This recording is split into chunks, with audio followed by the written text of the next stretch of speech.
Still May. Okay, but the fact that you're scheduled for Thursday for 6 hours. That's June.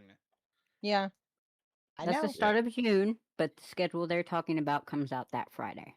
Yeah, basically, it's going to be probably the second week is when we'll see any kind of pickup if we see any. That's rough. Yep. God. My nose is so clogged. Why though? Huh? Why though? Probably allergies. Yeah. Did you take meds? Nope. Not since the last time. Last time I discovered I was allergic to the meds. Irony. Oh, Which kind? Okay. Allegra? Or whatever it's called. Okay, I'm in. Yeah. So- Is that the one that makes you drowsy? I think so. Okay, you want cetrasiline.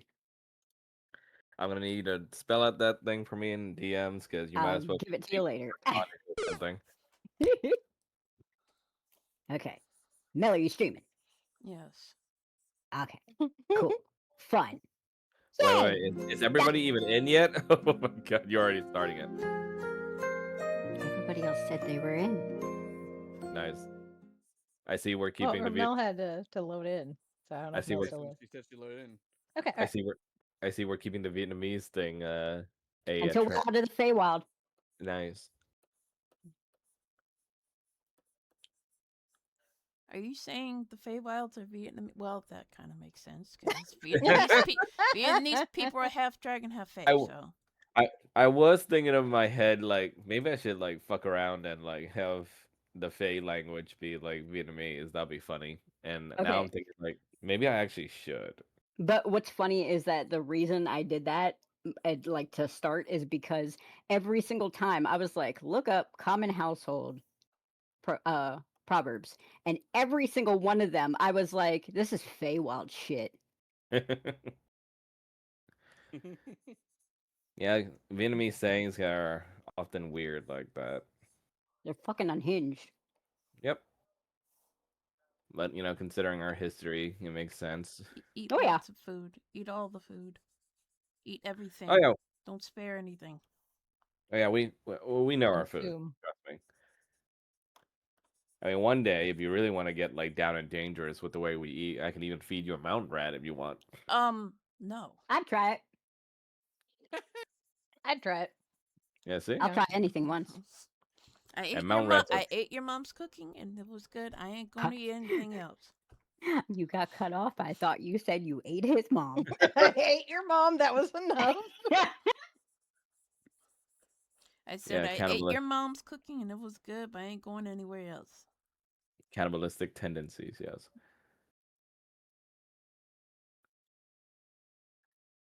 What are we waiting on? I don't know. Well, I was just waiting on everyone to get in first. Is everybody in? I wanted. Everybody's Okay, been I, in. I wanted to make sure. Okay. Music time. Yep. Give me a sec.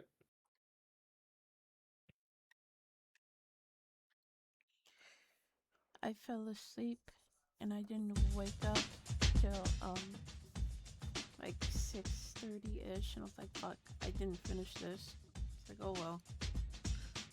You mean the icon? Yeah, it's fine. It's all right. I'll just use the picture you already finished. Hold on. I have it. Don't worry. This music. Yep. Mel suggested it for the brothel, so I sent you a DM. yeah. I'm not using the whole thing. I'm just using the icon for it.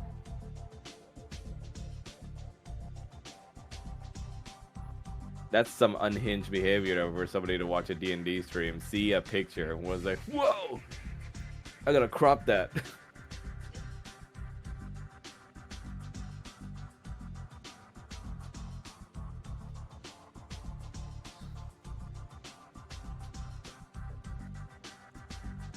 Okay. Mass Effect 2. Shut up. Yep. That took a while. Were you trying to figure it out the whole time? You were like... No, I hadn't clicked the music Isn't the tab. music, This is the music from Omega, right? Yep. Upper floor. Because the lower floor music is kind of wow. What the fuck is going on? It's intense. Yep. But yes. Last we left off, there were discussions on how you guys were going to work at getting the jolly energy necessary in order to open up the gate in the Feywilds to get Irina back, and also Beatrice. And the plan right now, as far as you're concerned, is trying to get at the monstrous beings born from Oblivion. The front of the manor ended up getting attacked after you guys planned out who the squads and which missions you're gonna tackle. And you guys managed to meet one of the Oblivion brothers, which is Betrayal. I thought it was treachery. Treachery. Oh yeah, Treachery. Treachery. Yeah. I mean, it's Yeah. kind of the same thing-ish. Yeah. I was thinking of one of his minions, which is called, Betrayal. Mhm. Treachery, betrayal. I don't know what last name you would have, but there you go. Liar. But yeah, the liar. Yeah. My name Nickname. is Treachery Liar. Oh, that does. Maybe that should be his last name. You just start tacking in more. You just pull up a thesaurus and start tacking in more words for. My name is betrayal. Treachery Fibbleton. Treachery Fibber. Fibbleton. So you guys meet him, nicknamed Tretch, and he basically surrendered himself to you guys as a prisoner, and offers his aid and knowledge for you guys to be able to defeat his brothers, because he wants them dead and himself dead. Because he wants his under interrogation, he reveals to you that his motivation is because he feels like him and his brothers, and especially his forebear Oblivion, were never meant to take physical form nor to try and rule over mortals. Then he wants them all to die so that they can return to being invisible negative forces in the world. But after a little bit of tension, you guys managed to remove a curse that his brothers placed upon him, and he was able to get more information on how to beat the other brothers and where they are. And you allowed him to live on site. He now lives in the creepy attic with all the mannequins. But And you he know, feels at home there. I'm sure he's fine. yeah, according to Paul, there he's gonna clean it out, but obviously probably not with him in it because of all the mannequins. Nope, that's Ramsey's job. Hey, you And got a minion for that. yep. And then afterwards, you guys all had some downtime to yourselves to spend with your loved ones.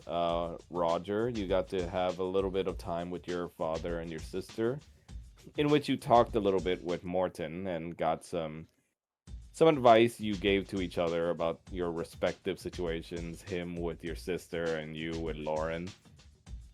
And oh, go ahead, sorry. Oh, I was gonna say, Roger at some point needs to take some time to talk to Faye about that. Oh yeah.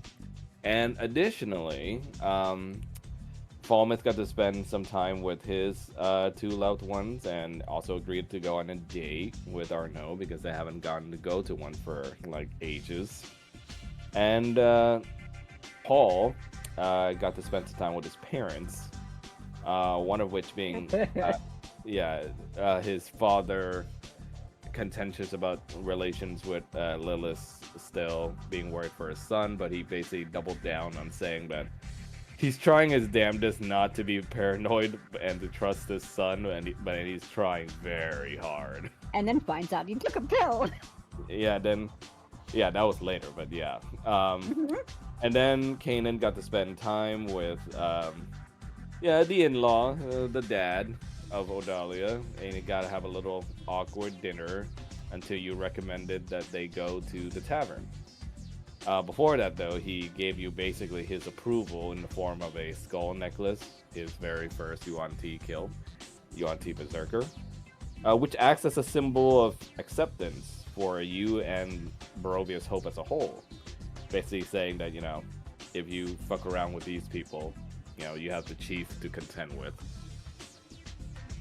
And afterwards, through a bunch of shenanigans, you were coerced into dancing for the brothel Man, to raise money for the war effort. Meh. and you're gonna do it with your father-in-law. Meh. Well, and then you got some tips and advice from Roger and how to dance basically over the last few days. And well, no, I swear to God, I'm gonna kill you. He fucking bet on. That's rude. Oh yeah, Oh, Roger and Barbara. Yeah. I am so sorry. Bish. And then you guys were something that happened during the downtime as well. You guys were introduced to the brothel now that it's been furbished fully and not a work in progress. And you notice that it's actually like very similar looking to the ones you guys found in Setna's creation of Waterdeep's brothel. Almost exactly like it, essentially. And it was a, let's just say Setna had some advice to give to the house spirit on how to remodel it. Oh boy. So, we come here now to everyone in their respective places during the brothel and the performance evening. Many people brought tickets, as far as you know. Many people brought tickets. I am on a different. I was wondering what was going on. I'm in a dressing room. You are in basically. You see all the other tokens, right? I am in a dressing room with Falmouth, Grumsh, Lavinia. Yep. Yeah. Meeting room. So Just making sure. You guys are. I You looked guys- over and saw Rattle Screen. I was like, wait a minute. So you're in a staff meeting right now Yeah, okay. to discuss to discuss the little information leak. I forgot to mention that. So you found out that certain clients' tastes and requests were getting leaked out somehow, and that it was a little collaboration between the Gremlins, Gromsh, Lavinia, and Jack, the Volpine, in order to try and skim some money. And you're doing that. Right next to you, Roger and Falmouth, though, is Kanan's dressing room, where he's also getting ready. So, Kanan, you're also kind of like able to hear what's going on during the staff meeting as well, just through the door while it's closed. While Paul, you are in the kitchen, very much to your request, away from being able to see anything happening in the brothel. As he should. With Helena and also G. Ramsey to try and prepare food for the festivities, since it's like kind of like a VIP event to raise money. And all right, everyone, roll a D100, please. I don't want to. Oh, I love that. I miss We That's my a- old playing dice. the game. That's it. No. I What? put all of the dice back in and asked all of y'all to customize it before the session. I didn't customize mine. I think It's okay. It's a bit. I turned it laggy. off so it wouldn't even be more laggy. So Yeah, because Uh, after we pick our dice, I was going to take out the rest. okay, everyone, I'll just turn it back on after the session, and everybody can pick. All right. Oh, Roger. All right, Yeah. Paul, where's your roll? Hold on, damn! Ooh, those dice though. I Tiny. know. Okay, so Roger, you're up first. You're sitting across from Falmouth right now, with Barbara having found the two other perpetrators, since you already took care of Jack, and also sitting with some of the other performers and girls that are the most senior members in the staff that Lady Yuki recommended could be trusted. Roger's just going to look at Grumsh and Lavinia.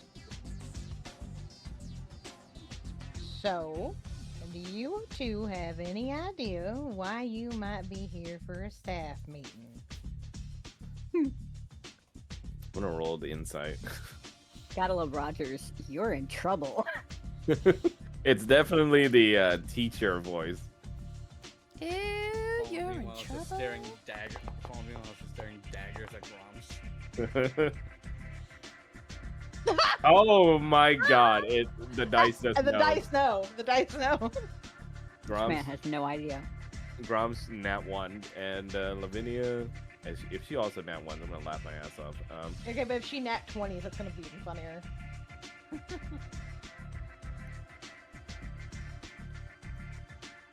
line. There it is. Fucking love the Omega music. I mean, it's good background music. Almost. Yep. Grom just goes like, I don't know. You need some recommendations for more banging music from my band? And Lavinia just goes like, no idea, but I mean, if you're trying to recruit me to be a dancer, I mean, I'm gonna have to ask for some additional fees. Roger's gonna look at her and just be like, okay, no offense, Lavinia, but you're not qualified for the job.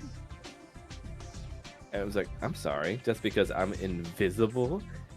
Yes, actually. And he's gonna look back at Gromsh, look at her and be like, Grom's like, I mean, he's got a point. I mean, there's nothing to stare at. And Lavinia just goes like, whatever happened to subtlety nowadays? I mean, I thought it was the less you see, the more enticing it is. okay, that's besides the point. I've got you two in here because of two major reasons. One, I hear you've been functionally poaching people from the place based on customer requests. And two, you have knowledge of customer requests.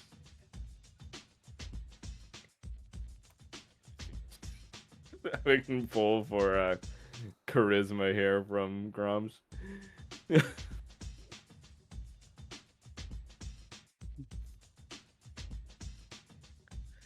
Grom's goes like, yeah? What gave you that idea? Well, because your little buddy Jack spilled already. And so did our no. Lavinia points at Grom saying it was his idea. And Grom's like, hey, what the hell, man? Roger's gonna look at Lavinia and look at Grumsh and then look back at Lavinia and be like, okay, Grumsh, no offense, but Lavinia, I highly doubt that. Lavinia just goes like, hey, I was simply a third member of this. They came to me last. I just wanted some money off the top. It felt like a good idea. But, you know, there may or may not be some parts there in the middle. But, you know, I didn't do much. I was just there. Alright, look, we have a strict confidentiality, like, process here. Customers come to us because of the fact that customers come to brothels in general because of the fact that either they can get something they aren't getting at home or they can get something that people may not understand. That and company. So, having their business advertised all over the manor and having rumors go around about what people like and don't like ain't good for business. Lavinia just says like, I'm not the one that spread that stuff around. I mean, all I did was provide the necessary tools for the trade. What do you mean by that? Well, Grom just is like, you know what? We're sorry. Oh, we won't do it anymore. Roger is gonna look at Falmouth and just be like, hey, Sam, Falmouth, you think you could gas Sono Truth?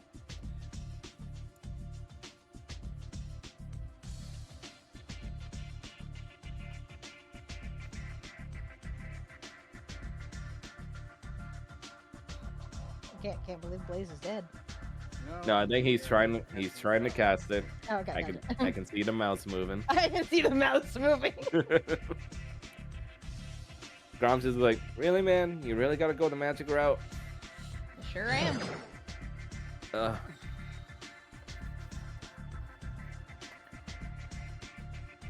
mean, he just goes like, I mean, I don't see the reason. I mean, we've been truthful enough, at least I have.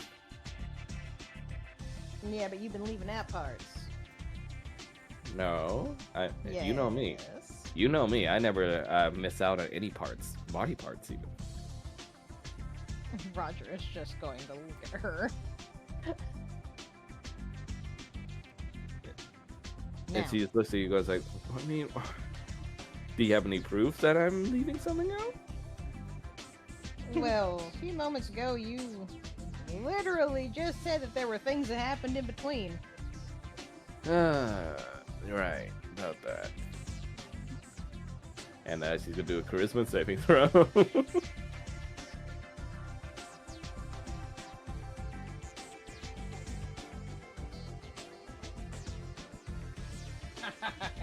tracks.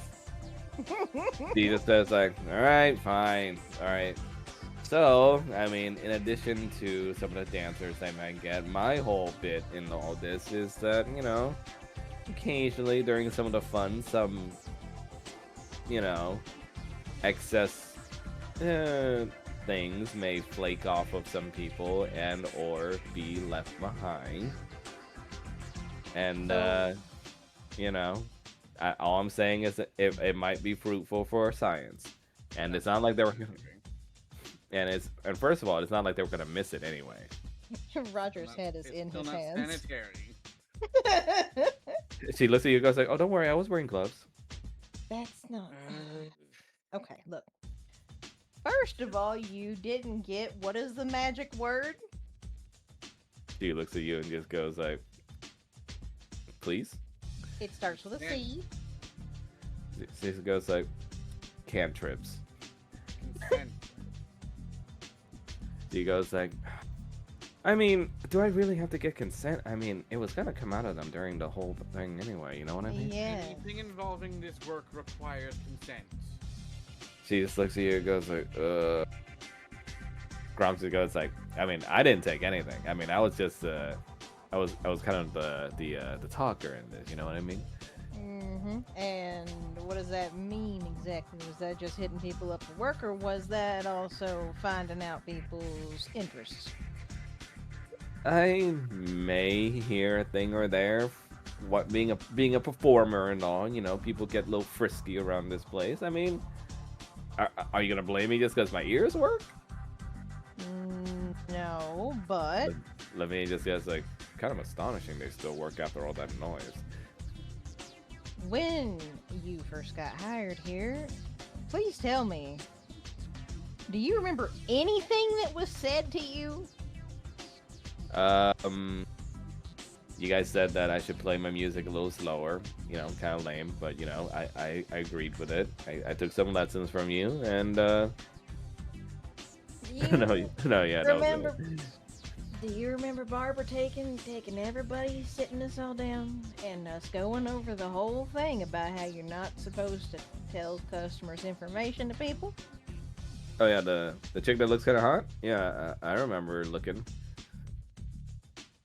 So you don't remember listening? I mean, she used a lot of big words, and I mean, I remember what necklace she was wearing, and that counts. Roger has head in hands. Okay. Let me just says like, I don't think you need me around anymore, right? Oh no, you're staying. Okay. Lady Yuki just sighs. I think these two really should go on some kind of probationary period, if I may say so myself. That was my intention. And another part of my intention is that if they would like to continue to work here, they need to make a formal contract. Gromps just goes like, Gromps says like, my oh, fiance. Gromps says like, oh shit, you signing up the band? Hell yeah. No. You're making a formal contract with my fiance. Oh, I mean, I'm down. I mean, as long as the Gromps man is getting paid, I'm down for anything. Lavinia just says that, oh, well, looks like I'll be taking a read over the contract if you don't mind. It may take me a while, but, you know, I'll read it eventually. He's just gonna look at her and be like, you're not gonna read it eventually. You're gonna read it when it's written up. They both groan at the same time. In fact, we'll go over it part by part, and I'll make sure we use. And he looks over at Gromsh, real small words, so there's more of them. And you see one of the performer girls raises her hand back here, Violet, the one dressed kind of like a witch, and she goes like, Yeah. So even with these two taken care of, how do we know the same thing won't happen again? Because, if these people are somehow finding out these customers' tastes, and it gets out that we're somehow leaking them, it leaves kind of a bad impression on us. It does. That's what we've got to figure out next. And there's also the possibility that one, even if the information that's getting out isn't true, that could still be damaging to a potential client's reputations. Exactly. And they might still not want to come after us. Roger looks across at Falma. Trust me, I'm familiar with that. Lady Yuki takes out her fan and waves it and just goes like, "If I may recommend, Absolutely. in addition to the contract, perhaps these two should be watched, as it were, in a closer capacity. And since the big green one with lacking in brain and the other green one lacking in manners feels so apt to ignore what we love, perhaps what they love should be taken away as well."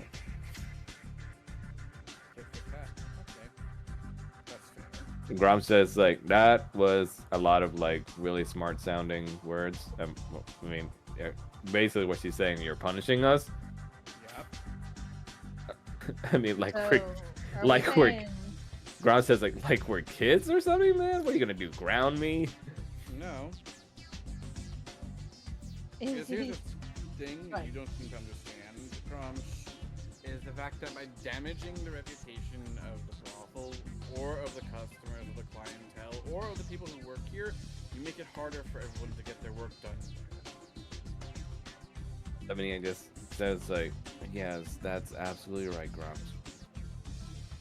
You know what? Roger just looks at Lavinia like. I feel so much better getting this off my chest. I feel much more honest. Can I go now, please? No, you cannot. Ugh. The Yuki says that on probationary period, until they sign the contract and agree to behave better, the big hairy green one will be removed of his instruments and music, and the other one will be removed of her scientific instruments. Roger's just gonna be like, "You read my mind, Yuki." Gromsh and Lavinia just goes like, at the same time, goes like, hell no! Hell yes. Gromsh just goes like, why am I being punished in all this? I was just the Rizzler. Okay, you might have been doing that, but the three of you working together actively worked against this brothel and caused problems for our customers and for us. And this is your job. This is your workplace. Lavinia just says like, I told you the fox was gonna squeal. I told you. Oh, he squealed real good. Lavinia just goes like, you know what? Pain loves a little company. Why are we the ones getting punished? What about the fox guy? Oh, he's getting punished He's too. punished don't you too. worry. Don't you worry. Lavinia just goes like, I mean, how are you gonna enforce this even, huh? I mean, eventually, and then if you don't know me, I will find some ways to do my work.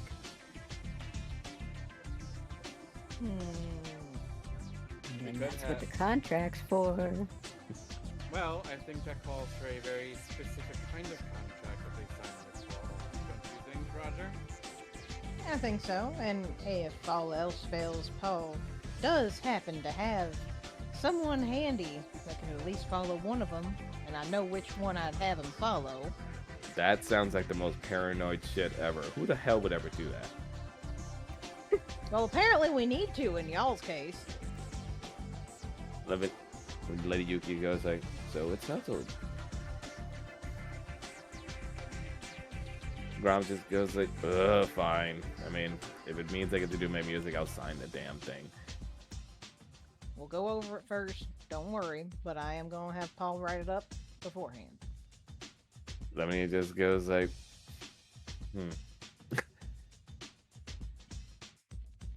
And he's going to look at Lavinia and just be like, now, the question is, are you actually going to listen?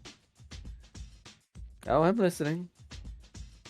Are you actually going to follow what I'm telling you to do? For now.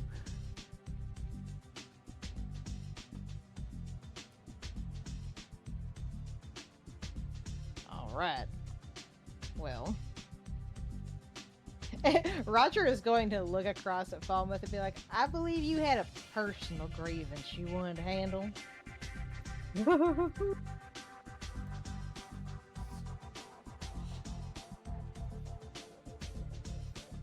I'd like nothing more than to punch him. And also know that's not exactly good for the workplace either. Rom starts like positioning himself behind Roger and goes like, "Hey man, if you if you want to hurt me, you're gonna have to go through my best buddy Roger right here." Roger is just going to look back at Gromsh and be like, you were telling people about what his sister was asking for. Or potentially, because I don't know if that's actually true or not. That too. Even if it isn't true, again, if certain people heard, that could still cause our problems. Gromsh goes like, "Hey man, one thing that Gromsh man never does in this kind of work, it's lie, and I didn't lie about that. I mean, again, no judgments, but damn, your sister's kind of freaky about that kind of stuff, huh?" And that's fine. That's what a brothel's for. But she should also have privacy in a brothel. That's kind of the entire point. Unless you're into exhibitionism, but that's an entirely different aspect. You then hear very loud pounding on the door. Not Kanan's dressing room door, but like the door on the meeting room. Oh, for fuck's sakes. For your sake? Yeah, for my sake. Roger's gonna Just get it. friend. Gonna get up to go over to the door. I just love it. My good buddy Roger. Oh my god, come on, buddy. You can do it. I believe in you, Roger. You can make it. You can open the door. You can open the Stop door. having it be closed. I would love to open the door, but I actually can't open said door. Oh, there we go. Thank you. Oh god, it's you. You see, oh god, it's you. You see the small black kobold Cobby with a flyer in hand grasp. What is the meaning of this? What is meaning of what? This! And he opens the flyer, and you see like it's the flyer you had all helped make of tonight's specialty, the Red Prince and the Chieftain. None of your business, quite frankly. Performance? And he goes like, "It is my business. If you involve our prince in this, I demand to speak to him now." He's an adult who's able to make his own decisions. He wasn't coerced, so shut up. He looks at you and goes like, "No one asked you metallic in our chromatic dealings." Falmouth Roger. is going to reach for Cobby and just like go grab him by the arm. And Cobby just goes like, brutality! The queen will be made known of this." Kanan's Roger gonna is call just out. Really, do not give a shit what she thinks. Kanan's I already gonna know she call hates out. me. Kanan, go ahead. Sorry. Put him down.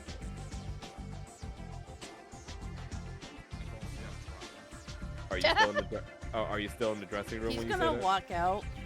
that? Okay. And Cobby just goes like, "My prince, Whoa. do you mind explaining what is going on here? Were you Actu- coerced? Are you being forced?"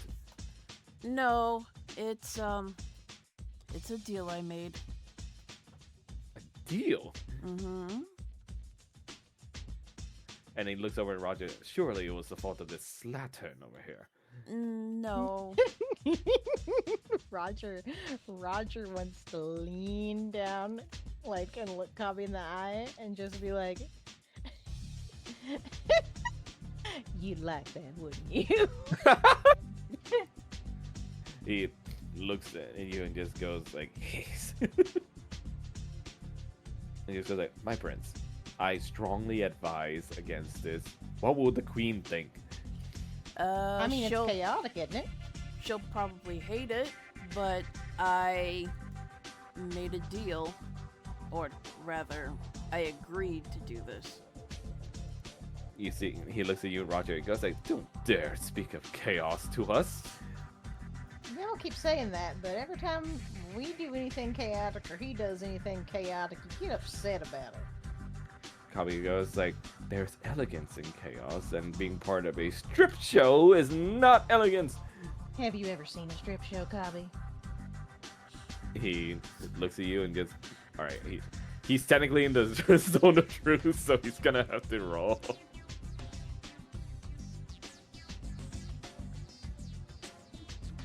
It's charisma saving throw, right? Yep. Oh, Cubby. Oh, Cubby. He answers kind of unwittingly, saying that, no, but I always wanted to see one. And then he covers his mouth. Roger's tail is wagging and he grins, and it's just like, well, ain't this your lucky day? I think we can spare a ticket. Cubby's like, what is this place enchanted? And he looks at the circle beneath him. You absolute whores. What's funny is that that's coincidental. We were talking about something entirely different. So, where would you like to sit? He steps back, like, outside the door, away from the circle, and just goes, Cobby. my prince, you cannot, I mean, if they're forcing you, all you have to do is really kill them. I'm doing this to help drum up some money for the war effort against Strahd. And since I can't ask my mother directly for money, this is what I'm gonna do. I mean, I'm sure we can think of something. Perhaps we can write a very, very nice letter to her. No. I'm sorry, you saying, so, are you against this, or is his mother against this? And if either of you are against this, does that mean you're trying to tell him that he's not attractive enough to do this show? He looks at you, goes like, I would never smirch the prince's appearance in such a way. It's alright, Okay, I am so- pretty ugly. The prince looks at you and goes like, no, my prince. No, you're not. Oh. Oh, thank you. Calby looks back at Roger and goes like, are you the one whose idea this was? I'll be honest, I don't remember if this was Roger's idea. It was kind of a collaboration. It was kind of a collaboration between you and Barbara. Yeah. It was like, a little bit. He looks at you and goes like, do you have any idea the ramifications of this if the queen were to find out? Roger's gonna get down on Cobby's level and be like, enlighten me. And he goes like, she might burn this whole place down to the ground. I mean, her only prince just turned into a stripper. It's an But- event, Cobby. Would she burn this place to the ground if that would upset her prince? And he goes like, I mean, I would assume so. And you keep saying that it's stripping. It's not elegant like chaos is. And you haven't even seen a strip show. I mean, what's there to see? It's naked people.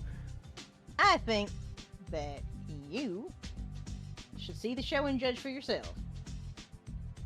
Calby just looks at you and goes like, what makes you think I would be interested? Well, you just told me. Literally just said. It was by trickery and your magic. The zone of truth compels you to speak the truth, to not be able to say falsehoods. So, sorry, but it's not exactly trickery. He just goes like, my prince, is this truly what you want? I mean, I'll be honest, I was against the idea, but,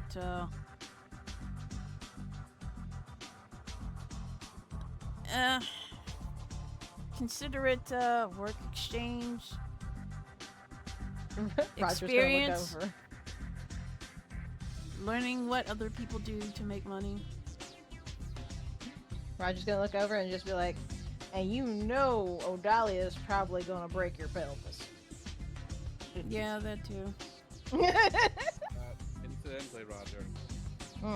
Is it just the mainline headline act, or are there other acts planned as well? If it's going to be a event of the brothel itself as a whole? Well, I mean, they're going to be the main event, but we would usually have, starters to lead up and then possibly people to lead out. But they're the main show. Oh, I know that part. Lady Yuki says then, "Oh, we will happily be the headliner leading up to the chief and Kanan. By the way, nice outfit, Kanan." Lady Yuki says. Oh, thank you. And he's wearing, like Asterian's like casual clothes. Yep. It's Remind like, me? It's kind The ruffle shirt yeah. and the tight pants. Oh yeah, right. It's okay. kind the of like campsite one. it's kind of Yeah. like that, but there's like a small opening where everybody can clearly see he's wearing like a collar and something that's strapped onto it. Oh, you're wearing your show outfit underneath, basically. Yeah. I see. Okay.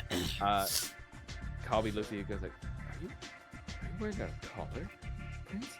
It's for the show, Kabi. So if Lady Yuki and others are before, then Roger, you and myself after. Works for me. Calby looks at you and just goes like, "Oh, you would be enjoying all of this, you two." Can we get him a front row seat? Oh yeah, we're absolutely Oh, getting him a certainly. front row seat. Calby In the looks at you, splash- it just in goes the like, splash zone. Calby looks at you and goes, "Splash! I refuse." Roger's like, oh, so you don't want to support your prince? And he goes like, "I would never want to see him in such a state." And then Kanan, in your head, you hear it live.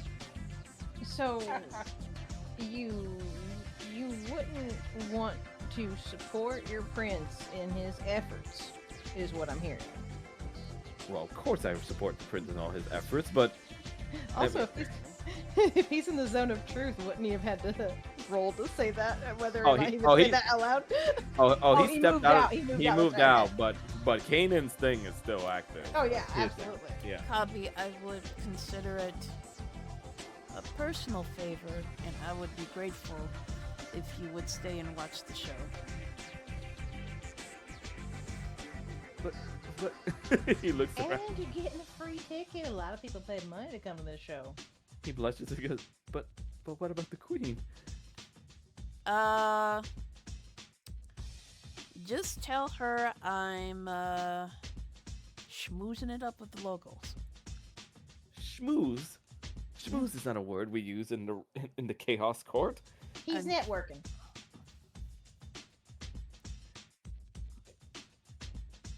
Sorry, Mel, you were gonna say? No, it's okay. But if Mother does find out, I will talk to her. And I will tell her it is not your fault. Lady Yuki takes out a ticket from behind her fan. He takes the ticket. It's like, give me that. Thank you, Kabi. Yeah. Roger just grins. Grams just says like, man, kind of reminds me of Amber a little bit. Well, I mean, he is Cobalt. And you see the rest of the girls goes like, well, I suppose we should go get to work. It's about showtime. It is true. Has anyone seen the chieftain though? Lady Yuki says. I can go find him. Lady Yeah, Yuki that goes. might be ideal. Lady Yuki says like, would probably be a good idea. Okay. In the meantime, love, can you please turn off the show lights here? Certainly. Everybody's standing there just like squinting the entire time.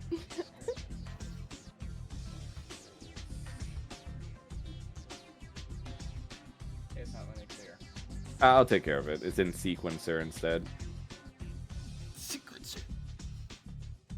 What was that?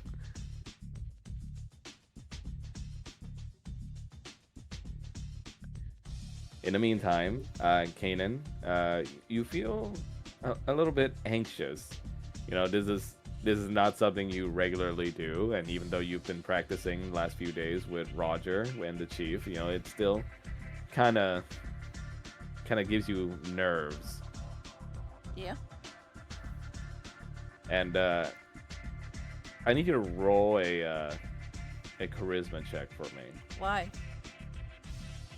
because the DM said so. I had to refresh the module thing. It lagged to oblivion for me.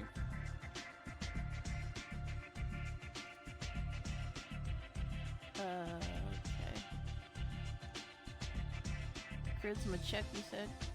Yeah.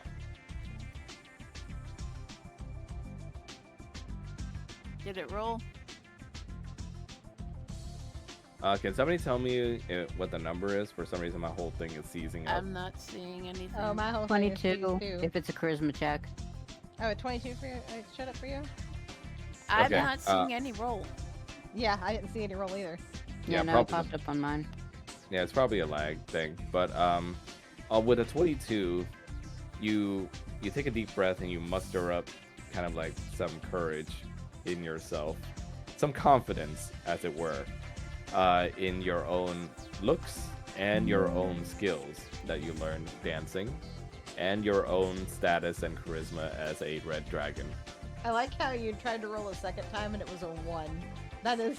I literally can't see the roll Oh, it just came up on my screen. or the dice. Yeah, it just came up for me too. Yeah. It's The lagging. zone of truth was lagging out for sure. Yeah, it's okay.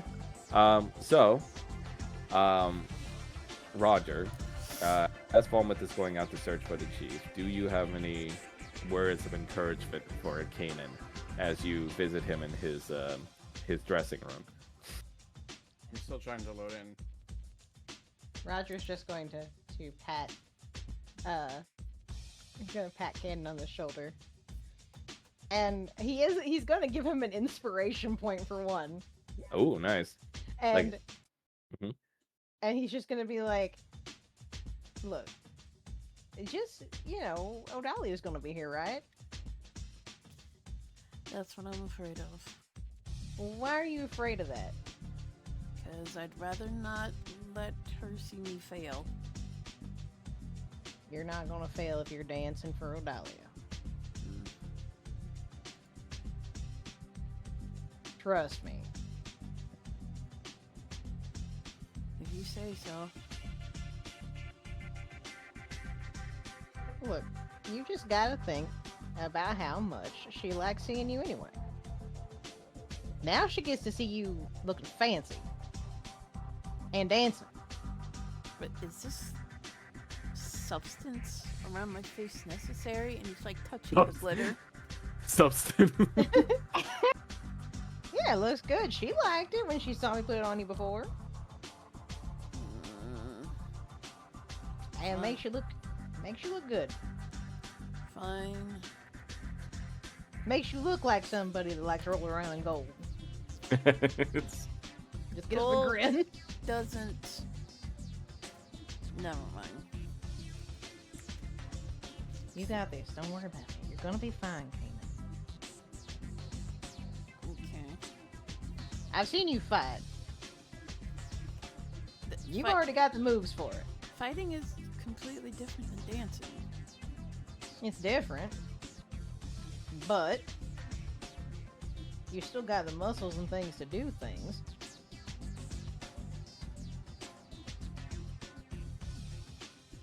And you've been doing fine at practice. You and Falmouth both picked this up way faster than I was expecting, honestly. It's not like I had a choice. Well, hey, just think about it this way, too. You only gotta do it the one time. Okay. The only other time you might have to do it is if Odalia requests it in the bedroom, and then that's just between you two. And trust me, that's fun. Okay. Well, With Roger's words, you get a point of DM inspiration. yay. And your journey through the dancing world at this point is finally going to come to a head with this performance. Tell me what's going on in Kanan's mind right now. He's nervous. Mhm. Kind of afraid his mom's gonna find out and start hurting people. Mm-hmm. Afraid that he might look like a fool trying to dance in front of a bunch of people.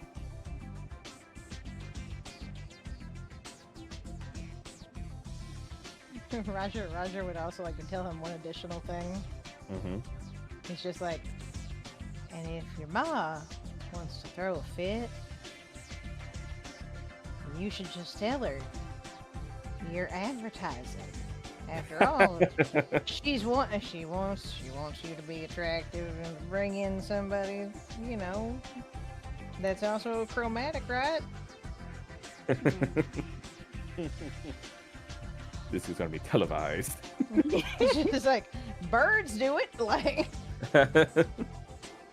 Oh god, I remember that fucking Bird That- video. Yeah. yeah, where the guy's like imitating the birds. Yep. So, the evening goes on ahead with the Volpine women getting ready and doing the initial performances as the headline. And Gromsh and Lavinia basically on probation until the contract work is taken care of. And due to that, the music is going to be handled by some of the instrumentalists and musicians from the Volpine village instead, in the meantime. And meanwhile, in the kitchens, far off to the left here, you're busy preparing food for the festivities, Paul. The far off distance and like kind of muffled music from the outside kind of leaking through the walls as you're able to speak to Helena, who you haven't been speaking to for a while. Mm-hmm. And you see little Spirit Wolf or Spirit Fox Jin is trying to pawl off some of the veggies on the table. Paul is Helena gonna. goes- Oh, good. Sorry. Oh, Paul is gonna look over at Jin and gesture. Do you want meat or do you want the vegetables? He nudges towards the veggies. Okay, I guess you want the veggies. And he's gonna go over and give some to him. He starts eating some of like the turnips and like just yipping happily. And meanwhile, Helena looks at you and goes like, "What a weird little guy." Yeah, they're kind of all like that. It seems like. She looks like, "Well, I mean, you and your gang seem to have a habit of picking up odd people, myself included." Yeah, I just kind of wish we would have left Jack behind. Right, I heard there was some incident with him. Everything going okay with that? It's a fine okay. Like, are you guys gonna execute him for some reason? You Or want us to? and he goes like, "Well, obviously I don't want anyone from my village to die, but you know, I also know after working for him for a while that he's ass." Well, he's definitely being punished, and chances are he might just kill himself by the end. Jeez. She looks at him and goes like, "He must have done something pretty bad, huh?" Yeah, it's probably the worst thing you can do here. Oh, jeez. Okay. Well, I mean, hope he learns his lesson, but you know, knowing him, he's probably gonna throw a fit about it. Oh, he did. Hey, can you try this for me, by the way? He's gonna look at what she has. She gives you like a little. She has like a little wooden spoon that has like some sauce on it. He's gonna take it and try it. Wow. It's delightfully tangy and tastes pretty good. And it looks like it's made from like diced up veggies and also some spicy ingredients and spices from the Gatorkin. He's gonna pass the spoon back to her. You don't happen to have a recipe for that, do you? I do. actually. I'm glad you said it tasted pretty good because I am testing it out. Kind of like a thing for the event, you know, just a little sauce, kind of marrying the ingredients between the Gatorkin and the Volpe together. Our veggies, their spices. Just don't. It's Oh, go kind ahead. of hard to believe they wouldn't let you be in charge of the menu. Well, I don't really like, having my name in big grandstanding natures like that. I mean, just being behind a bar or behind a kitchen is good enough for me. I mean, you could at least put it on the menu. You don't really have to announce it. Yeah. Well, it was also that, and I don't know. Wouldn't it be weird if the Gatorkins saw Volpine was making their menu? They'd probably throw a fit, especially that small little one. They're gonna throw a fit regardless. Yeah, I know, but you guys are trying to unify, and Well, that's why you give them good food. why we both give them good food. I don't know, there's some people I'd rather poison, but we're not gonna talk about that. So I heard you were able to reconnect with your parents, right? Yep.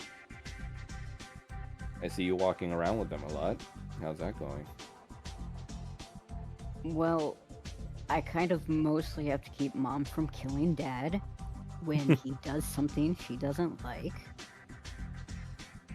And I'm trying to make sure dad doesn't actually think everybody here is going to kill him, because it would be nice if he wasn't paranoid around the place.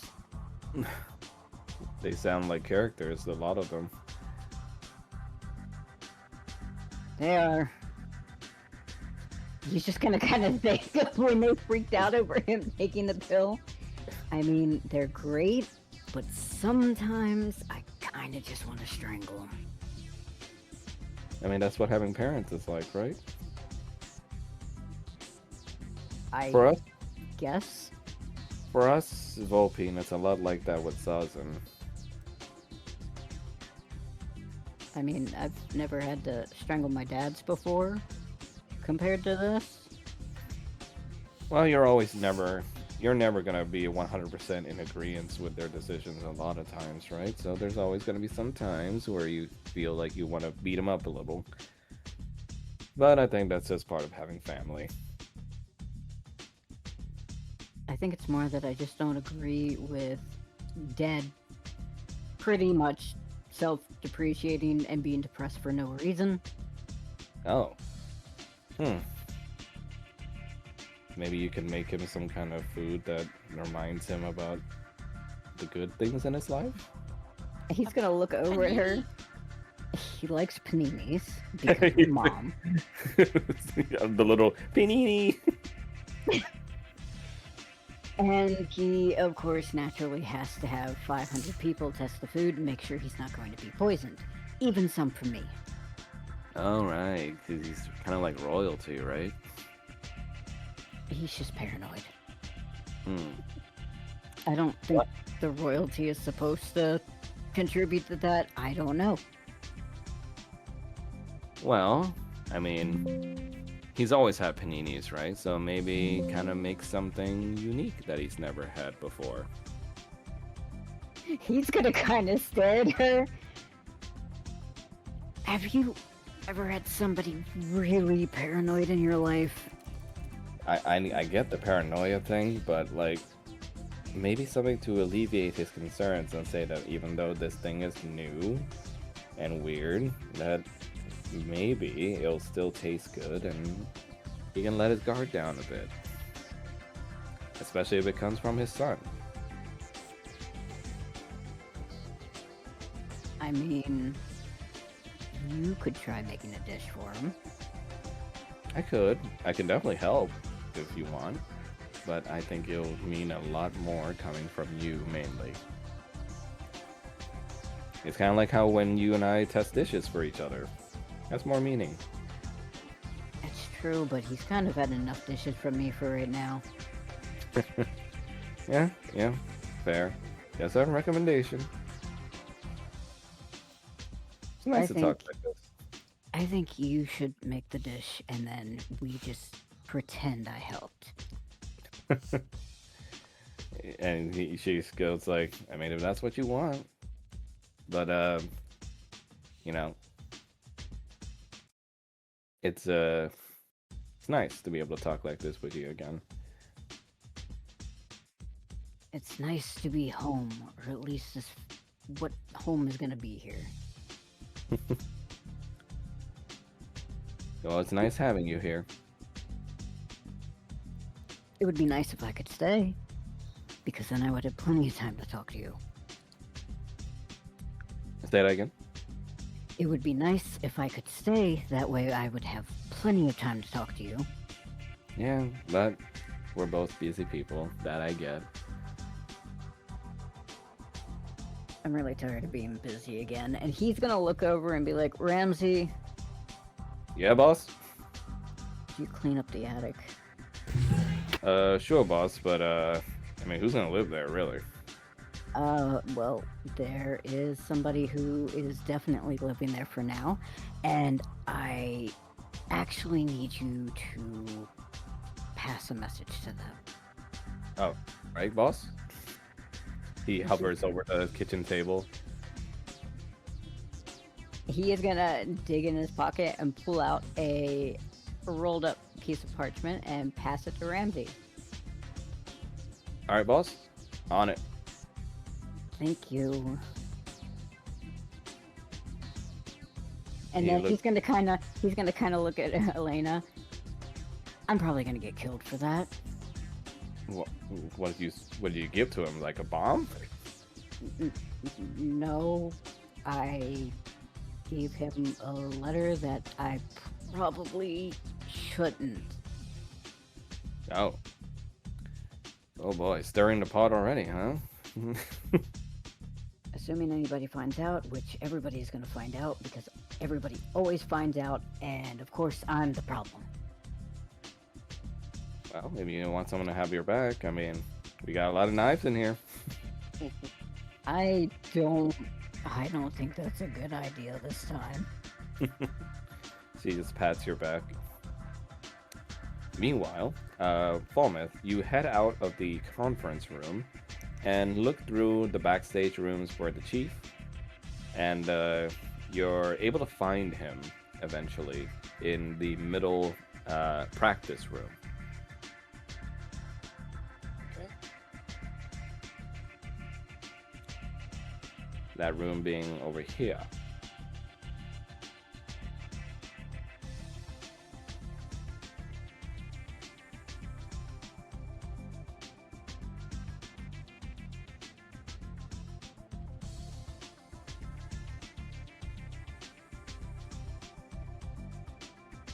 Gonna knock on the door first. Inside, you see the chief, kind of like Kanan, dressed up in like a big coat to cover his actual show clothing, but he's already very sweaty, and it looks like he's like very intensely practicing his performance still. Because it's a performance practice room, so there are mirrors on the wall and everything, so you can see. Is everything okay, sir? Hello, Falmouth. I am simply practicing out my own nerves.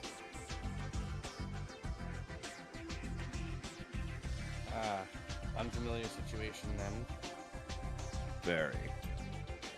But my son has agreed, so have I, and a man does not go back on his word.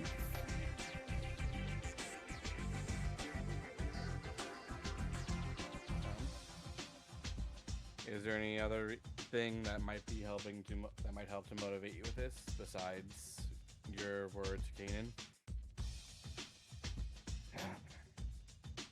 I suppose raising money for the war effort is a good enough reason all on its own. The potentiality that it will help in freeing my people from this cursed land. And perhaps as a good way to remember my wife. she sees it, it might stir something in her too. That is what my son-in-law suggested. Shot. I've grown old in my age for such hopes, but if it does happen, then well, I will be all the more happier. Never too old to hope. I suppose not, young one. I just simply hope I don't make a fool out of myself in front of my own people. And in front of the Volpines, for that matter. I think you'll do just fine. You'll probably do something unique. The dance I'm doing isn't what most people would refer to as sensual. Maybe, but sometimes someone brings something unique may also bring attention as well. And give an appreciation for your own culture. True.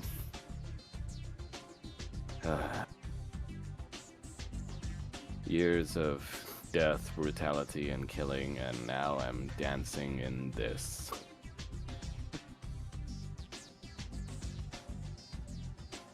I hadn't anticipated doing it either, but it's admittedly something that came a bit easier once I had some practice. As all things do.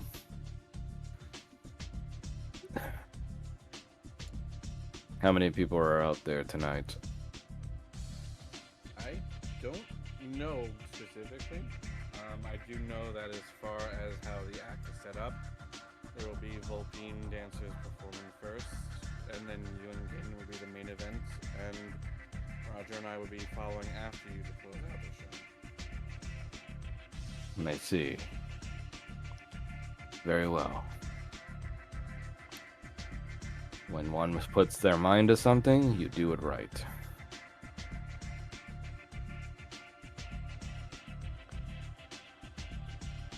I have faith in you. Thank you, young one. More importantly, I must have faith in myself. That is where a warrior's strength lies. That's always pretty hard to do. If I could ask,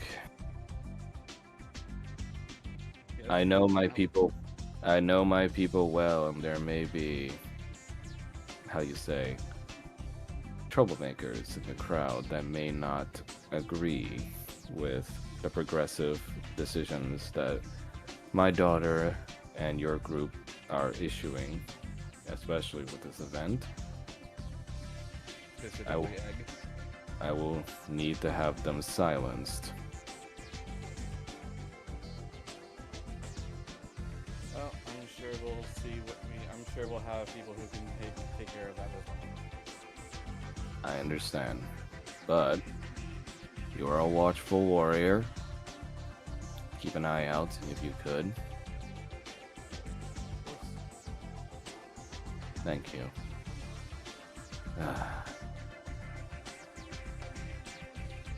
I suppose it's almost time. Just about. And perhaps when this is done, I would ask maybe something of you as well. And what would that be, young warrior? Training, sparring. I'm always looking to get stronger. And you're probably the strongest person here. I do not boast of my own strength. But if it is practice you are wanting, young Falmouth, you will have it. If I don't die of embarrassment out there. Nah, you're too stubborn to die of that. Of that, we are agreed. Could you find my son-in-law for me? There are words I would have with him. Certainly. I believe he was in the dressing room with Roger. Last that I've come. He nods and goes back to his practicing.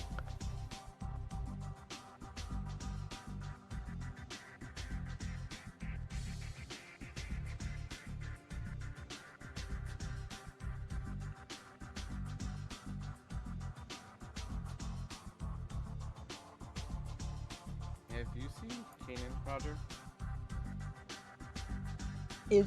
Did Kanan already head out? No, he's still in dressing room. Okay. All right. Roger just points. Still getting ready. The chief wants to see him, wants to talk with him at some point. Roger's just going to call over.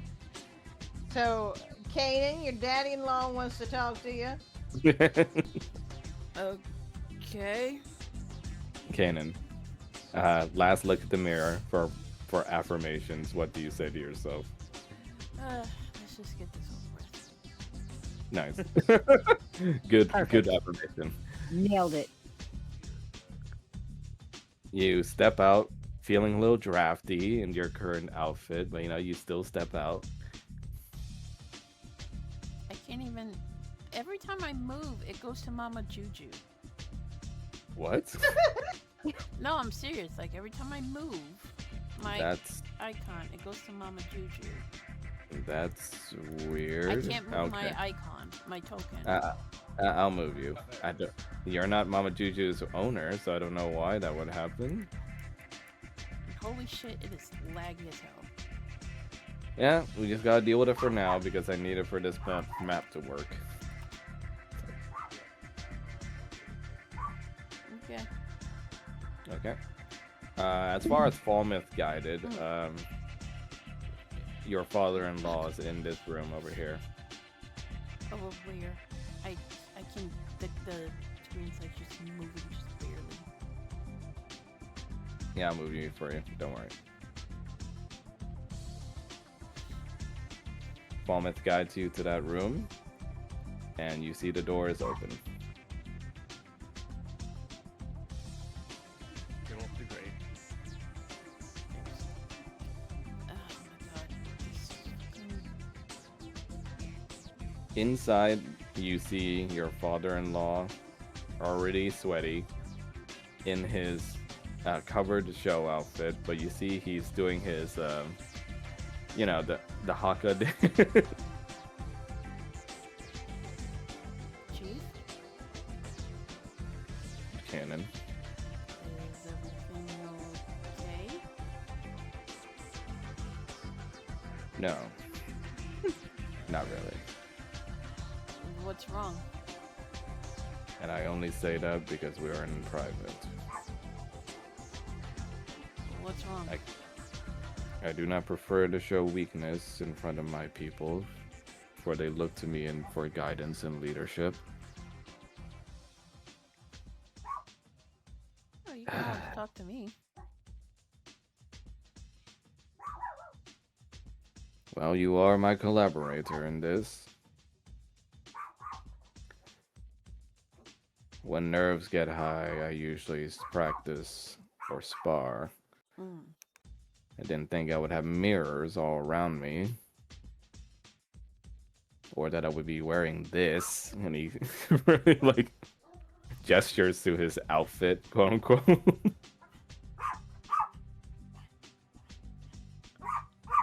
you need to spar for 5 minutes to get the nerves out, or? No, I'm afraid I might kill you if I do. Mm. But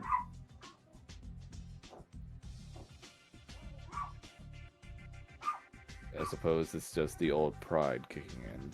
Mm. Centuries of fighting these Vulpines as our greatest foe. Now I dance in front of them with barely anything on. I fear the Voldan might see it as treacherous or blasphemous even. Are Also, someone's at the door. Be right back. 1 sec. Thank you. I need one more favor. Can you give me a bottle of water, please? Are you okay? No. Shut the fuck up. I wasn't even talking.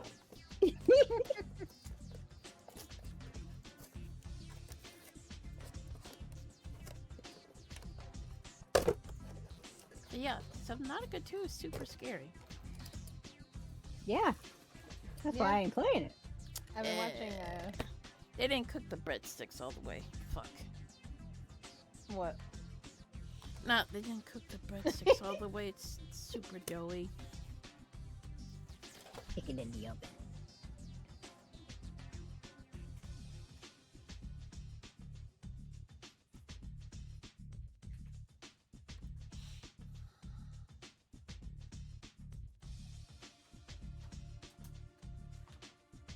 Thank you.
Back. Sorry about that.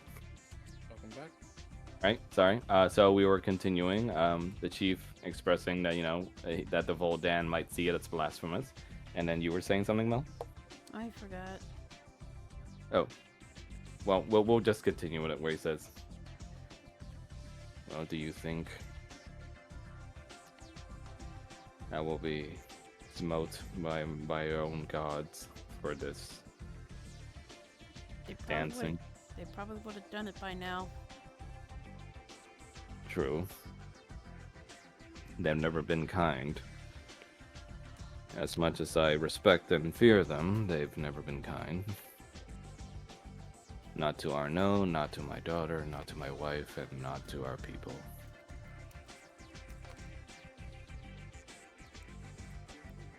Well, you are doing this for your people, not necessarily for your gods. He nods. And what of you? Me? Yep. Here I am bearing all my troubles, and I've yet to ask for yours. I mean, I am a little nervous, but I think we'll be okay. I just pray my mother doesn't see me like this, 'cause her major domo saw me like this. Well, as you told me, you're doing this for your friends and your allies, right? Not for your mother. Yep. So let's just focus on that.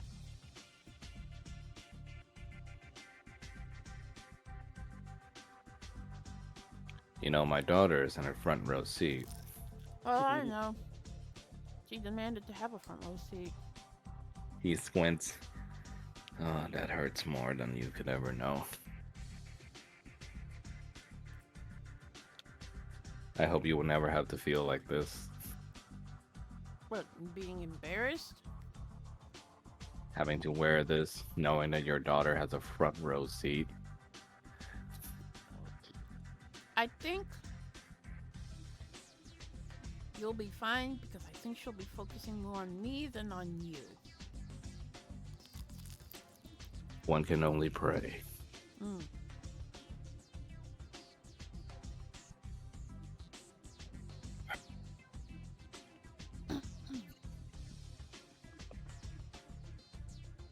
Oh, sooner we get this done, sooner we can not worry about it. That is true. You and your friends have put in forth great efforts to something like this. Mm. My people would often find this sort of thing frugal and frivolous.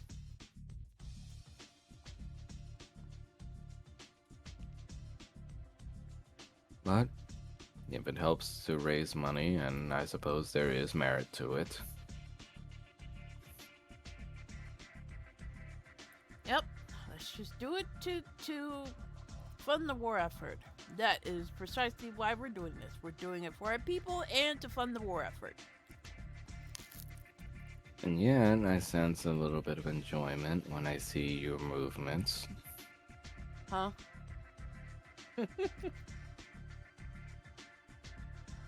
We've been practicing for a couple of days, lad.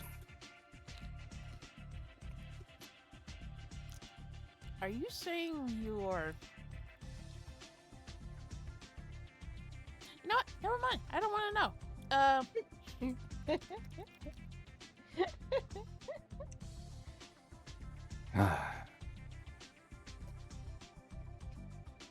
This talk helped a bit. Oh, I'm glad I could help. And I'm so fucking pissed they didn't cook my breadsticks all the way. The gif I just put in is Kanan. No, we don't have time to unpack all that. Well, we don't have time to unpack all that. I will continue to practice until it is showtime. Should I bring in something for you to drink? No, I will be fine. Alright then. He said, lying. Afterwards, we will be having a drink together, though. Yeah, that's fine. And he's gonna smile and wave. You realize that there's one more person you're a little concerned about because he's not in your head right now. Oh. And you can sense him meditating in a room nearby. What room? This one over here. You wave to Paul in the kitchen as you walk past.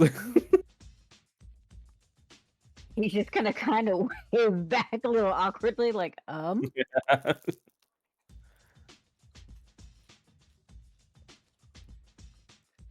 You enter the room and see very Eastern design ornamental settings with a small little platform here held up by chains and Soma meditating on top of it.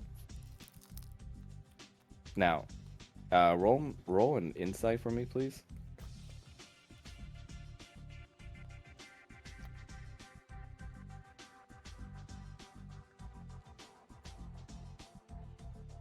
I can't really roll, remember? No, you just rolled. I saw You it. rolled. I 24. don't see it. I was about to say it hasn't popped up in the chat for me. Yeah. There it is. No, 24, on a yeah. so on a 24, I'm just gonna restart because this is pissing me off. you're pretty familiar with what this room is and what it's for. Especially with all the chains around and the dim lighting.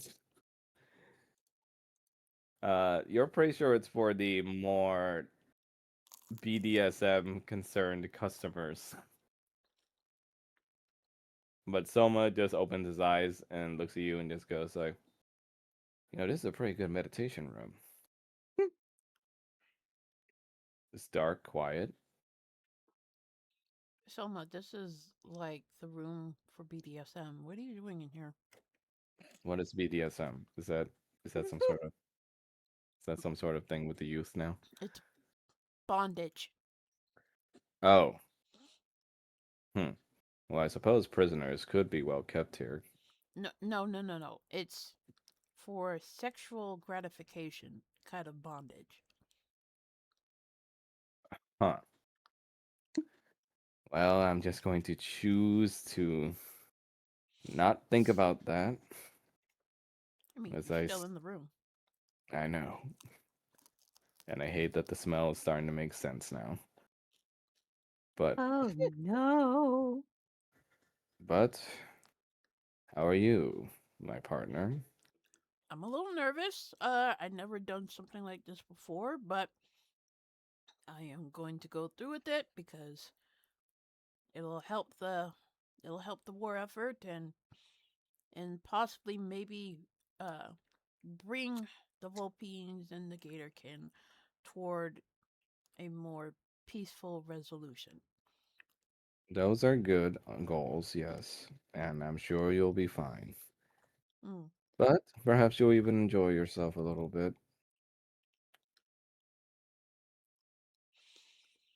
Maybe. I don't know. If there's anything to be learned from being bound to me, it's the fact that that you should be able to get in touch with both your good and your dark qualities. Through dancing? He says, yes, through dancing. As simply as we can put it. Have you danced before? No. Oh. Well, not me as I am right now. Oh. Maybe we could dance at one point? He raises a brow. Yeah, You that'll be want to fun. you want to dance with me? Yeah, it'll be fun. Hmm. I'll think about it. Okay. Uh, meanwhile, I think you're gonna do fine out there. Hmm. Great. Are you gonna watch? I have no choice now, do I? But as tempestuous as our relationship was when it first started, I've learned a lot about you and your group, and if there's one thing that I can be certain of is that in an almost annoying manner, when your group really puts everything into your impulsive decisions, you actually manage to make it work somehow. Does it bother you that we're unorthodox? Mm. Not bother me in the sense that it is a bad sense. It just confounds me each time. It shouldn't work, but it works. I suppose Citrine was right about one thing. The newer generations are always going to surprise us. Hmm.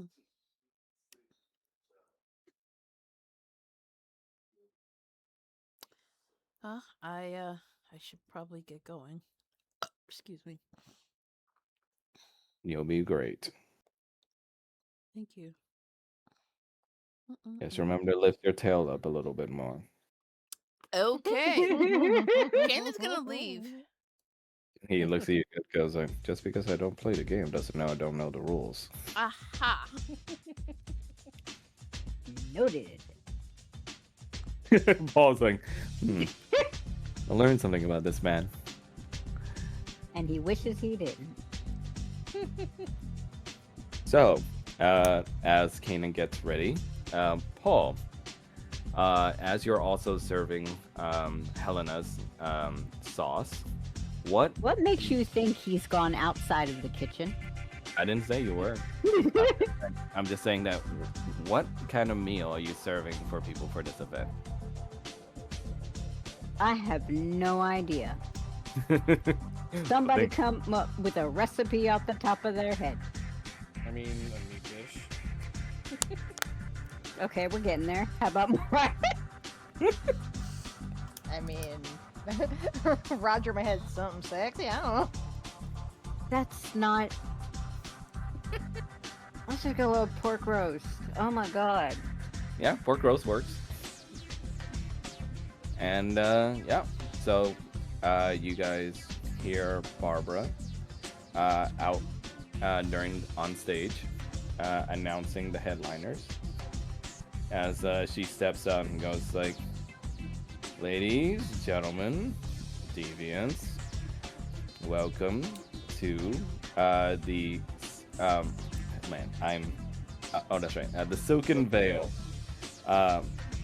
For our very special VIP event tonight, featuring the Red Prince and the Chieftain. Two leaders from two very, very disparate, scaly-like peoples, yet come together for a very exotic dance. Now, and you see all the crowd starts like cheering, and of course a few ones start whistling in the crowd. Kanan, you kind of peek out in curtains to see who's here. Your wife, of course, is here, front row seat. She's seated with Roshana and also Lady Ashvala. And you see the Botanicus are here too. Of course they are. Of course, their leader is with them. You see Serafina and Charon seated in one table. And at one of the Gator King tables, you see Mama Juju and Big Al. Yeah, but I think there might have been some weirdness with the movements, but it's fine. But Mama Juju is seated with Big Al. Okay. And I mean, Paul's in the kitchen, so he wouldn't see this, but you do.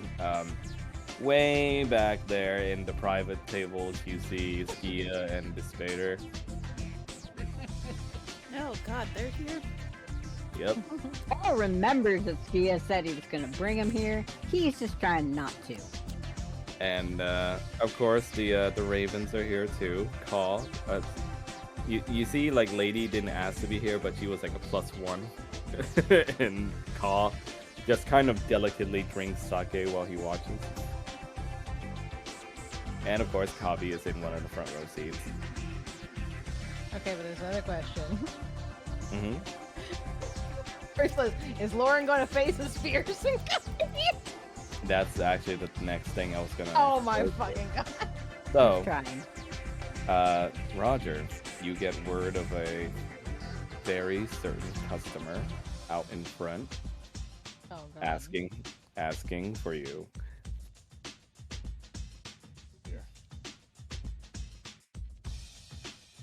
Is he actually told who it is?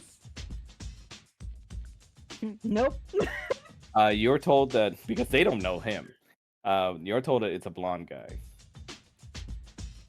and you hear one of the girls peek and go like, Roger, blonde young guy asking for you, says he knows you. Yeah. Yeah, he's out front. He doesn't really have a ticket, so If he's who I think he is, I suppose. Could you get his name? starts with an L. He was kind of mumbling a lot. Okay, that would be Lauren. Yes, you can come in. We tried telling him to come in. That's part of the reason why I'm here. Ah, gotcha. I don't know if he's having a stroke or something, but he's like, No, he's just nervous. It's okay. Proceeds to get completely turned around on this map. so you talk to Lauren, and you see him out in the front reception, where the masseuse lizard folk is busy handling the reception desk. Now Roger gets to have the wonderful thing of who do I trust? Then let me bring you over there. Yes, I'd please. say keep Paul's getting parents, but then I remember Skia exists.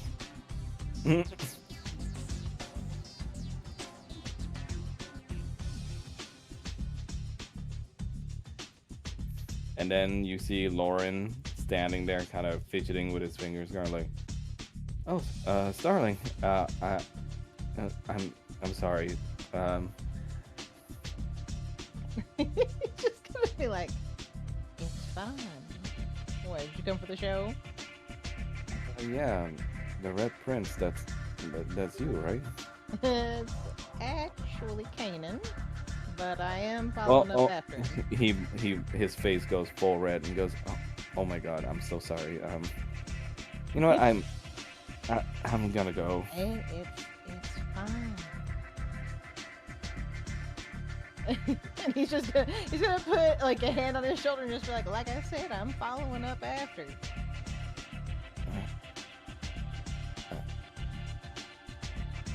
I hope you don't think it's weird. It's, I don't think it's weird. It's all right. I just miss seeing you dance. That's all. Roger is going to blush and just be like, well, it's nice to hear that. Come on, I have somebody to sit with. Oh, okay. I should pay for a ticket. Here. It's fine. Don't worry. Are you sure? Your money's no good. Oh, um, I'm just gonna give him a grin.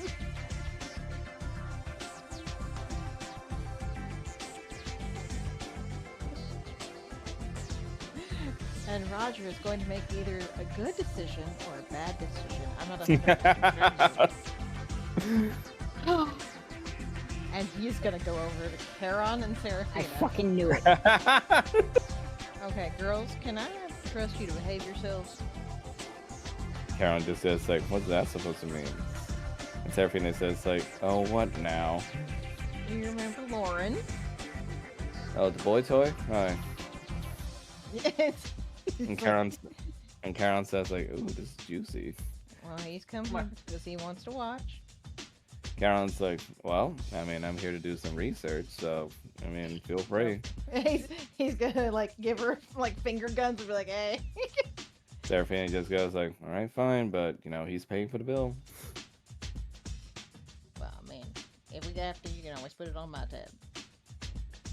Serafina just goes like, buy the most expensive things here. That's all right. And he's also gonna basically be like, You think- "This- Lawrence is like, are these friends of yours, Roger? yeah, in a sense, this is Serafina and this is Charon. Serafina just goes, I'm the voice in his head. Quite literally, she's a spirit. It's bonded to me, so she. I know it's weird, but yeah, she talks in my head sometimes. But this is Oh. her. Hi. Your hair is very very bright. I like it. And you see Charon just extends a handshake, goes like, how's it going, Charon? Aspiring writer, reader. I'm just gonna look over at Lauren and be like, "You actually might like some of her work." Just gonna say. Oh, are you a novelist? Do you do nonfiction? She says, in a sense, yeah. Given some of the romance novels she used to bring by, and you're just gonna pat Lauren on the Oh, shoulder. You write romance. That's great, actually. She says like, yeah, romance. That's one of the tags. Roger is going to look at Charon and with again the telepathy thing and be like, yeah, no, you know exactly what kind of romance novels he was bringing back. You see Karen goes like, yeah, he seems like the type. And he's just gonna be like, just take care of him. This is his first time being at one of these in a while, so if he panics or something, you know. Seraphine just goes like, oh, he's cute. He reminds me of the first timers back when I was a dancer. Yeah, he's a sweetheart. And Seraphine just like, I bet you brought bouquets to bring to his dances back in the day, didn't you? Okay, so Roger, I want to specify that Roger's staying like slightly behind Paul. Not Paul, but fucking Lauren, and Serafina can see Roger blushing in that. Seraphine goes like, huh? And Lauren says like, well, maybe. I suppose I'm a little transparent on that. And like I said, he's a sweetheart. Treat him nice. Seraphina goes like, yeah, it's like, yeah, we'll be fine. I mean, he's not the kind of creep that follows dancers after the performances, so we're good. And keep our lovely resident pirate away from him. Seraphina goes like, yeah, she's seated all the way over there. So Yeah, but I'm just saying, you know how she can be, and that would be way too much for him. I can tell you that right now. Lauren looks over to where you guys are referring to, and she is very much already drunk. Yeah, then Roger's just like, that's what I'm afraid of. And you see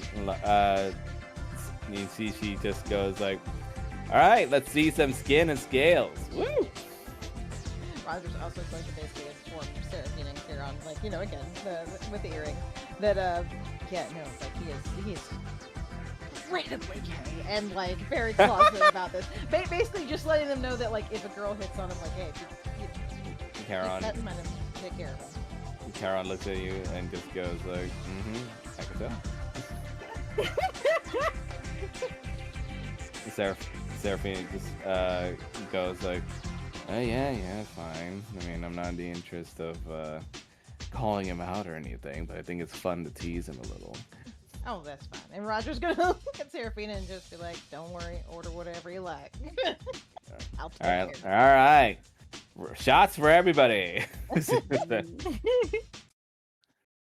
And so, Kanan, after getting a full view of the audience, you're able to see, you know, that apparently Falmet's sister is here. Oh no. Okay. Not only that, you smell something familiar in the audience. A dragon is here. Oh no. I mean, yeah, Oh, there's no. two right next to Odalia. Oh, no. That kind. What? You see someone sitting across from Sheva. Oh, I get the feeling there's a reason the parents are separated. And you see, and you can familiarize yourself with the smell. It smells like melted gold. Oh no! Kanan's gonna frown. Sheva's like new kinks unlocked. No. You catch his glimpse as he sees you peeking out, and he kind of just gives like a grin and like kind of the little like finger waves at you, where he like wiggles his fingers.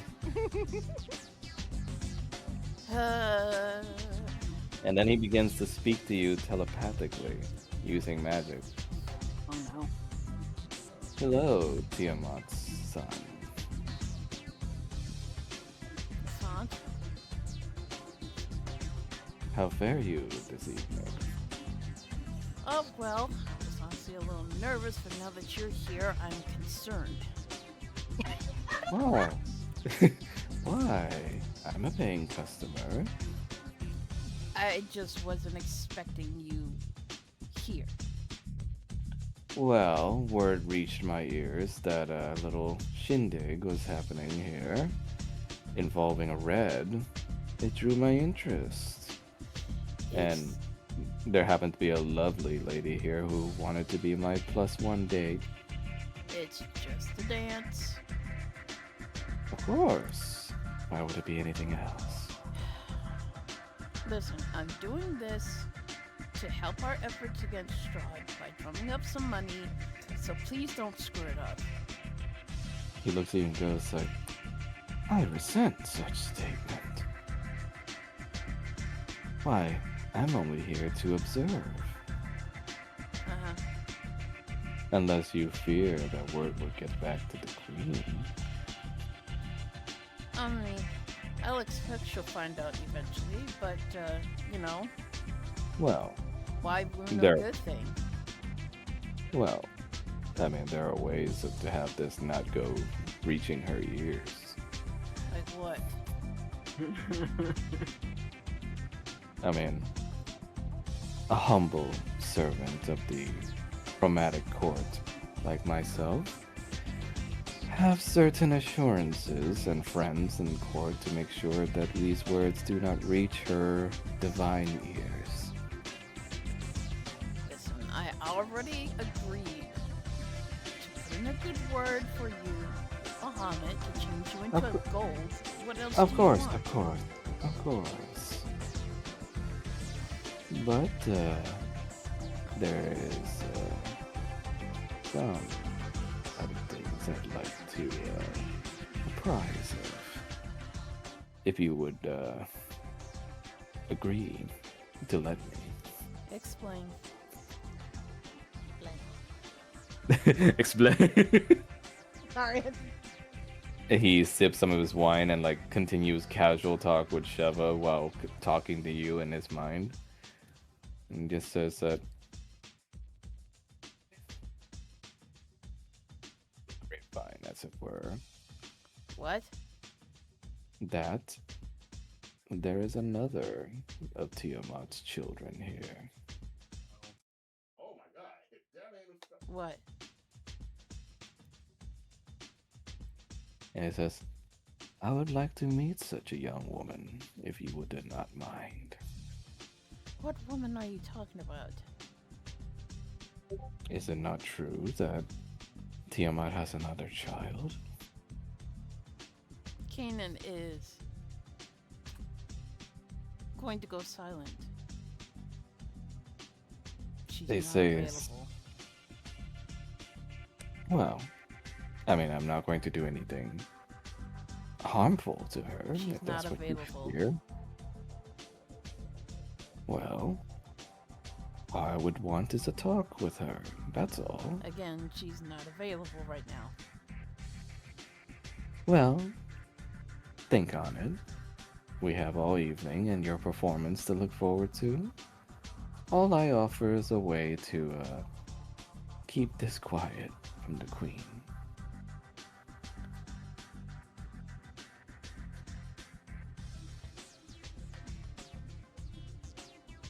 He doesn't respond.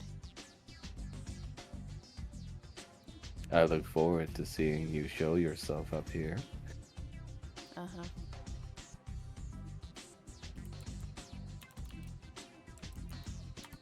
Meanwhile, you see Barbara then does the lead up for the other girls. The evening goes by as the other dancers do the headliner, and eventually, um, the night goes further as the crowd is already like pretty excited from the headliner performance by Lady Yuki and her girls.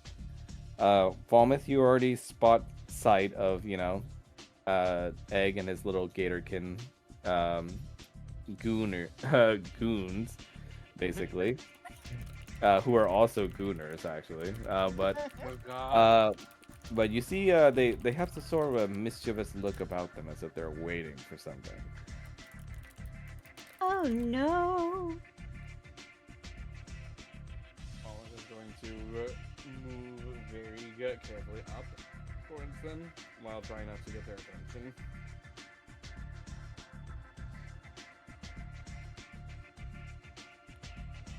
You see, as things go on, Roger, Lauren gets increasingly nervous as he taps his fingers more on the table.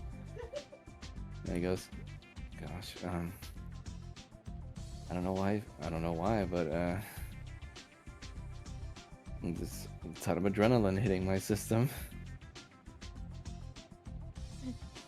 I feel like, well, it is the first time you've been to one of these in how long?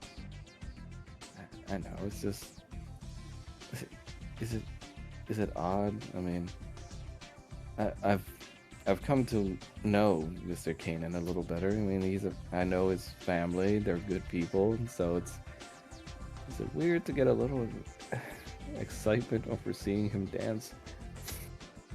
I mean, I don't think so. It's not like they're being disrespectful. He is here to dance. That's what he's doing. I mean, if anything, I look most forward to your performance, though. Right. Once again, Seraphina and Charon can both see Roger blushes at that, and Roger's just like, well, Charon thanks. and Charon just writes stuff down, Charon's just writing. Oh, yeah, of course she is. and Seraphine just goes like, "I see now." And Roger just looks at her. Just again, the telepathy is just like, don't you even start. Lauren just goes like, "Huh?" And Seraphine just goes like, "I said the wine is good. Here, try some." And Barbara just goes like, "Now, we've enjoyed the mystiques of our gracious girls from the Volpine clan and their shape-shifting powers. And yet, ladies and gentlemen, we have a rare gift tonight. You've experienced the silver lining and the silver stunner. But what if I told you that But what if I told you that there were chromatics on stage?" And then you see like a bunch of audience members goes like, "Ooh."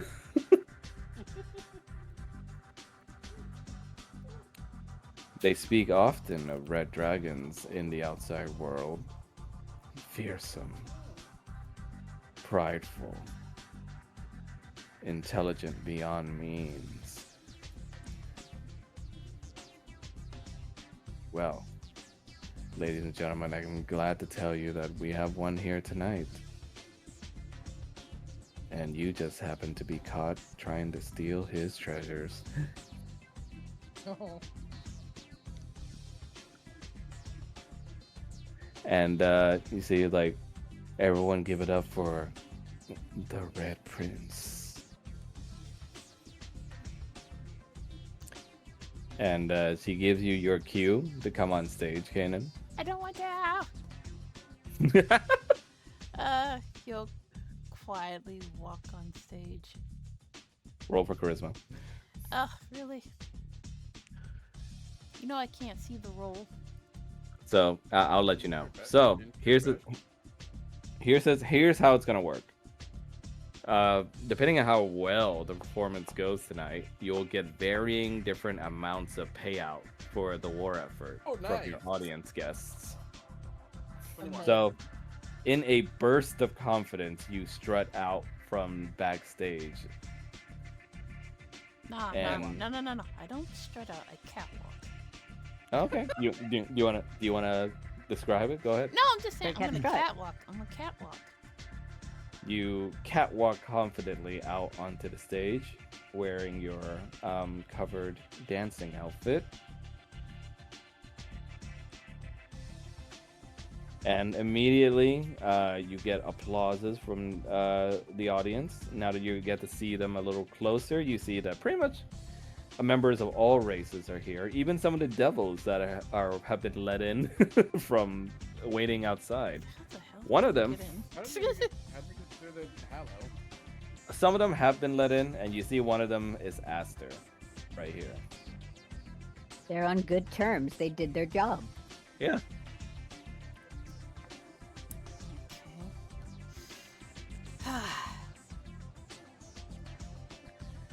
And you catwalk out, and you already hear your wife whistling for you. Oh, he's gonna start blushing. Glitter. Roger's also gonna whistle. You see Barbara just kind of twirls around the pole and like kind of gives you a playful slap on the butt before she leaves. Ah. And you see, seeing that slap, makes Lauren blush pretty hard.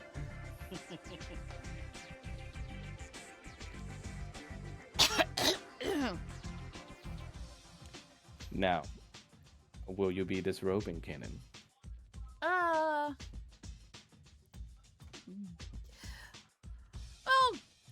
Oh, fuck. What? Stop. I mean, In the audi- in the audience. No. Yeah. You know that dance that I linked you a while back, Max, with that one dude? Yeah. Yes. It's gonna be a little bit like that before he starts to strip. You begin your performance not by stripping just yet of your outer clothes, but you begin to tease the audience a little bit with your movements, and the music changes as the Volpine performers begin to set in the mood a little bit with something slow. And I need you to roll me a performance. I'm scared. Help me. You have inspiration, remember? Help me, Shrine. You have inspiration. And also, Roger, if you fail, Roger has luck point. Convenient seating. 16. 16 is not bad. Okay. You take a deep breath and through your snout, and you work through your nerves a little bit as you essentially, do very, very suggestive thrusts at the pole, but also like start to kind of elegantly dance around it. And the crowd is basically at the edges of their seat, waiting to see what will go happen next. Mama Juju walking by with her drink as she returns to her seat, and she just goes, "Woo!" Oh my god.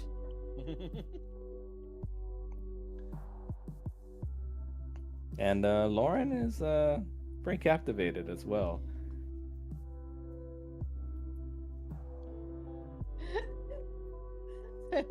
Serafina just notices Roger is looking between, like, Lauren and Kanan, like he's not sure what to be looking at.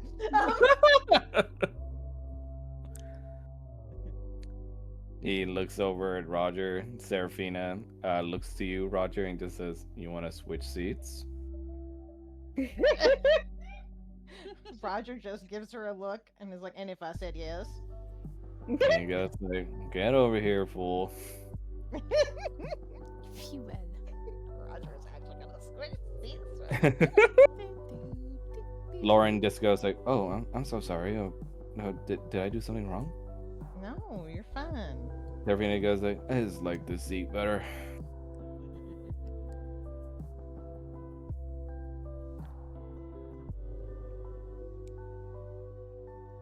Now, Kanan, when you're ready to amp it up a little, let me know. He's going to slowly unbutton his shirt, and the crowd can see a little of what he's wearing underneath. So it's like it's like draped down to his like elbows, kind of like in the picture I Nice. just gave you. Yeah. Yeah. Let me go ahead and do something here. Give me a sec. Don't you dare. Ooh. Oh, I dare. No.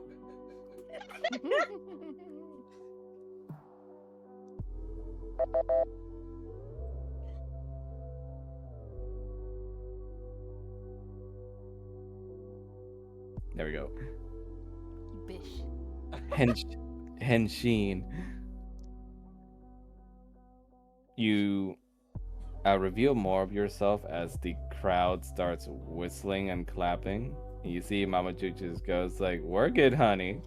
Oh my god. Odalia just kind of biting her lip, looking at you.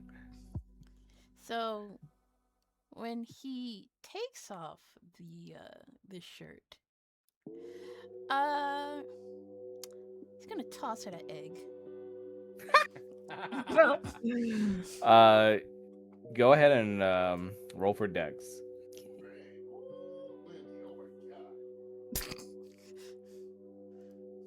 As you can hear my husband in the background. Yep. Let's see here. Roll for Dex, you said? Yeah, roll for Dex. Okay, this shouldn't be too bad. As I jinx myself. no. Inspiration. Inspiration. Inspiration. Go Inspiration. ahead. Go ahead. Reroll.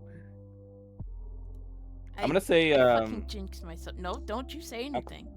I'm gonna say from Roger's inspiration to and his motivational speech, it's also a +5. Okay. Yeah. So you drape your coat out and you throw it over to Egg's head. And it lands there, and he immediately like takes it off and like kind of gives you like what the fuck face. And when he looks down, he's gonna see like Kanan's like really long tongue like hanging out at him. Like bleh. You see somebody throws a gold rose at you, and it's Buffon. Oh god. He begrudgingly picks up, but he doesn't make it like obvious that he's annoyed, and he picks it up and he smells it. And then he will resume his. This is embarrassing. He will resume. He will resume his performance by doing a little pole dancing, and utilizing his tail. Oh, cool. Just like Roger taught you. Oh God.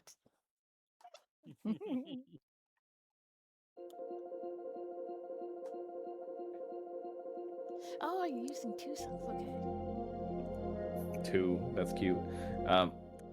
What? That's Like great. I don't have an entire playlist. You see, everyone starts to go quiet as they watch you do this very intricate dance that requires a lot of Interpreted dance. practice and skill here. And you see Al already like clapping through like the smoke from his pipe. And you see Egg and his gang, Falmouth. They still have Kanan's coat, and it looks like they're stuffing something in it. It's a bomb. It's a bomb.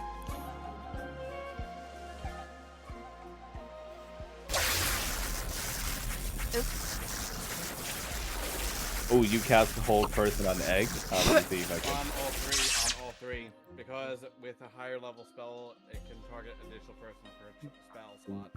What is the save for that? It's DC 20 Wisdom. This would be a really funny time to nat 20. Ooh, I like this song. Yeah, it's pretty good. That's it. Okay. Oh wow, he was one beneath. You see the little bugger like fights against it with all his will, but you manage to hold him and his friends. And you see that the things that were stuffing inside Kanan's coat looked like tomatoes. Okay. Thomas is going to walk over to them and he's just going to grab each of them and start shoving them. And you see he just looks at you and goes like, "Oh, you no fun bastard." No. Out. And you see, Drag them. He's just dragging them. you drag the three out, and they're still frozen, so they can't move. It's like dragging out statues. And Lauren just says like, "Oh dear, I mean, I didn't think the dance would be that effective." Roger just kind of laughs and is like, those fellows are troublemakers, especially the short one. Oh, I do remember there being a few back when we first met. Yeah. Mora always handled them real fast. Is Falmouth your new Kimura? Oh, no. No, but he has taken up to dancing. He's going to be dancing with me after this. Oh, he blushes. I see. Roger just smirks a little. Kanan, you can notice Lauren's here sitting with Roger, and Lauren's paying pretty special attention to certain parts of you. He's gonna wink at him. He closes his eyes and covers his face in embarrassment. So, Roger just pats him on the shoulder. so how high is the stage? From the ground, Yeah. I'm gonna say like not too high. Like I mean, about is it 10 high enough to where you can step down and step back up? Is what I'm asking. Yeah, it's about 10 feet. It's not that high. Yeah. 10 feet. It would probably have steps too. Okay. Like, Yeah. So yeah. he's gonna step down. And he's gonna start dancing in front of his wife.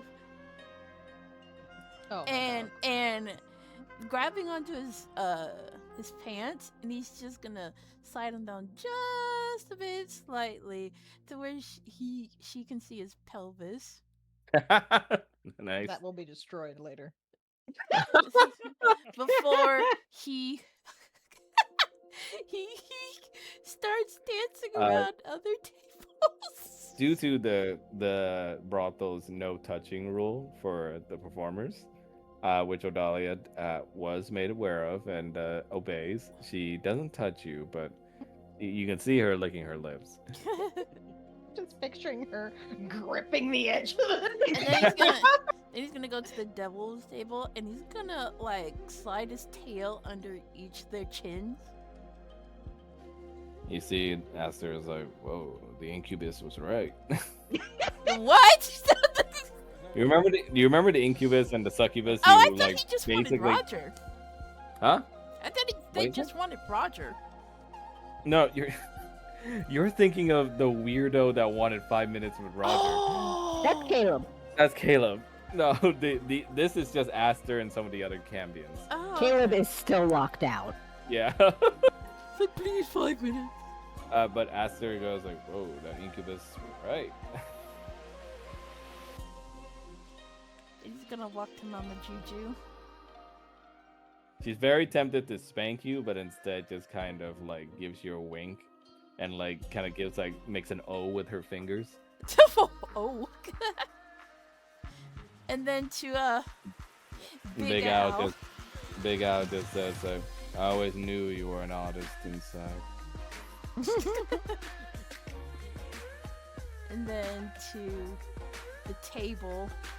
He will The table. the table, and he will very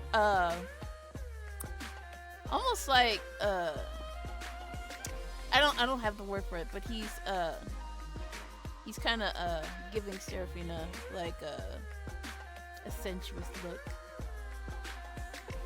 Serafina just like kind of raises a brow and just says, "And I thought you didn't like me." And he goes to El Blondie. Now, Blonde. Oh, blonde.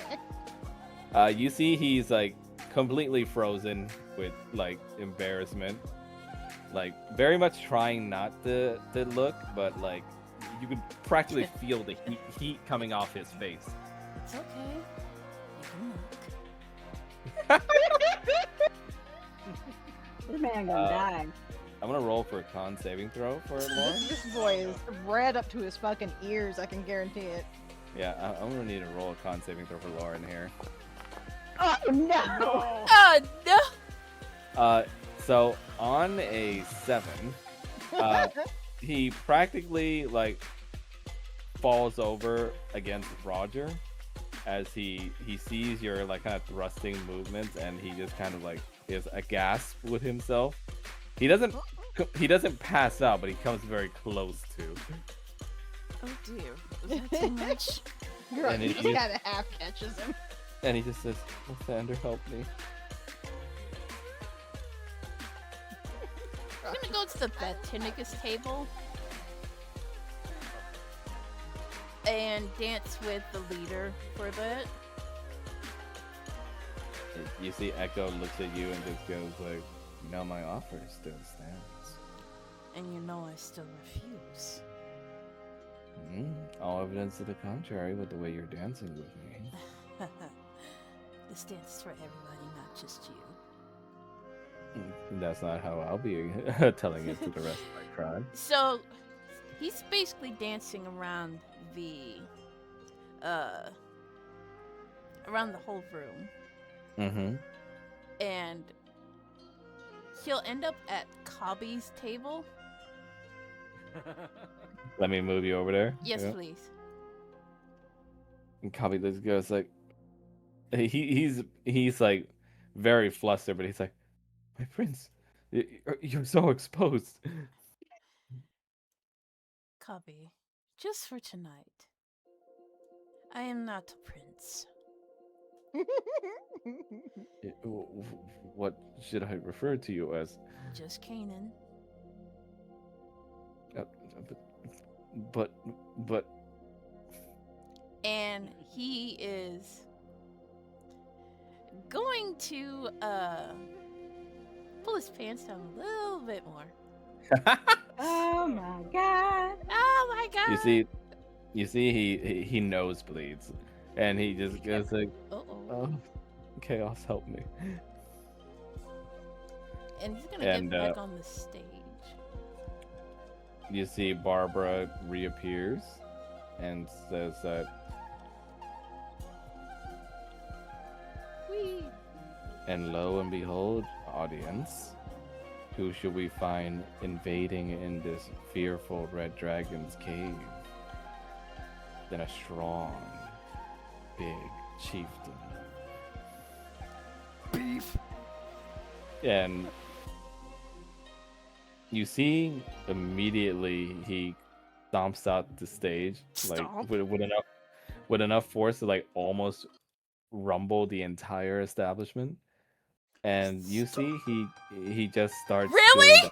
the haka dance. Oh my god, Max!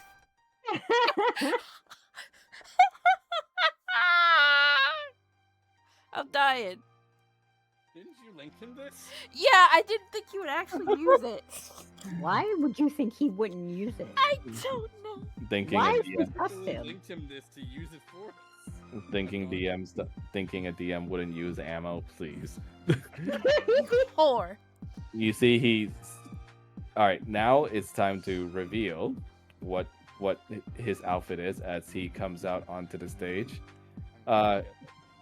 He he shreds off the outfit that's covering him, and everybody starts to gasp seeing what the chief is wearing, especially the Gator King, because he's never done something like this before.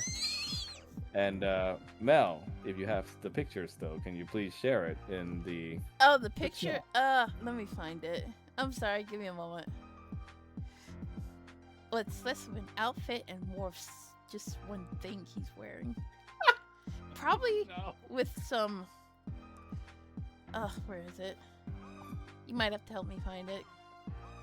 Let me check the media tab. Yeah, I'll I look think I for it. sent it to Shrine too. Hold on. Yeah, I did send it to Shrine. Here we go. Okay, you want to share it? Yep. Wee. Okay. So you see him wearing basically what can be described as a leather speedo that has only a zipper in the front, and the entire Gator King community's jaw just lay wide, gasping, seeing the chieftain wear this.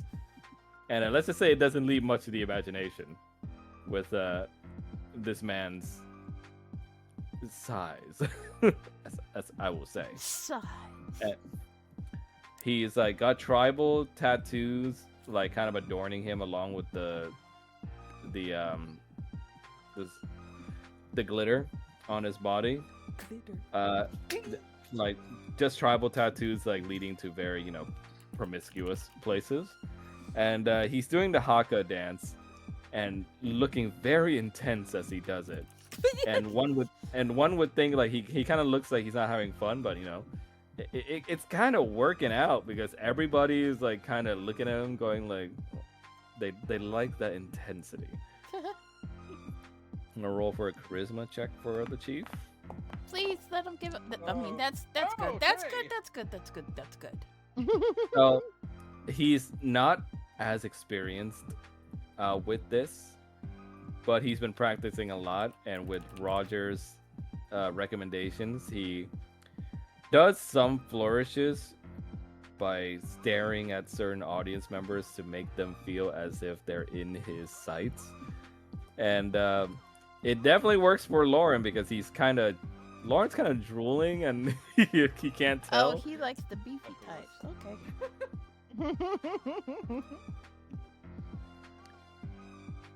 And you see Mama Juju just goes like, "Yeah, that's my ex." What? Phone just looks at his mom. Wait, what? Oh yeah, nobody else knows this than Kanan, but Kanan, that's right. Well, everybody knows now. And while he's doing his dance, Kanan's gonna rip off his pants entirely. The entire crowd goes crazy, and the chief, wasting no time, basically takes you by the hip, Oh. kind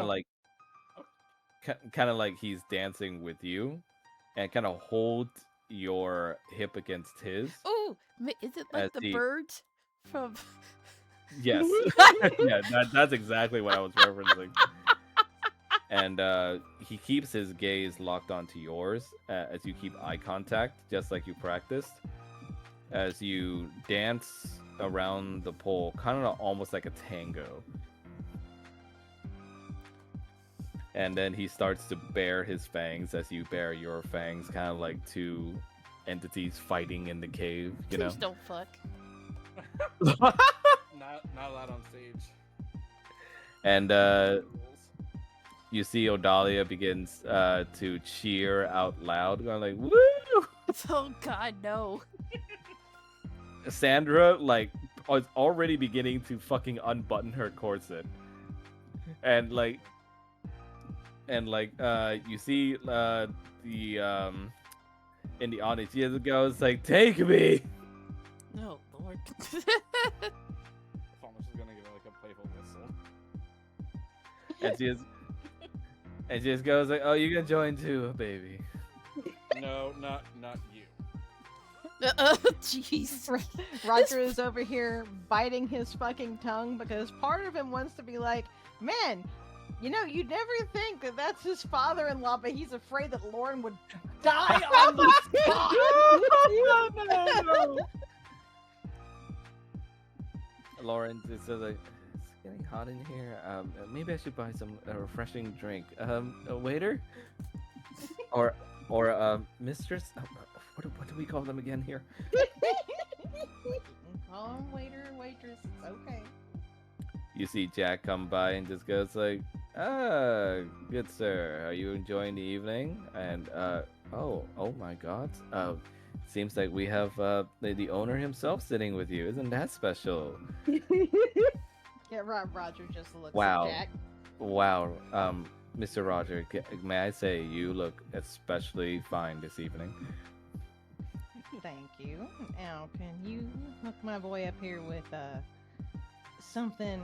He's gonna look at Lauren for a minute and be like, probably not alcoholic. Yeah, Lauren looks like, I mean, I think I can handle it. I think. Okay, then he's gonna look at Jack and be like, not a lot of alcohol, nothing strong, nothing Paul would use. I mean, look at my beard. Look I mean, at my beard. Oh Look my at my beard. God. I think I'm a more experienced man now. I'm not as lightweight as I used to be.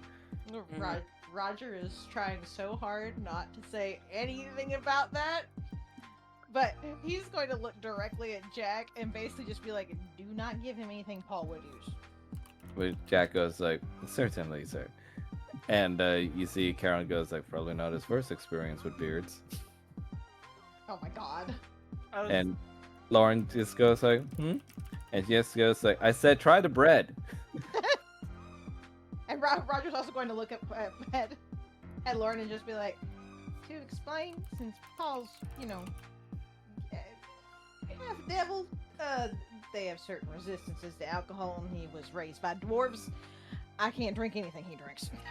Oh, wow. He sounds like a sturdy man. It's scary to watch him put it back. We'll put it that way. Put it back. Oh Yeah. my. Roger kind of laughs a little. It's like, well, I meant drinking, but I mean, I suppose that too. And at this moment, you and the chieftain Mel do a maneuver where he. Oh, one second. Oh, okay. While they're dancing, the last piece of clothing is stripped from Kanan. The little loincloth he was wearing. So you take the loincloth off? Yep. Nice. And it's like a little It's all Speedo out. he's wearing. Yep, he's all out. Yep. They're both wearing speedos now. Yeah, Speedo. The entire crowd goes crazy, and you can see even Skia like kind of cheering very loudly. The Spader is like trying to sink into the couch as much as he can. Like father, like I son. think Paul would kill Kanan if he danced in front of Skia. I mean, Paul would just kill himself. It's okay. That takes care of all the problems he's having. Buffon, in the meantime, like kind of showers you in like little bits and baubles of gold that he has. Oh jeez. I mean, we were trying to reuse gold in war effort. And I need you to roll for a performance roll right now with the chief. And then Kanan just trips. Oh god. Oh, no. No, Oh no! we got luck points for that. I But can't do you see have what's enough? the roll. I can't Oh my see it. God. 20! Oh, okay. 20 for you. And then Oh, 3. no. Please And luck. then, Please luck the chieftain. Please luck the chieftain. So, are we letting the chief have his 3, or are we luck rolling it? Luck. He can have a luck point if Okay. that Okay. is allowable by the DM. Yeah, that is allowable. He is now. All right. So, performance. This man has 0 Oh my modifiers God. for performance. Are we using another one? Oh my god, can Roger give him inspiration? Yes. Roger's gonna. So how would you explain how you would give the chief inspiration, as he seems to be faltering a bit? Roger, Roger. Roger is going to whistle and just be like,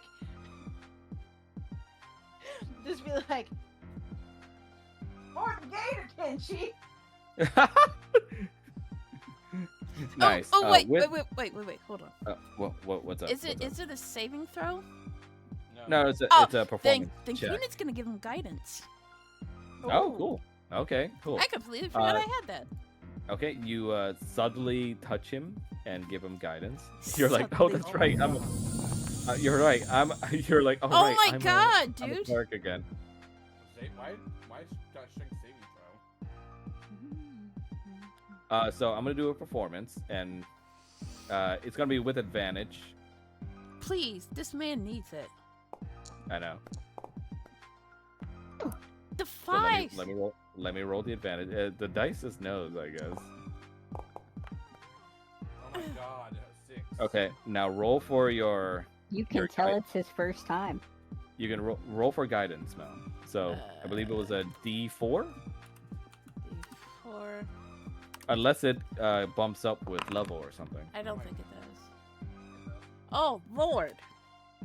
So with a +5 from the inspiration, that's gonna be 12. Are there any other boosts anyone would like to offer?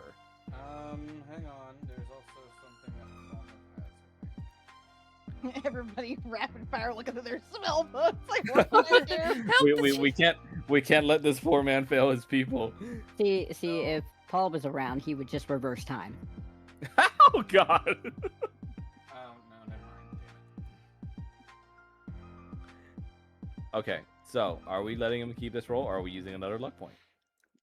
We can use another luck point. My screen has gone black, so I can't actually do it myself. It's okay. I'll take it away. Yep. Oh, that's There much we better. go. Nice. There we go. So, That's what I got. with your helpful encouragement, he summons up the courage and does the maneuver that, as planned, where he spins Kanan around the pole a bit, and kind of spins him off with a slap against his butt. Oh my. There's a mark on his bottom. And he then kind of holds both your arms by the wrist, Whoa. behind you, almost kind of like you're his prisoner, as you both dance with him. Of course, size difference, so he's the bigger one, so he's like definitely kind of like holding you up basically as you're dancing with him. And you know it's Satsu when you've been shrine is like, whoa. Ooh. And you see that the crowd goes wild for this move, as lots of whistling and cheering as comes out. Kabi, like, kind of just blushing as he sees this, like kind of antsy and twitching every time he sees Kanan getting touched. And Lauren just goes like, "Oh my, that's a very intense dance they have going on." Roger's like, they're both pretty intense most of the time, so it fits. You see the chief then snaps his jaws near your neck, Kanan, as planned by your performance. You then break out from his hold and kind of do a maneuver where you both straddle the pole around it, spinning, and it looks to be as if you are toppling him over, as he ends up kind of like on his knees, with the pole in between his legs, like kind of bent back while you're on top of him. This is very provocative. And you see Lauren very much adjusting himself in his seat. And he kind of unintentionally starts to lean in a little closer towards Roger. Roger just kind of chuckles. Someone give And, him a bat to hold him tight his dick in. You see Lauren's hand also brushes up against yours, Roger.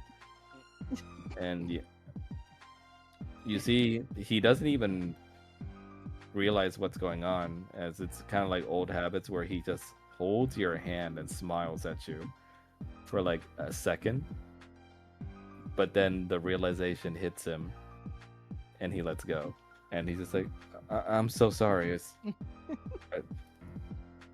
Roger's just going to pat him on the back and just be like, "It's all right. Relax." He blushes and continues watching the show. As meanwhile, back in the kitchens, you see Helena looking at you, Paul, and just going like, based on the music I'm hearing, as her ears perk up, I think Roger's turn to dance is coming up soon. I was immediately gonna turn red. Yeah, I know. They mentioned that. Something about that. You gonna go see? Nope. I mean, I know your thing with this is kind of awkward, but I think he would like to have his fiance watch him dance.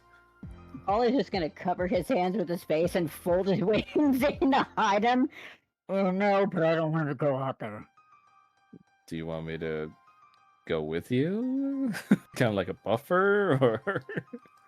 I don't know if that's worse or not. You don't know what? I don't know if that's worse or not.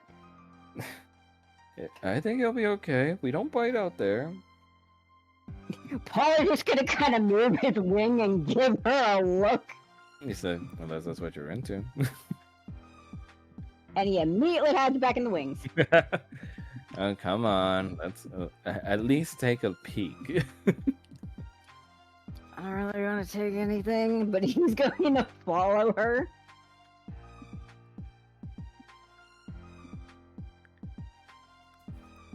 Bottom.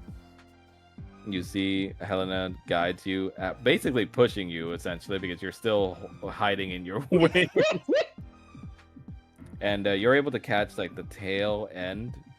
Get a tail end. Of the Chief and Kanan's performance. As Kanan, I'll let you explain what they do to close out the act. Oh, gosh, I don't know. You kind of put me in a spot here. I don't know. They Moulin Rouge it. Yeah, they Moulin Rouge it.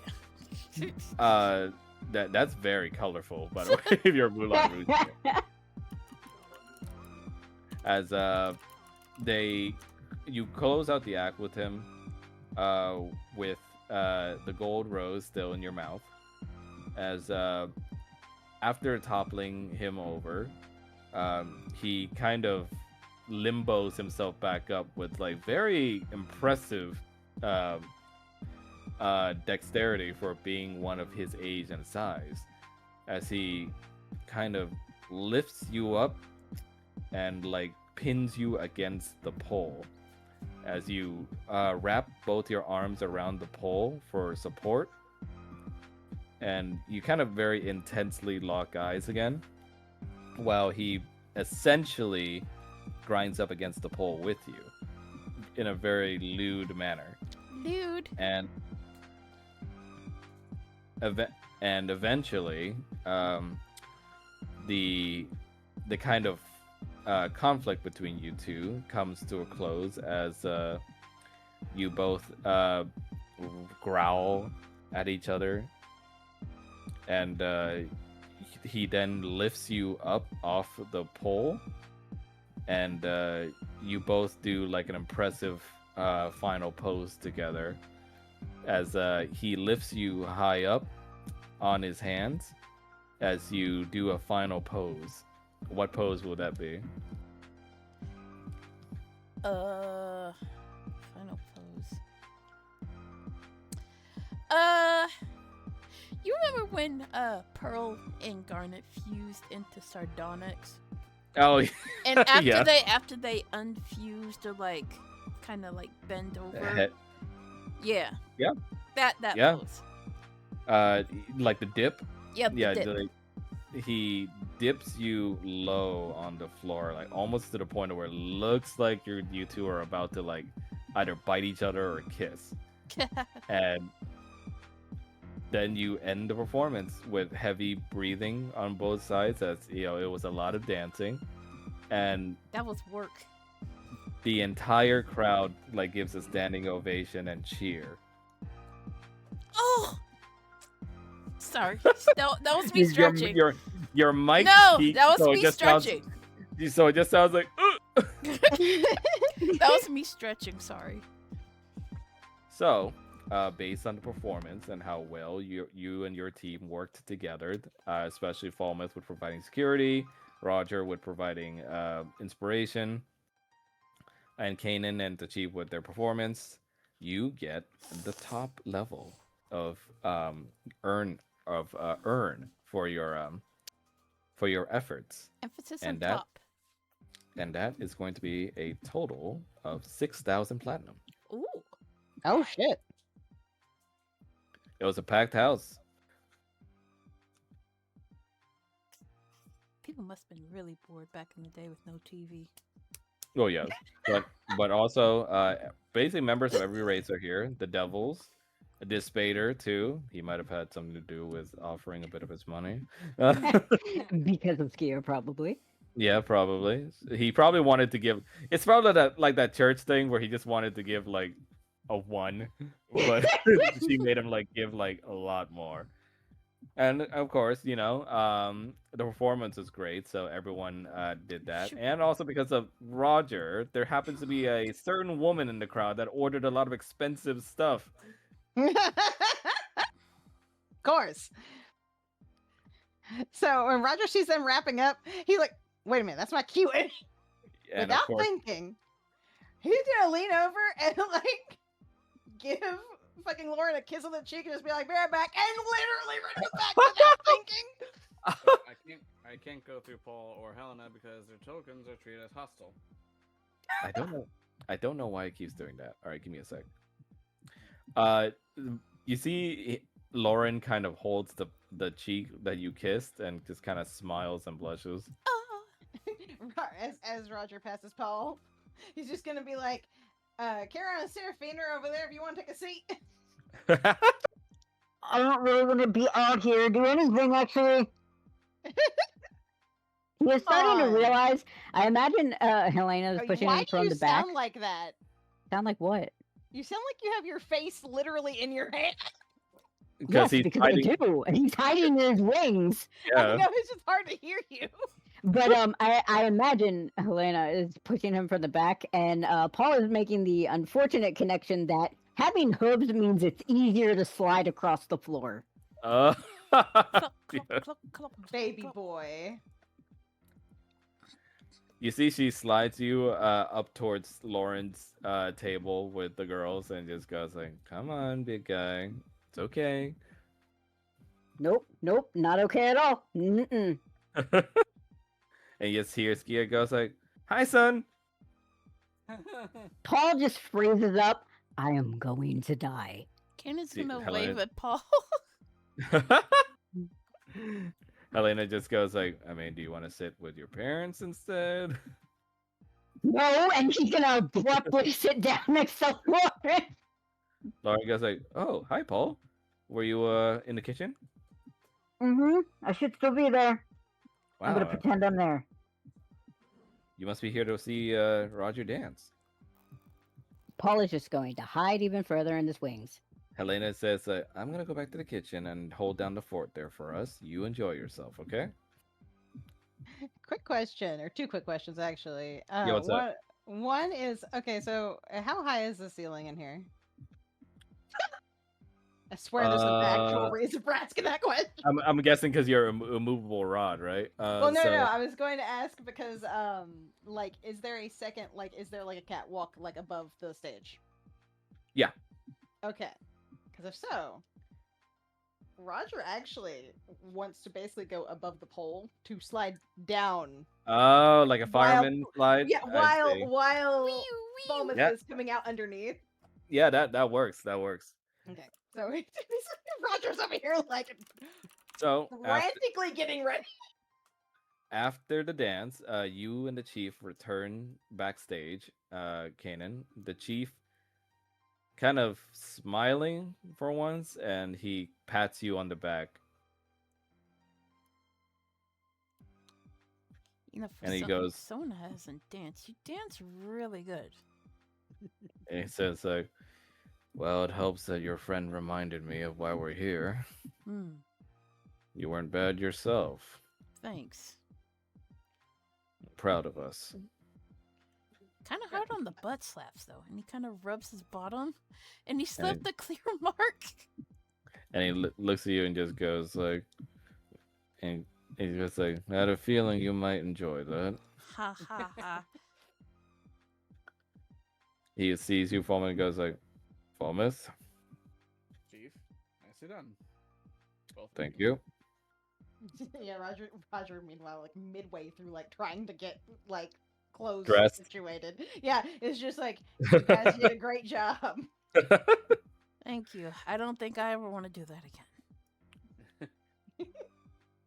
The chief looks Well, at you. If you do, I'm sure they would love it. The chief looks at you, at Roger, and goes like, "I thank you for giving us instruction. I know someone as big as me is probably not the best, easiest of choices to teach in this craft. Would you believe I've taught bigger? Impressive," he says. It says, "Well, we couldn't have even done it without your help. So I thank you. And my people thank you as well." You're welcome. Happy to help and happy that it came in handy, you know. And he looks at Falmouth. "I hope no one was too much trouble out there." I handled it. He nods. "Good work.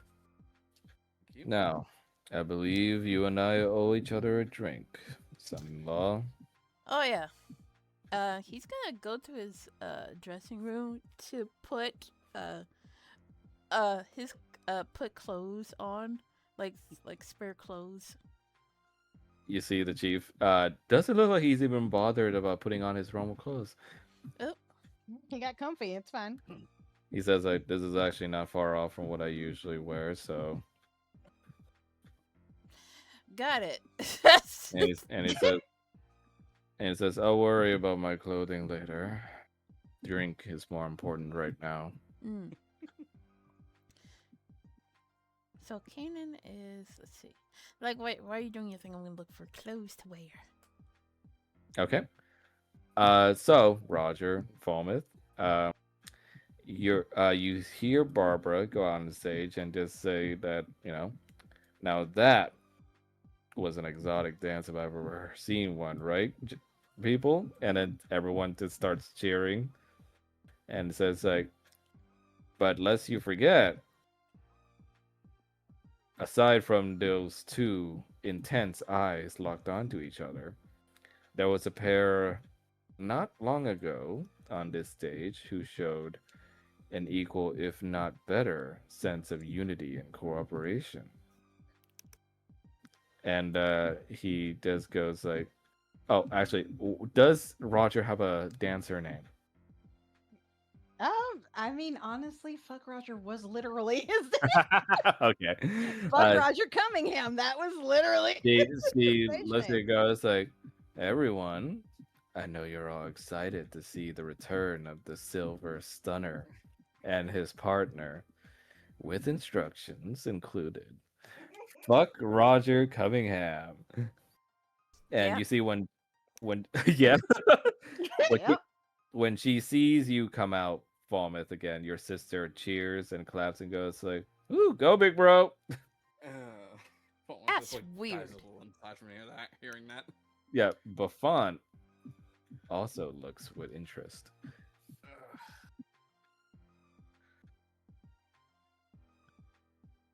So, Fawn is actually going to be out, actually in the armor that he usually wears, but he's already grabbing at the cloak to take it off. Ooh, nice. Because remember, it's the adorning mantle. Yeah, I remember. So as he walks out, he removes the adorning mantle, and off comes the armor. So he's left in like the sort of tearaway clothes. The crowd starts cheering again.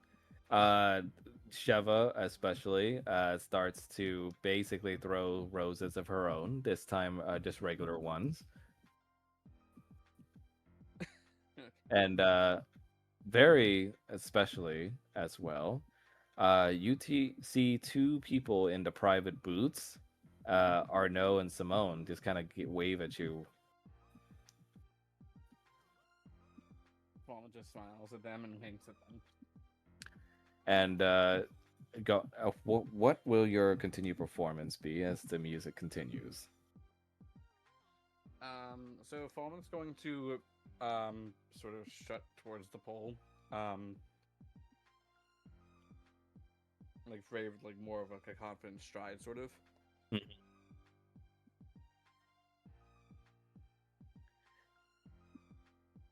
What's that? Oh. Max? Yeah. No, I didn't say anything. Oh, I thought you said something. I said he was just like striding up to the pole first, like really confident. And... Oh no, I didn't say anything. No. Oh. And he's So going you, to like, and he's yeah. going to walk the pole like he was first taught by Roger, and just because it's like a solid entrance of doing so. So you stride towards the pole confidently.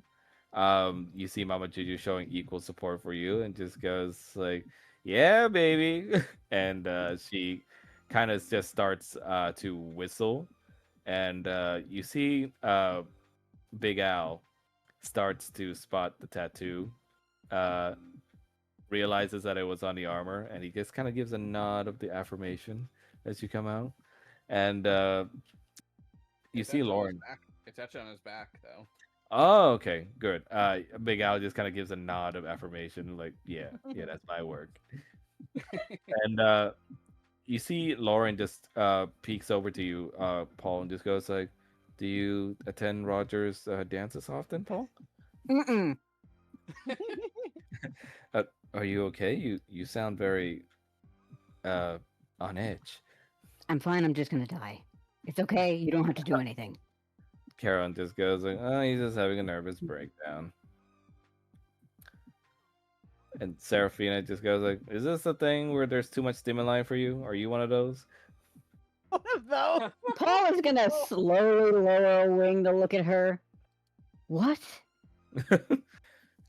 Serafina goes, "Because I always got a feeling from you. Just saying." Oh my god. I chicken, isn't don't it? want to be in the room right now. Serafina goes like, "Well, suit yourself, but this roast is pretty good. Give you props for that." And he's gonna go right back into his wings. Lauren says like, "I will admit, the food is good. I just feel bad because I've been so distracted that I haven't taken many bites." While Yeah, that Falmouth, happens here. while Falmouth is dancing on the pole, Roger is going to he's gonna be upside down, and he is going to come down with like his legs holding onto the pole and his arms out. Yeah, nice. And sort of going around like to swirl down a circle, basically so Falmouth could actually catch him kind of. Nice. By the way, this move's called the inverted crucifix, so I think that's topical. It's fine.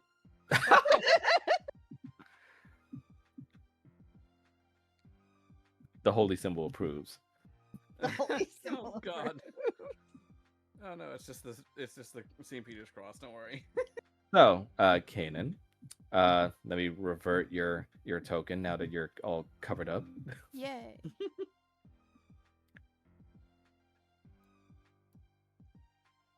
By the way, he'll be wearing this. Let me give it to you. He'll be wearing what? He'll be wearing where is it? He'll be wearing That's for this. Roger, by the way, not for Kanan. Oh, okay. The bitch, he be gay. He'll be wearing something like this. Oh, okay, yeah, nice. That's fitting. You probably raided Jack the Vulpine's wardrobe without telling him. Yeah, I did. Once again, going through his things. He deserved it. So you go out with the chief, and do you wish to seat with your wife? Yes, as long as he's coming. Yeah. Okay. You walk out with the chief. The chief's like wearing his cloak as per usual, but he's still got his dancer outfit on. Lady Ashvala and Roshana make room for you two at the table, as Odalia gives you a big kiss when you return.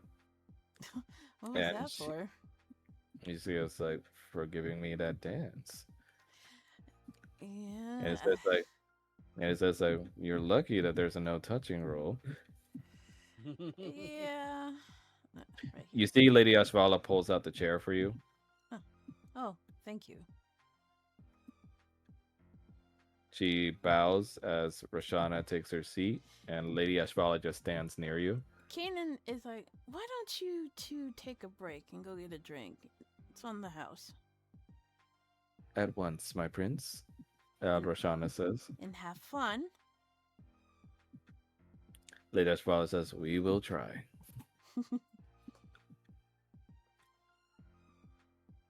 And Nodale just holds your hand and just like, did they let you keep the outfit? I don't know why. Because I'm thinking I want you to do me a repeat performance later. Oh.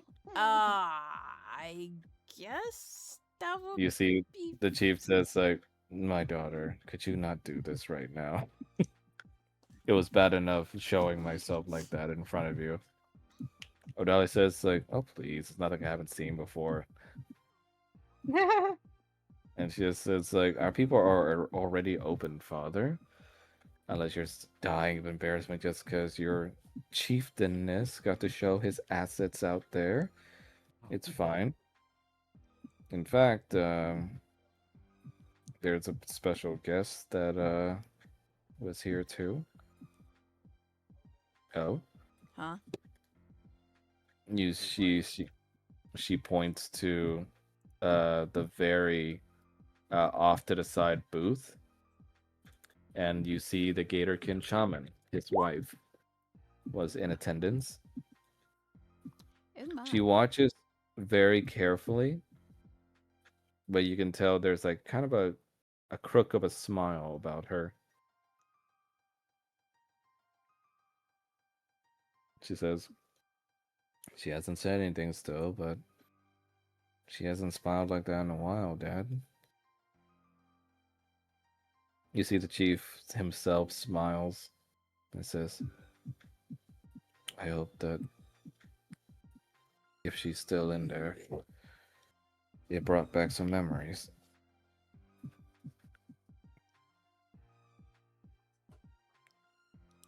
You see, he looks like he's about to get emotional, but steals up and says, but I'm glad that our performance was exceptional. Yeah, we got And you a see, pretty nice payout. Odalia just says, you're welcome for that, by the way. Yes, thank you, dear. And she says, now, about all that spanking up there. No comment. So, Roger and Falmouth, what do you guys do as you continue your performance? So, Volmouth is largely going to be the sort of person that Roger hangs off of, as well as on the pole, I guess. Nice. What Charm was saying. Mhm. You basically catch them as they're going down the pole, yeah? Yes. Yeah.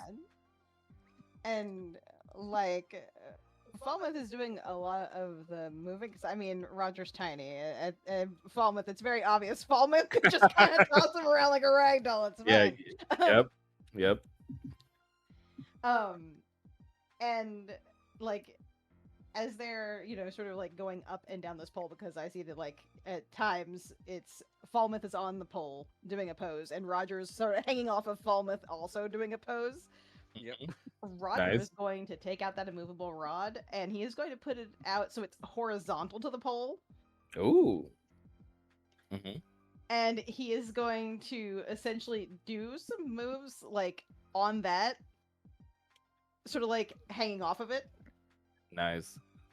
So watching Roger is an amazement in of itself, as you all witness basically a master at his work, having done this for much longer and is tr- practically born for it, essentially. Uh, Having the talent and the dexterity to do such vivid movements on the pole, and with the movable rod even more so, as the crowd not only gasps but also goes ooh as they see like the kind of feats his body can perform alongside Falmouth. And you see Lauren just spellbinded, essentially. His eyes locked onto you, watching every movement like he used to back then, as the memories kind of come back to you of the old days when you first were seeing him. And Paul, why don't you go ahead and give us a description of how Paul is reacting to all this? He is completely red. He is still hiding in his wings, but every so often he lifts them away to look at Roger and then immediately goes back into the wings. It's, as the performance continues, you get practically showered in like roses, but also coins from the audience. Buffon especially begins to shower you in gold, as Skia also throws her own rose, using using some magic to get it over there, using like a mage hand. And of course, amidst the cheers, you hear a singular caw out there as well, as he claps with his wings. A few also poses that these two could be doing.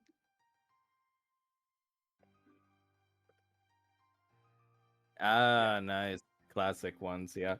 As part of the routine, like Falmouth eventually takes off his vest and throws it towards Simone, and the tearaway pants towards Arno.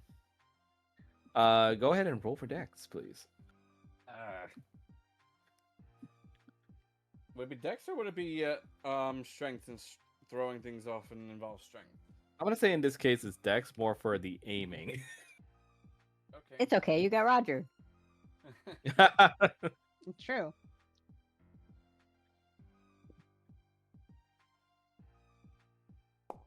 Okay. I hate that this song is actually like growing on me. By the way. Right? 20 nat. So on a nat 20, you not only have it land on them, but have it be so that they gingerly land in their hands ever so gracefully, like FF10. You know when you summon Shiva and she throws the veil, and like Yuna catches it. It's like that. And you see Simone kind of like very lewdly starts to make sure you can see that she smells it. But you see Arnaud just kind of blushing and holding on to it, kind of like a blankie. Oh my god, babies. And yeah, as the performance continues, Kanan, how do you react to their performances? He's gonna throw a rose at Roger and Falmouth, and he's gonna start clapping. Nice. The chief as well, like he doesn't clap because that's not his deal, but he does like give like the next The best mug thing to him. stomp, Just, the like, mug slam on the table. Yeah, that and the affirmative like nod, like that The says a nod. lot for him. Booty. And yeah, the evening goes off great. Everyone has a good time and has like great foods. So as the performance continues, how does Roger and Falmouth wish to close out their act and the whole evening? Hmm. So, Fallen's favorite thing is like finishing with the archer, but he's probably also gonna, instead of holding on to the pole with his lower arm, he's gonna hold on to Roger to hold too close. He's Oh very shit. used to it. Nice. Can somebody remind me what the archer looks like? It's what's in the image I linked in the It's the upside down move like this. Ah, no, no, This one I, here. I Yeah. see it. Yeah, I so see instead it. of so Nice. instead of using his left hand to grab low, he's just like holding onto Roger while his right hand keeps him held up on the pole. Nice. You two close out the act with that, and immediately the crowd goes wild, seeing what you can do with your bodies and the pole. And you see cheers aloud everywhere as people begin to raise their mugs as well, in tandem with the chief, to a great evening and night. And Barbara just closes out by coming out backstage and goes like, "Give it up for our performers today, everybody. The Volpine girls." The Volpine girls come out and bow, and then they say like, "The chieftain and the Red Prince," Kanan will and like raise his mug. and a spotlight goes right on Kanan and the chief with cantrip magic. He'll blush and he'll raise his mug. And lastly, the Silver Stunner and fuck Roger. So Yeah. Roger, Roger is. I will want. I do want to stress that at some point Roger did probably toss his clothes at the boys, but Oh yeah, nice. he's wearing like like some like basically boy shorts, short shorts, and he's going to bow, but he's going to do it so he's directly in front of Falmouth, like Ooh. grinding on him. Nice. Lauren covers his face just like Paul does, and they're both just like probably like red to the brim seeing that. Yeah, Paul's like on the verge of hyperventilating. So here's the question: who do you throw your clothes to, Roger? Well, I mean, he's got top and bottom. I mean, might as well just throw him at both the boys. Who gets what though? I mean, he's got to throw the bottoms at Paul because it's going to make Paul just melt down even worse. Good job, Roger. Good job. Yep. So Paul, I'm gonna need you to roll a con saving throw. Oh, that's that. Mm-hmm. Isn't he actually good at those though, since he has a good decent con? Surprisingly for a wizard, yes. I mean, shouldn't it be disadvantage here? Sure, Just sure. saying. You know what? Sure, let's go with disadvantage. Also, when Roger straightens up, he's gonna do that thing where he like leans back against Falmouth, like puts a hand like up against, up against Falmouth's, like the back of Falmouth's neck, or as much as he can reach up behind Nice. him. Kind of like draped up against him. Yeah, draped up against, like, but like with his back up against him, kind of thing. Man, these dice really are wonky today. So fortunately, you don't pass out from sheer embarrassment, but you manage to hold on just enough to be there for Roger consciously. As you, When he gets the fucking clothes, he is just going to fucking pull up his feet so they're on the chair with him and curl his tail around himself. Roger's but also you- gonna blow a kiss at the table. but do you still have the pants though? Yeah, absolutely. He ain't gonna say anything now. Lauren catches the shirt and immediately stashes away in his coat, and hopes no one notices. And yeah, with that, the entire evening comes to a close as Barbara ends the event. But everyone, sticks around for the general festivities and food until like truly deep night sets in, and everybody starts to kind of one by one leave and like Disperse. corral against the exit. No, not burst. No, disperse. Oh, disperse. I thought you said burst, and I was like, no, that's not allowed here. No. So afterwards, you guys meet up with each other backstage. Just the Barovia's Hope Gang. So let me go ahead and move you guys there. No. Hiya.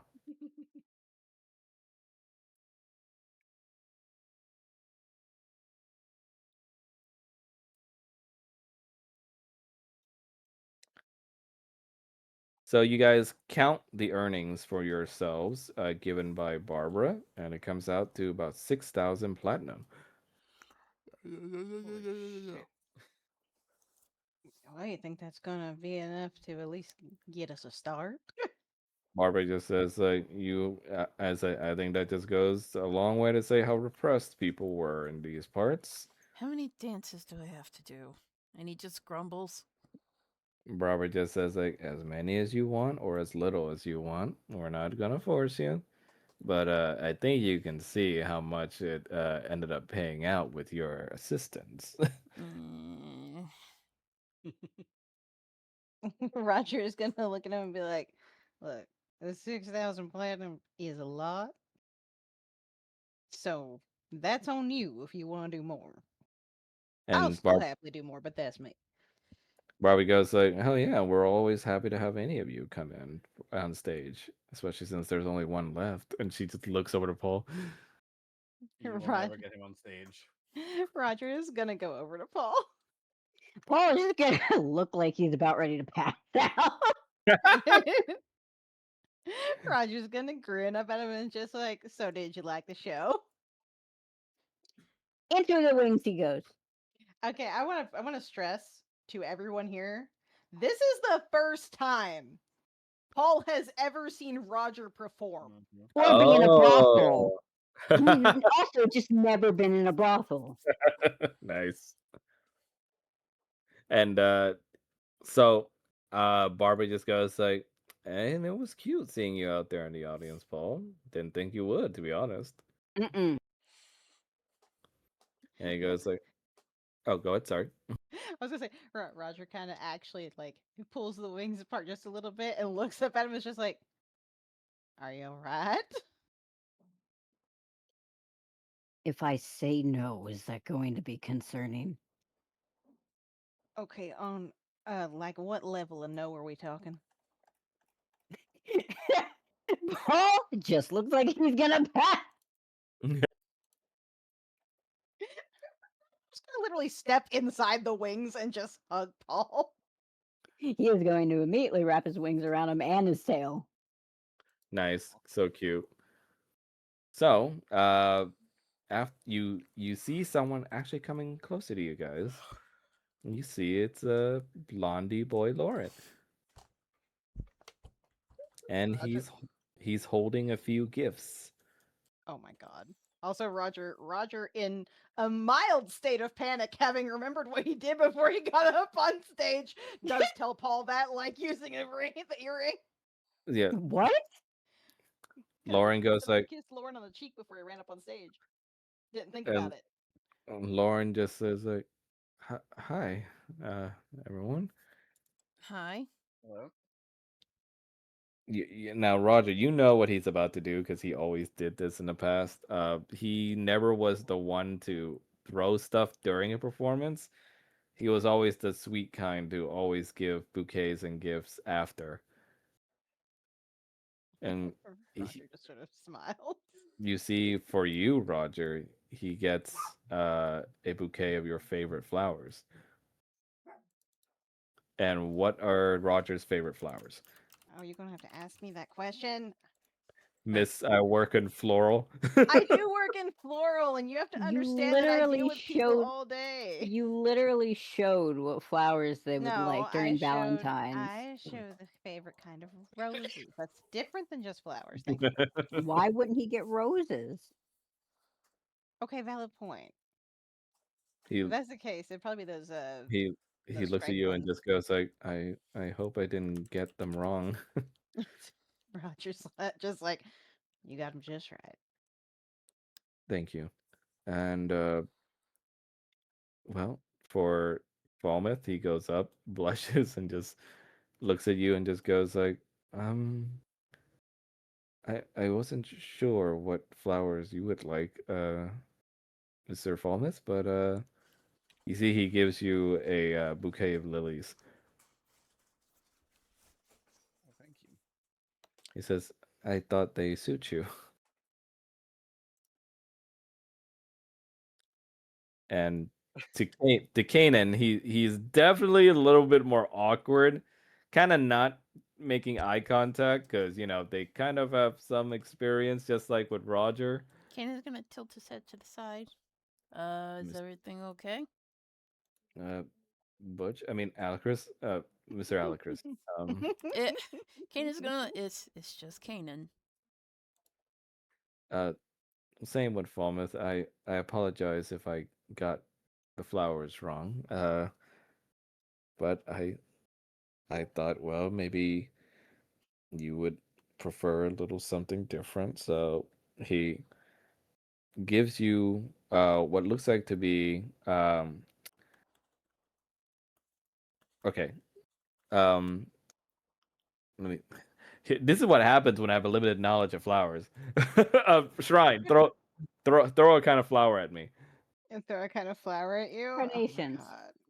Yeah. Orchids. Carnations? Oh, Yeah, Carnelian. yeah, orchids. he gives you a bouquet of what looks to be kind of like a mix between red and yellow carnations. Oh, thank you. That's A, very thoughtful of you. he he looks down at his feet. He's completely red, standing in between two big burly dragon men. And Barbara just goes like, I don't think they can hear you. Boys, maybe you should stand closer to him."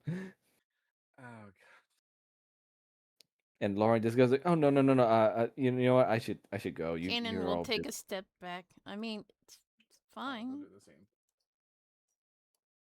And then Lauren just says, "Please, uh, no." She said, "Step closer to him."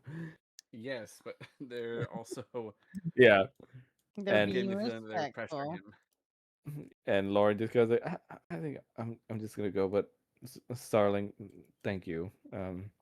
You're amazing as usual." And Roger's just like, I'm happy you came to see. he nods and looks like he's trying to figure out if he's going for a handshake or a hug, but he Roger hugs him. he, he just taps your back and hugs you a little bit longer than normal. And then when he realizes, he just goes like, "Oh, bye." Oh, bye. Barbie just goes like, "He's got a man crush on all three of you, doesn't he?" Roger looks over at Really? Barbara. Well, he's my ex, so Barbie goes like, "Oh, he's the one. Oh, that's fun." Well, no, it's not bad. He went through some stuff, and so Oh, I don't doubt it. But he looks like a good lad. yeah, he's kind of a sweetheart. And he goes like, "Hell, you don't see me getting bouquets when I dance, so he's a good one in my He book." he was always like that. Barbie goes like, "Well, good job, gang. I think you all deserve a good night's rest after everything that's happened." Hmm. Uh, Falmouth, you notice something activating in your inventory. Huh. And Phone's just gonna reach into his bag. It's the gem you received from King Faravir in the Feywilds. Ah, seems You he had a see, message. you see that it begins to glow at and you see this gem, which is called like the blessing of merriment, uh, begins to absorb some kind of energy from the air in blue sparks, and you see it begins to fill up. Oh, feelings of joy and happiness, I suppose. Hmm. And thanks to this, indeed, like the king mentioned, it was either kill the brothers or find a way to fill up the kingdom with more merriment, joy, and happiness. And due to the gem's presence, some of it funneled into the Feywild kingdom of Ildravine. And thanks to this, you now only need to take care of one of the Oblivion brothers in order to complete the set, or do something else that would um, acquire more joy energy, essentially. Hmm. Okay, that's some progress at least. And you also get another guest in the backstage. You see a red dragonborn gentleman walk in wearing a noble suit of sorts. Ah. Low-key, I was waiting for it to be Odalia being like, pelvis ruining time. And you see Buffont here. Of course, only Kanan knows his Buffont so far, thanks to the telepathy. But he goes like, amazing performances, all of you.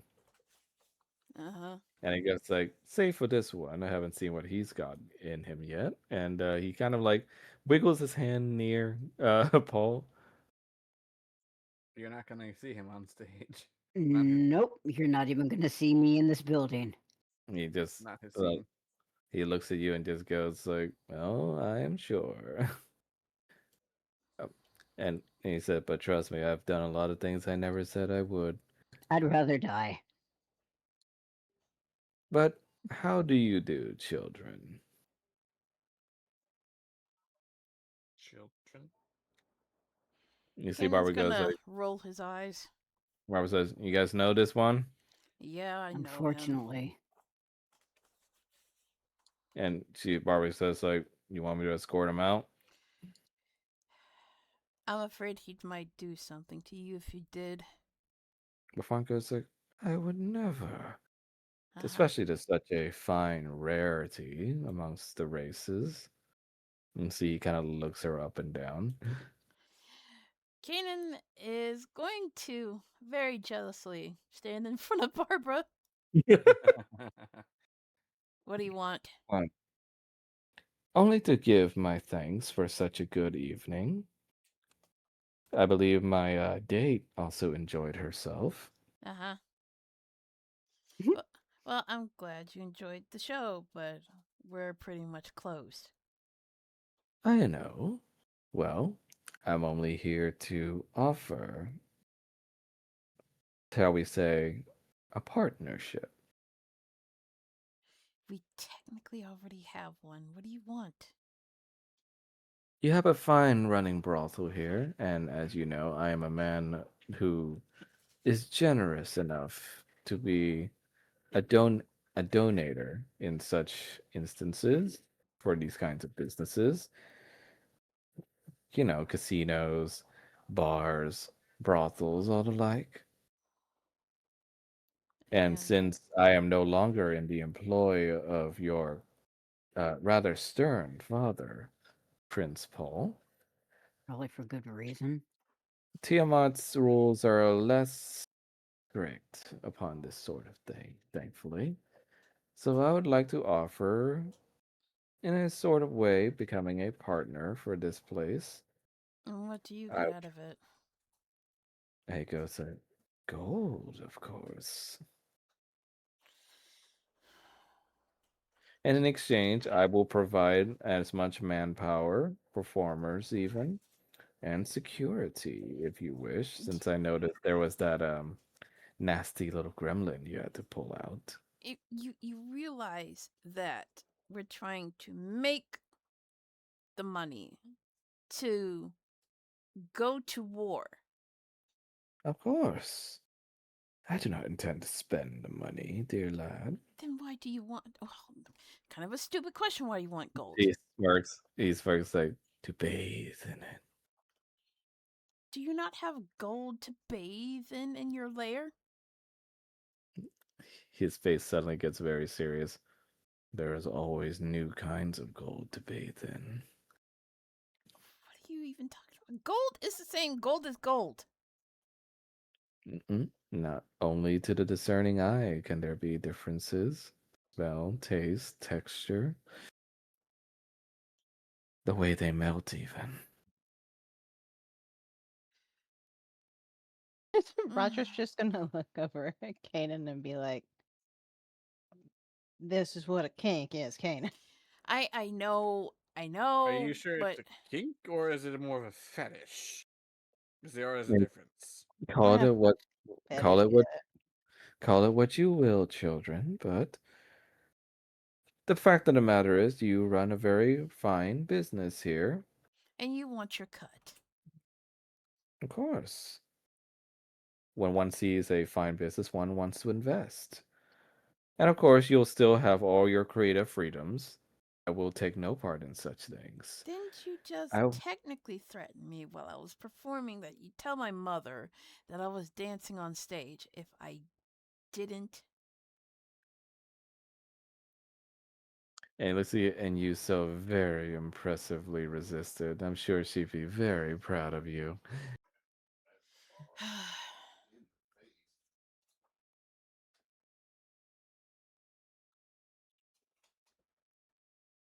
But as a red, I'm sure there's the temptations to just probably raise some villages and steal and pillage, but The I, temptation is per- there, but I'm not but going to follow my impulses.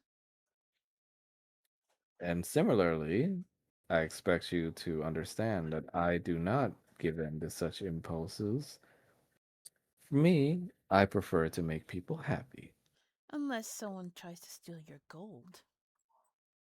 Well, then, of course, if they try to steal from you, then when you want to retaliate. Not by burning whole villages. Hmm. Well, agree to disagree.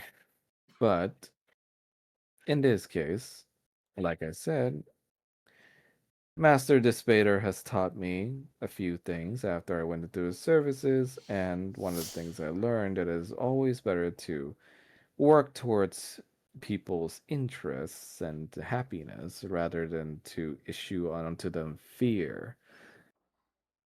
I'm so interested in you leaving.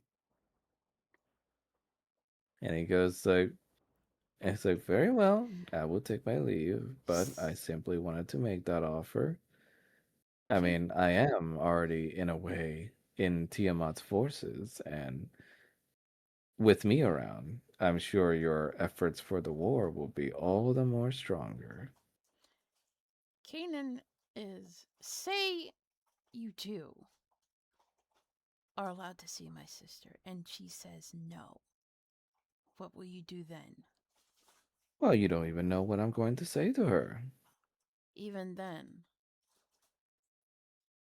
if Well, she's not interested, I want you to leave her alone. well, if the mighty princess of the Chaos Queen does not wish to talk to me, then there is naught this little red can do about it, now can he? I guess not. Still, though, it would be appreciated if you could ask for me. You realize she's dating, right? Of She's da- course. she's dating someone else, and her answer is very likely to be no. My good man, my interests do not lie in what's between her legs. Kanan's gonna stare at him. Not really something you want to say to a brother, either way, mentioning that sort of thing. And he says so. Well, as dragons, reds even, we know how we talk.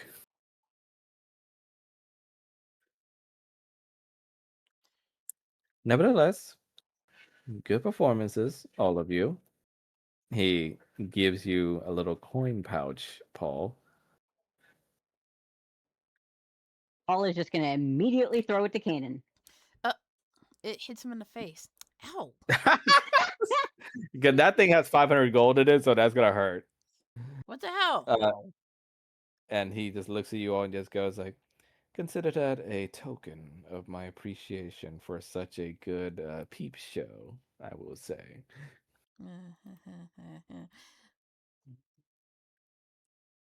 and he looks at you and goes like, and if any of you ever has interest in becoming a performer at my business, feel free to reach out. Not gonna happen. And he leaves with a jolly little wave.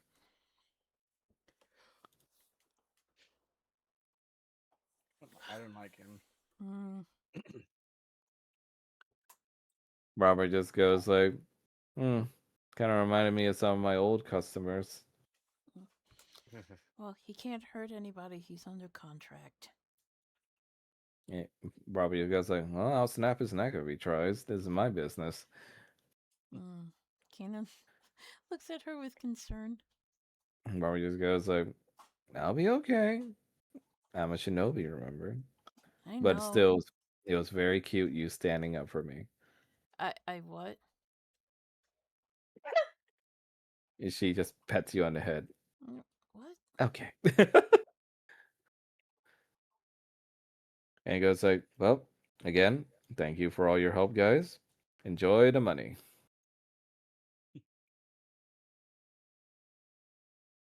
Barbara goes off to help clean up out front, while G. Ramsey flies over to you, Paul. All right, job's done, boss. Job's done. I knew you would fucking say that. Paul is going to tense up just a little bit and look at him. Good job. Yep. As for what he says back, I'll wait till we're in private. Good idea. Mm-hmm. And you see G. Ramsey then flies off back to the kitchens. Roger's gonna be like, wait a minute.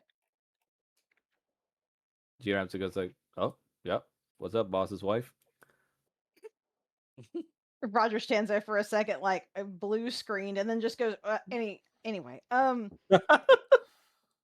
Do you think you could keep an eye on someone for us? Yeah. Do you know the invisible woman running around Lavinia? Kind of hard to miss her. Yeah. Yeah. I need you to make sure she's not doing anything with her science stuff Oh, until we get a contract written up for her. he takes out like what looks to be a bomb and goes like, "You want me to blow up her science stuff?" No, don't That'd blow be up her science so stuff. awesome. However, if you can do anything to lock her out of there, Hmm. nothing that'll hurt her. You know, I probably can do a few arcane locks. You know anyone that's good with that kind of stuff here? With arcane locks. Mm-hmm. Shara is pretty handy with spell work. Paul is just gonna kind of gesture to the wall. My dad is here. Yeah, but if we get him involved, he's gonna make it a whole thing, boss. I mean, I work for him and love working for him and all, but it's gonna become like a week long project that we get him involved, and he's gonna want 5 locks placed on that thing, and then 10 locks, and then That trust me, sounds amazing right now. it's a lot. But the only reason I say that is because what it sounds like what you want is a little more immediate than that. Yeah, we just need something until we can get a contract set up with her, which I need to talk to you about that, Paul. But we He looks just at need you, to keep her out of her lab. looks at you, and goes like, "All right, I think I can do that." Anything else? I bet that's about it, because I don't think we're gonna have to worry about Grumsh.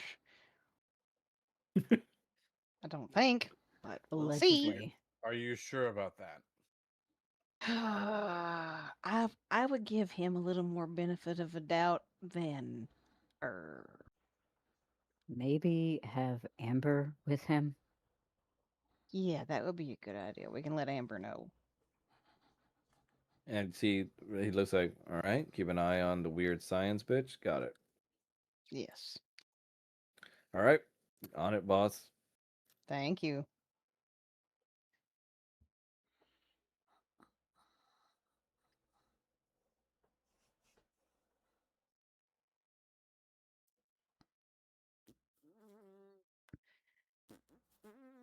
So with this, you guys are able to breathe a sigh of relief finally, as the festivities die down and the tables are being cleaned up.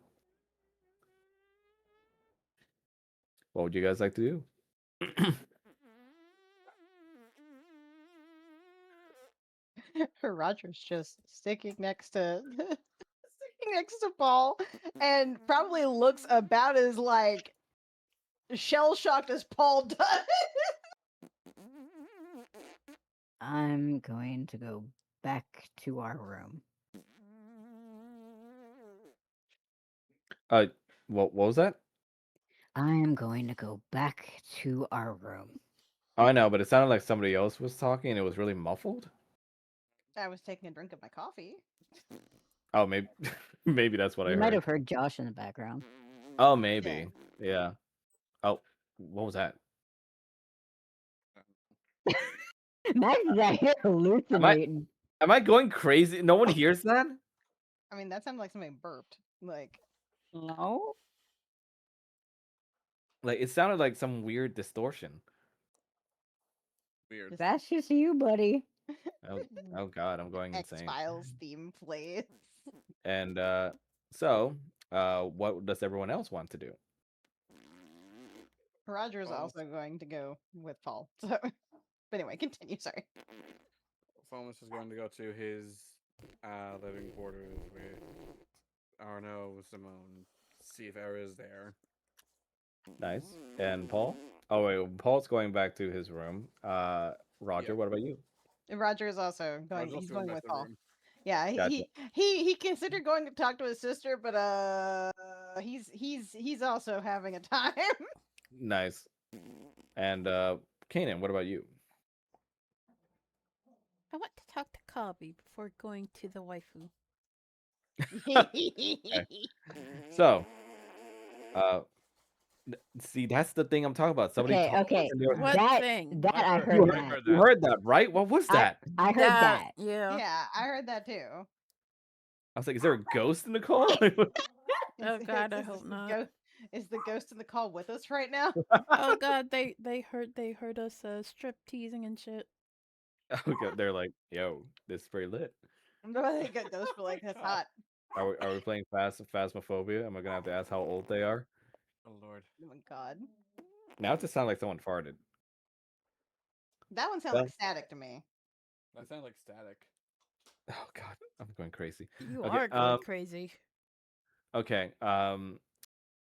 Falmouth, you can return to Arno and Simone, each of them giving you a hug and just saying like nice dance out there. Arno says like the throwing the clothes was a nice touch too. You know, I still think you would do very well on the stage yourself. I know, but maybe one day, maybe with less people and Would it help if I was with you? maybe. But I hope you know you're not getting this back. And she just holds up the clothes you threw at her. I kind of figured that.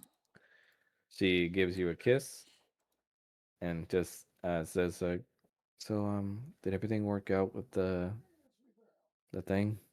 I didn't cause too much trouble, did I?" No, you didn't. The people who are quite indiscreet, however, are going to be facing consequences. Um, I hope I hope they'll be okay. Well, a certain invisible tabaxi is not going to be allowed to do any of her science nonsense for a bit. Ooh, Grom Gromsh is going to be kept away from his music for some time. Grom says like, "So you're literally grounding them?"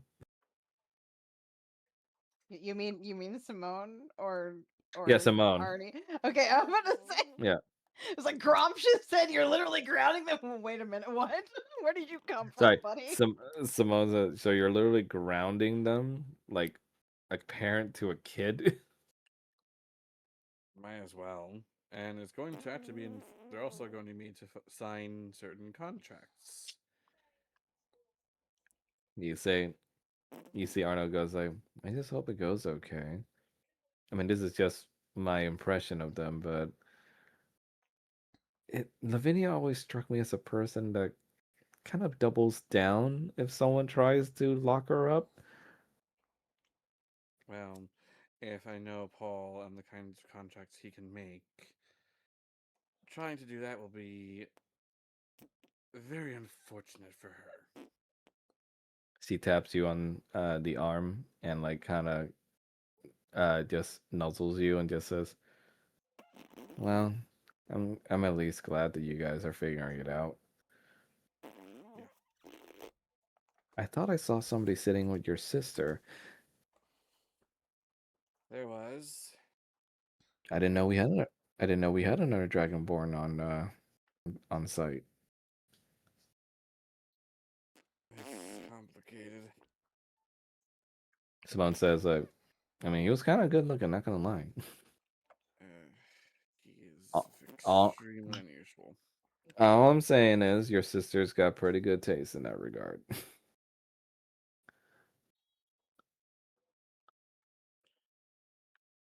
I don't know, honestly. I mean, her taste in men in the past has been kind of questionable, so I don't know. Well, if anything, you can always just shoot a guy away, right? Uh, I'd certainly try.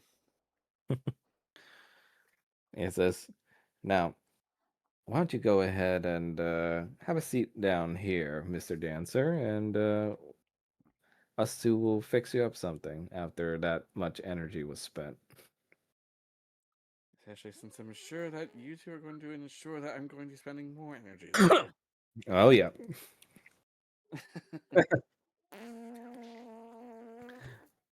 So, sorry, Kanan, you go to see Kabi, and he's, what is happening? That That I heard.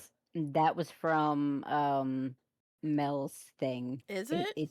It sounds like uh, her headphones are too close, and so it's doing feedback of some kind. Oh, I am so Uh, sorry. Mel's out here trying to gaslight me. I am I not don't trying to think he's gaslight trying you. to. You see Kabi holding a message stone, Oh no. my Kanan's gonna prince, walk up behind him. my my prince. I can see your shadow. I'm quite short. Kabi, what are you doing? Just reporting in to the queen. I'm required to do so every day. About what? About you. Or what are you gonna say to her? He says like, I honestly don't know. I'm torn between my duty to being honest with her and my duty to you. Kanan just sighs. Just tell her. I'll deal with it. The message stone uh glows with chromatic colors, and he answers it. Your royal chaos. Um, and she just it's like, yes, yes, let's get on with it. Hi, Copy. Mom. Hello, my ruby. You look nice today. I always do, dear, but thank you. Hmm. Yes, so, Cobby, apprise me of today's events to let me know my son is okay. Cobby looks at you, and then Kanan just TMI says shrugs. like, Cobby, have you suddenly lost your voice? On with it. And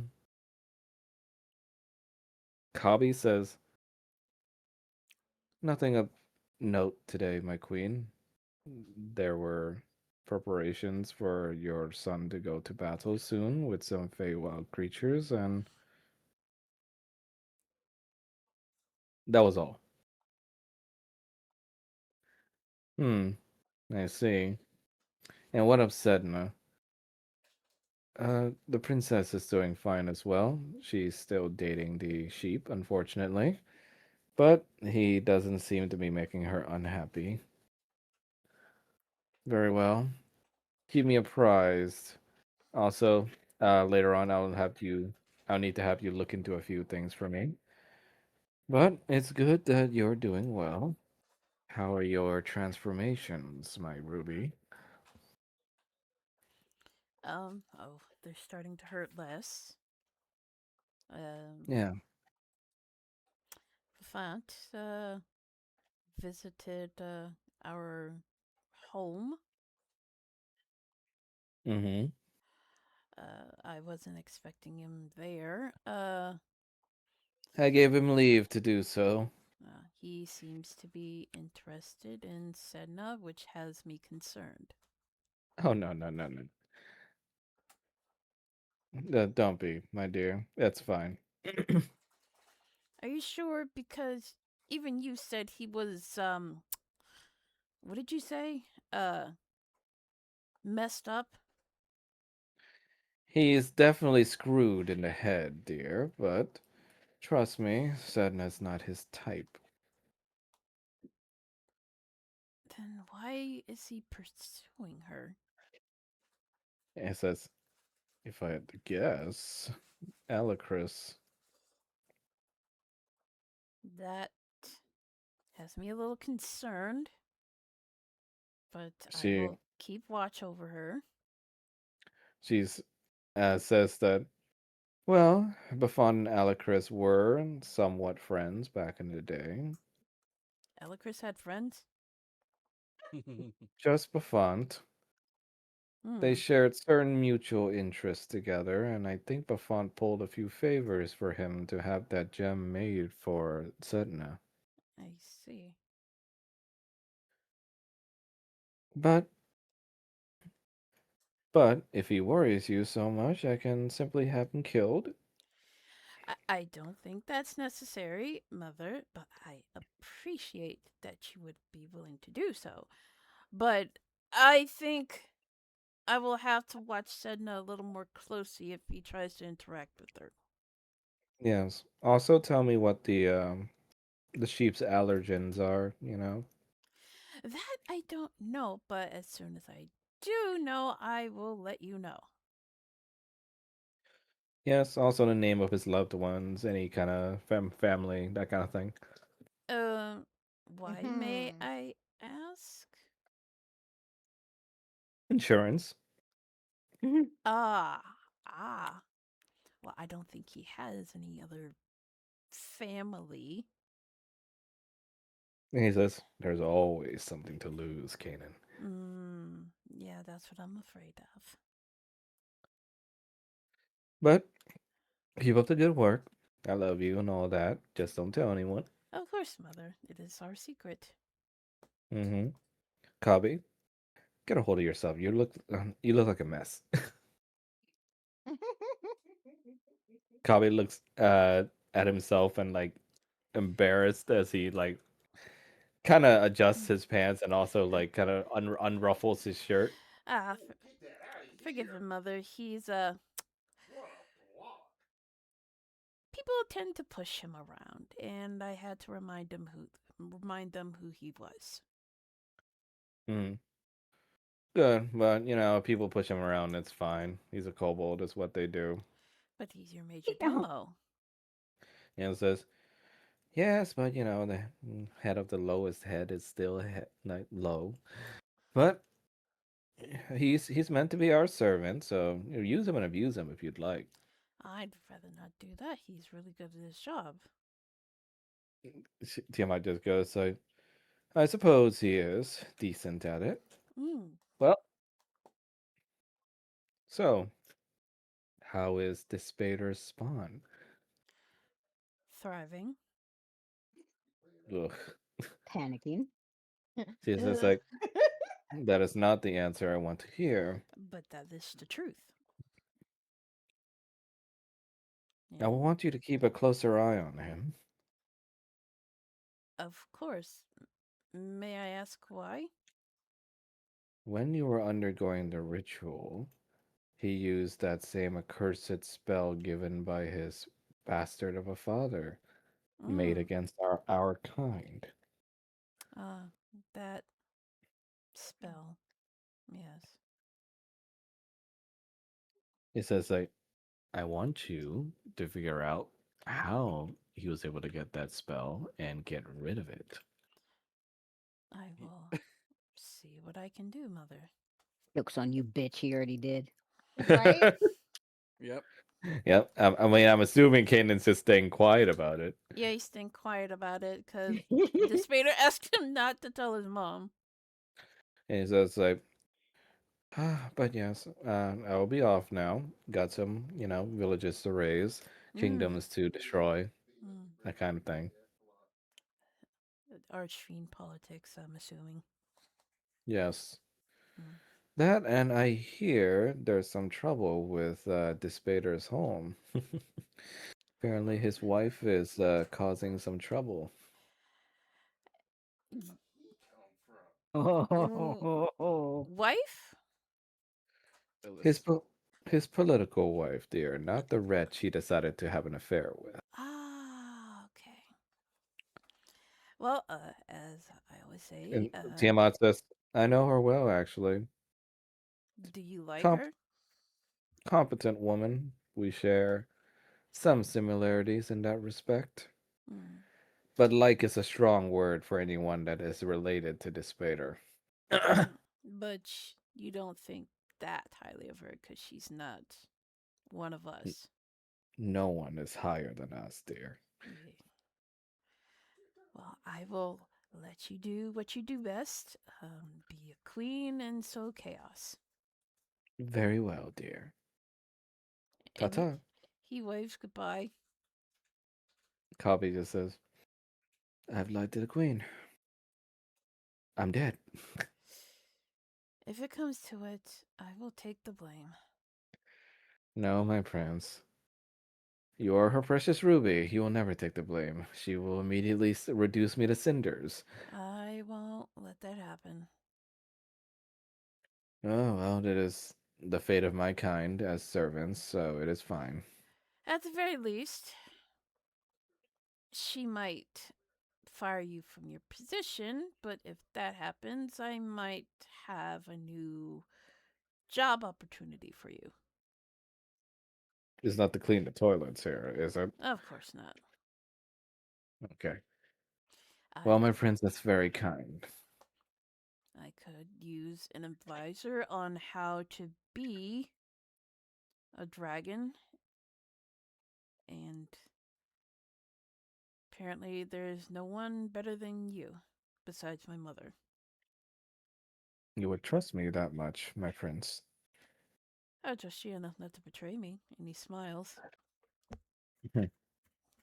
Well, you did try to kill me once, so I know how scary you can be. That was an accident, and I'm sorry. It's fine, I'm used to it. Horsey. And he just says, like, and for someone that was new to it, my prince, you were quite good up there. Oh, thanks. Uh, I see you are very excited to watch. And he just smirks as he looks at his And pants. he says, that was just the alcohol. Lie. Mm, mm, I understand. But, you know, I might do it again. I might not. Is Depends. Kabi says, like, well, if you do, uh, I will get please. you a ticket. Well, no, I mean, very appreciate it, but no. um, if you do, let me know so that I can plan ahead in case the queen wants to visit. Okay.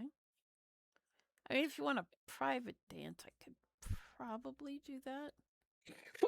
What? And he scratches his nose. I mean, I'm sure Odalia won't mind as long as I ask her. What? This is highly unorthodox, my prince. I'm a very unorthodox person. I could see that. God, what are they teaching over there in the Bahama churches? This isn't something that Bahamut taught. He says, like, well, I suppose with your red instincts, it makes sense, but that I am of the lower class, my prince. I'm sure you can find someone better. I could, but I don't want to. He's gonna go ahead and roll for con saving throw. Why is he rolling for con saving throw? to see if he's going to die of stammering. Oh, he's lucky today. Yeah, he's like, well, I mean, I, if, I, you know what? I, I find your words very flattering, my prince. I will think on it and get back to you. Okay. And he just blushes and turns away and runs. Bye. And Roger and Paul, you guys return to your rooms, and you immediately spot Hearth just sleeping inside of the hearth, literally, while it's on fire.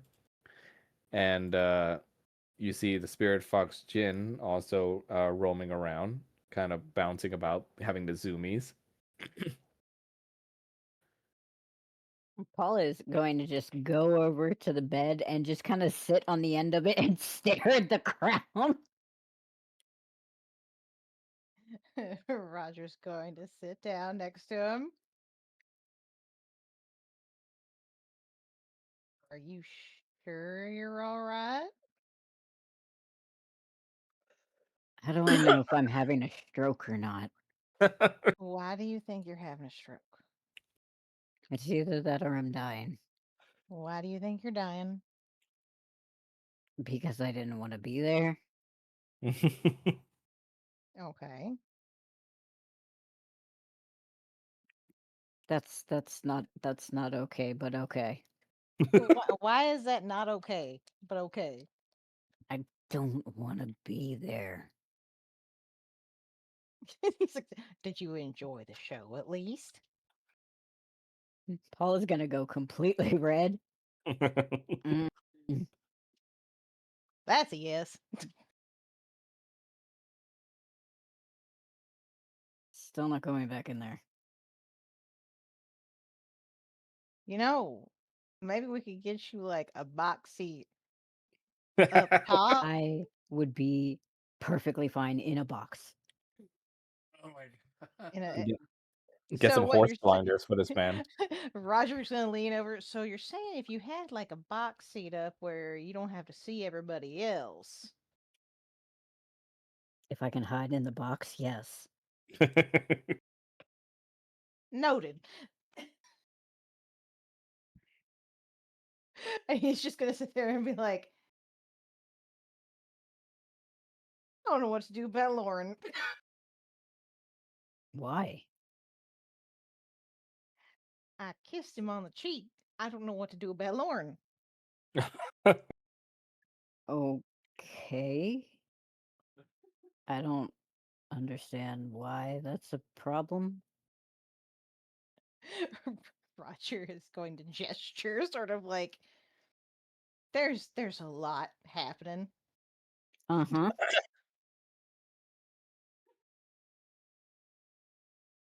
There's a lot happening. Are you gonna elaborate on that? I'm not sure how to elaborate on that. I mean, I don't know how to elaborate on anything, so that's valid. Roger's just like, you called him cute. He actually came to the brothel. I don't know how to handle all this. Yeah, me neither. Roger's just gonna lean against him. I mean, we could cook cookies. We could make him some cookies. I meant just kind of making cookies. I mean, we can make cookies too. That's a thing. Roger is red in the face.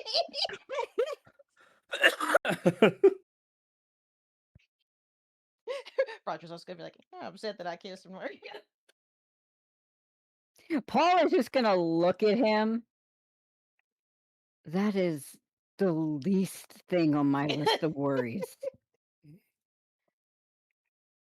Is the top thing on your list of worries having to sit through one of my shows? Even though I felt like I was going to die, no. Well, that's good to know at least.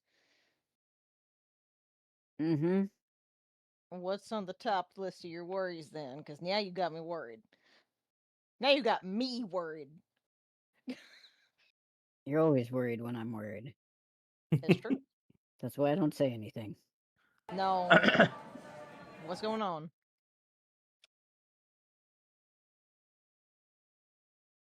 How do I say everything without having to explain it? You don't really. So what? Okay. What's got you looking like you're gonna jump off the roof? Well, that really is everything.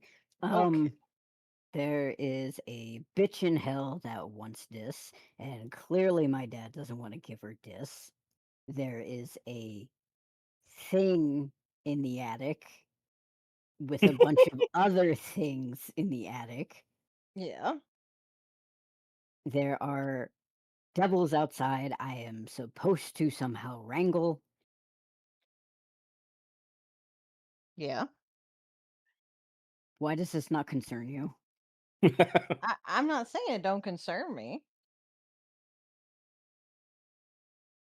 I don't know if I have enough ingredients for cookies. I'm so sorry, but I no. I look over because I heard a meow Yeah, from. yeah. She was leaning over with her head upside down off the side of the cat tree, just staring and like looking around rapidly. I'm like, did you get into the catnip? Roger's just gonna be like, you could always ask Elena for some ingredients for cookies. I don't really want to ask her if she's still at the brothel. Well, Also, I I could don't go. know why my mom keeps stealing the sugar. Maybe she wants to eat it. By itself? Yeah, some people are like that. Okay, well, I don't understand why she can't get her own sugar. I don't know. I don't think I have any sugar for cookies. Okay, well, do you got honey for cookies? We should go shopping for cookies. We can go shopping for cookies. Or the sugar for the cookies. You guys then hear a knock on your door. Oh boy. Roger looks in for a minute. You don't feel like getting that, do you? I'm not answering that. All right. Roger's gonna go into the door. You see Skia outside, and she just goes like, "Well, if it isn't fuck Roger himself." In the Mhm. flesh. Very impressive moves up there, I will say. Thank you. Means a lot. Can I ask a question of you before your son has a panic attack? Oh, sure. What's wrong, Tarsus? Why do you keep taking the sugar? Oh, oh, I didn't realize that was such a huge deal. I'm sorry. Is that why he's so upset? No, no. That's just one of the many things on his list of being confused about. He says like, I have a project going on in the basement. That involves sugar? Yes. It's the closest thing I could find that's applicable to what I usually use in the Underdark for it, so I've been pawing a bit of here and there. Sorry. Please tell me this project has to do with food. It does. Oh my goodness. It What says kind like of food? fermented food, dear. Why?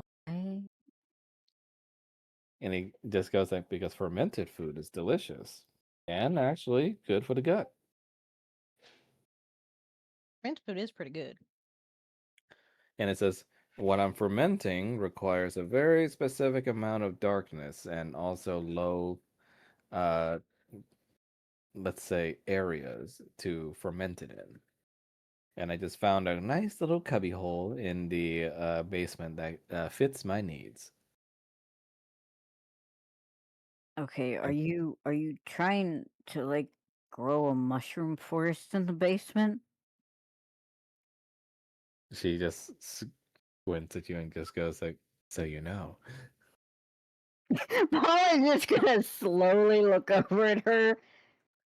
I guess I've never been to the Underdark. Well, my dear, I mean, we're always complaining about having to substitute Underdark ingredients, so I'm trying to grow some of my own. Should we worry about any of them? As long as I don't mess up, yes. What does that mean? He goes like, well, if I'm doing everything right, then everything will be swell. If I'm doing something wrong, then it may attract some guests. The What kind of guests? kind that won't get through your friend's barrier, don't worry. Is she talking about the Fae? Paul is gonna look at Roger. Do you see why you kissing Lauren is the least of my worries? Oh, don't worry about it, True. Tarsus. It'll be fine. I mean, I didn't escape those dragons and been on the road for all those years for nothing. Your mother's a capable woman. Does Dad know you're growing a forest in the basement? Oh, my father doesn't want to know. Wait, N- your What? father. No, she says like, it says like, oh, your father doesn't want to know. Oh, your father does. Okay. I was Yeah. about to say, hold on a minute. Wait, wait. You know what? That's completely in character for him. And she said, would you like to see it? Is there anything poisonous down there? No. It's really unfortunate. Yeah, I'll go see it. Perfect. She pats your back. Paul's gonna look at Roger. Do you want to go see a death trap? Sure. And you see, she leads you down to the basement of the residential floor, where it is indeed she has set up a secret entrance for herself. Let me see if I can change the map. Give me a sec.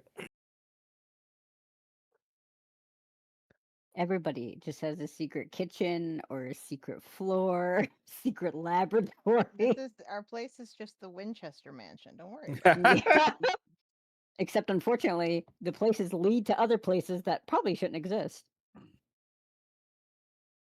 Whoa! I didn't know I could move the map. What the? Okay. Note to self: levels lets me move the entire map for some reason. Oh God. Yes. Okay. Let me delete you guys for a bit and respawn you on the appropriate floor. Oop. Randall, could you give your child some treats I know she's screaming. Can we before do a she 5-minute break? before she dies of no snack? Yeah, let's do a quick 5 minute break and then reconvene, guys. Okay. Okay. This Also, is I cat. asked the question. Also, I asked the question in session text chat. Let me see.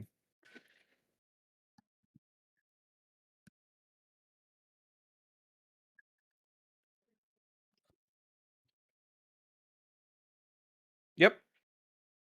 Okay. The nanny. She was the fairy dragon princess's nanny at one point in the past. I'm kind Yep. of surprised. By the way, Mel, how was the food? I had to file a refund. Oh, why did it get you the wrong thing? It was undercooked. Ugh. I hope Ugh. I hope it wasn't something like chicken. No, it was just breadsticks. Like it was Uh, super doughy. okay, because I would say if it's like chicken, that could kill you. Oh my God. I mean, raw dough itself and undercooked dough can also be pretty bad in terms of like health and sickness. Yeah. Well, I hope you get your money back, and I hope you yelled at them. I got a refund. That's good. Hope you can get something else with it. Sean's gonna make me something to eat. Ooh. You say How's the thing about the dough, and I'm just like, that is literally one of the things Paul will eat while he's cooking. He'll eat raw dough. For the cookies, yeah. Oh well, if it's cookie dough, that's fine. Yep. I mean, they sell that shit in stores now, just cookie dough. But yeah, I but mean, they make it safe because there's no egg in it. Yeah. Yeah, because if it was with egg, it's like, yeah, you still don't want to eat it when it's raw. But Paul doesn't care about that. That boy's gonna get salmonella. Probably. He's got bigger problems.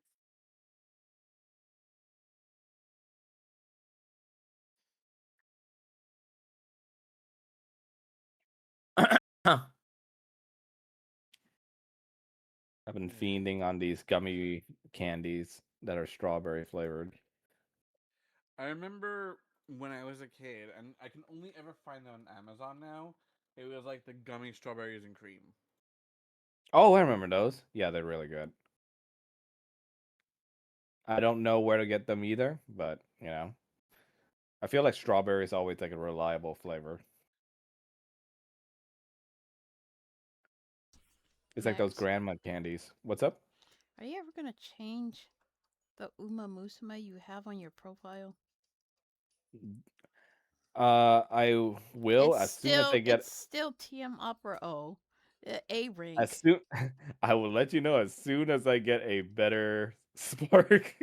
Because it's not up to me. I'm doing runs, but I don't get good sparks. Uh-huh. So for now she's still my best one. Uh-huh.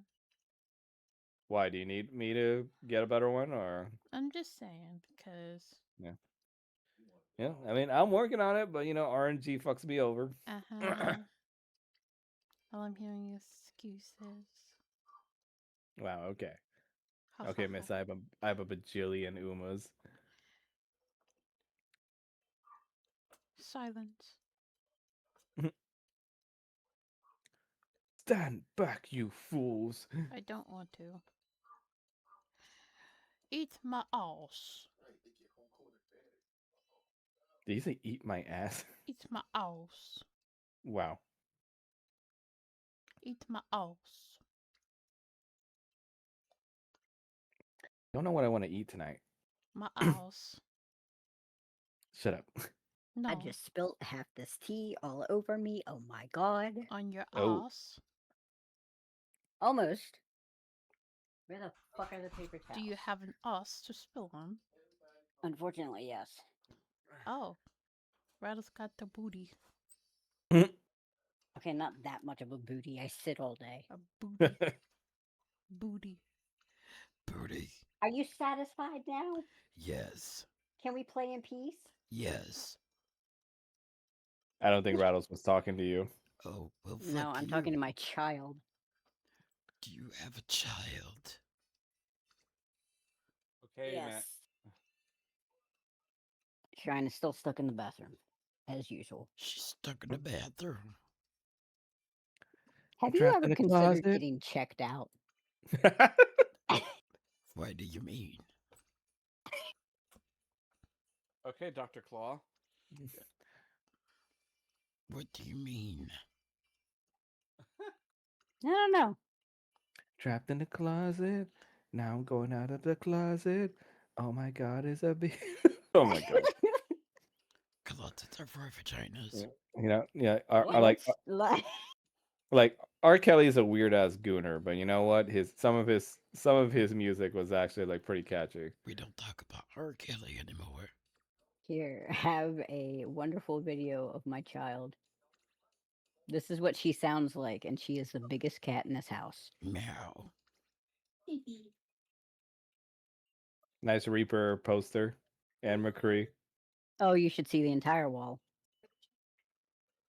Is it on an Overwatch wall? Yes, we used to have a tracer standee here too. Damn. Easy Hanzo. The tracer standee. When we had to get rid of the tracer standee, I It was came so to funny. Rattles. I came to Rattles with with the fucking box cutter, and I was like, "You want to commit a hate crime?" Oh no. Cheers, love. Cavalry's here. I love her. God, I wish we could go back to the golden age of Overwatch. God, I wish. Same. When that Genji and Hanzo short came out, I think I ascended. Weeb. It was a good short. You have to admit It that. was a good short. Weeb. And like that was back when they were still adhering to like, yeah, some of the stuff looks magic, but most of the time we can still explain it away with science. Now it's like we Yeah, basically fuck have it. people. Yeah, we say we just have people shitting out magic whenever now. I Weeb. think Yep. my I think my favorite of the cinematics was honestly the Reinhardt one. That one is good. That one is also good. Yes, Weeb. There makes you me. go. What'd you Like that post? one just There's the wall.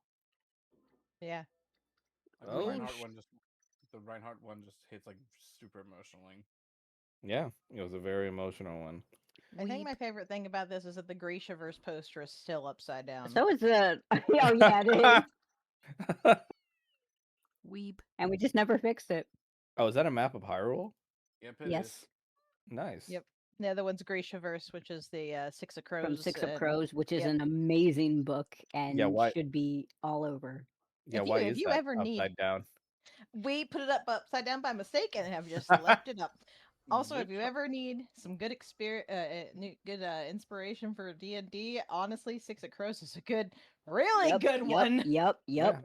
Yeah, I remember you guys telling me about it back then. So which fucking good. Weeb. which Hyrule map is that? Because they like it always looks so different depending on the game. Tears of the, or not Tears of the Kingdom, Breath of the Wild. Breath of the Oh, Wild, okay. yeah. Oh, okay. Yeah, I was like, that map looks familiar. Weeb. Yes, Fucking excuse you. Weeb. yes. Weeb. It says the one I- that consumed a lot of Japanese culture and lived in Japan for a bit.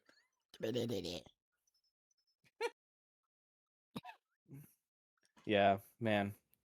Ah, What are you saying, good yeah, time. man, for?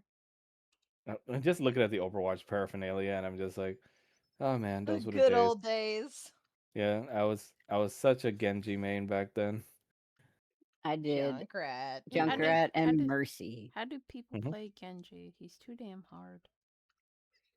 It's just like, well, I mean, you just got to be annoying. Just throw shurikens, poke people, and gank them when they're not paying attention, and sword goes burr. There you go. There's especially, a map. especially back then, the winning combo was Ana ult with Genji sword. It's still kind of the thing. What I'm also annoyed is I forgot I was gonna say fuck. Uh What? no, I legitimately forgot I was gonna say as I was gonna say it. Something about new Overwatch or Not no Overwatch. something that. It'll come back to Being a me. weeb. Not being a weeb, it'll come back to me. Okay. Well, is everybody back? Yep. Yep. Okay. So I'm gonna change the map and hopefully this. Oh wait, you can see it though, right? You guys are in the basement. Yeah, I'm in the No, basement. If you consider this a Okay. basement, this is See, like the seeing the second second floor. floor. wait, I'm you in the guys aren't. basement. I'm seeing the second Did you floor actually door and activate then the map with the little target thingy? I I think did. I'm in the basement. I There's did. mushrooms. Yeah, you're in the basement. I am not. Faye is here. Y- Honor uh, is here for some reason. Yeah, you're supposed to be in the basement too, Paul. You're right next to Paul is next to Roger. me. Yeah. I my map has not changed, and Oh, Skia I think is in the bathroom. oh boy, I think there might be a little bit of weirdness there with levels, but okay, let's just go work with like theater of the mind for now. At least Roger could see it. Yes. Um, so Skia moves a wooden board from here and reveals the little secret cavern she's got going on in here with underdark mushrooms glowing and also things in parcels that she seems to be fermenting in sugar. So, exactly are you fermenting? And it's like, oh, different vegetables, cabbages, mushrooms, fungi. Stuff to basically play around with to see what I can achieve flavor wise. Hmm. I imagine there's not an Underdark here. She says, like, no, but you can consider this my own little attempt at making a mini Underdark. Is it gonna get bigger? He says, like, well, my son, as much as I would love to carve out this place with magic missiles, I don't think that's a good idea. I mean, So you I'm could just ask Calypso.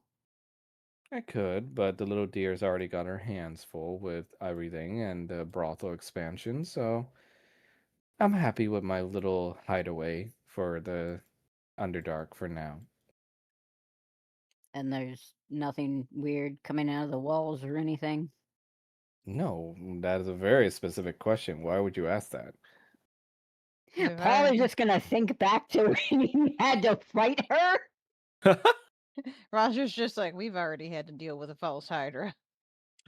Right, that thing. Well, I mean, I feel real as almost anything still, and I hope I'm still real to you, Tarsus.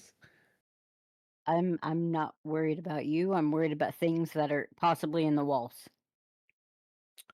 Well, my dear, if there was something in the walls, I'm sure we could blast it away anyway. Maybe. She's just like, I know you don't like me saying it, but you and your father, I swear to God, it's like a mirror. I I don't want to believe it.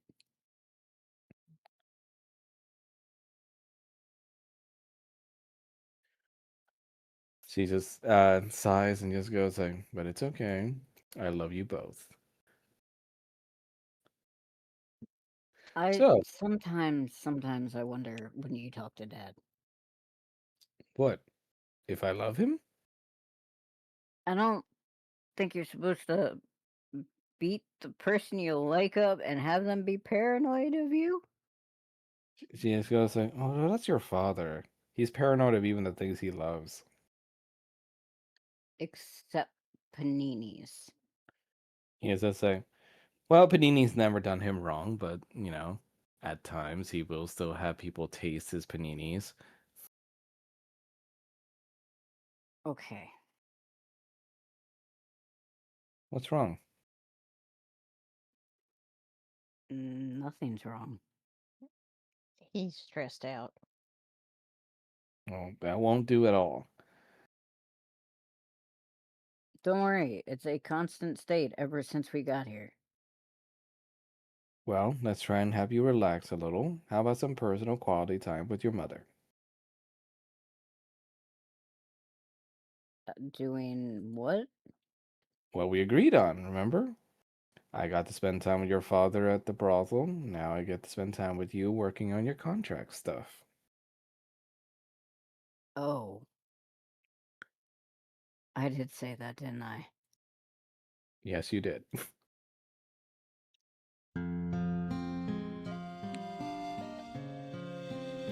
Okay, well, I don't need help on one contract, so that's fine.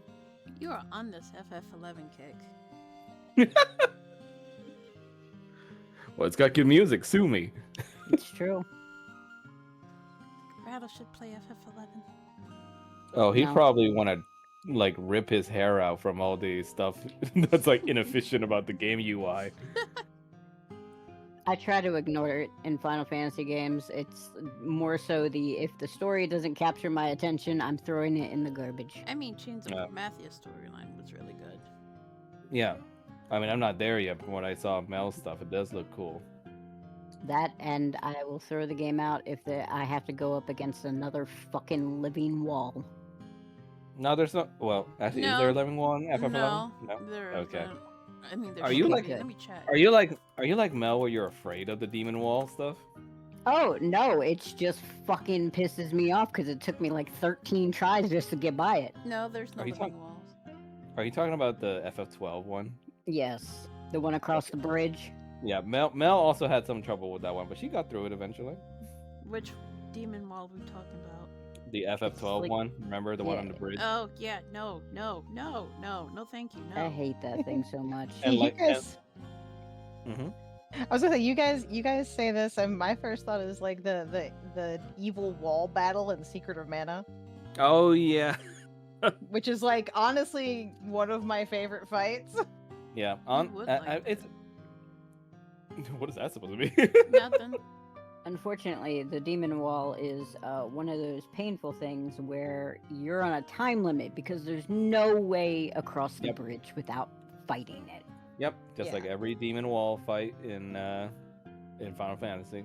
Well, I mean, this is one where basically it starts.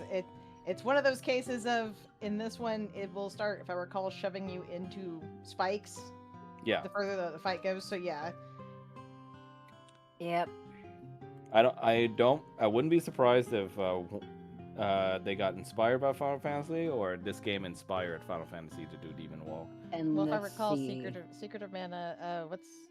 Who did Cock. who did Final Fantasy? Squaresoft. Square Enix. Yeah, back then it was Squaresoft. Squaresoft. Yeah, I'm about to say it's owned and managed by Square Enix. Let me see. Yeah. Secret of Mana is Square. So Yeah, It- it was published by Squaresoft. Looks like. It doesn't help that back then when it released, I was 19 and the only Final Fantasy game I had any experience with was 9. I used to Yeah. get so mad.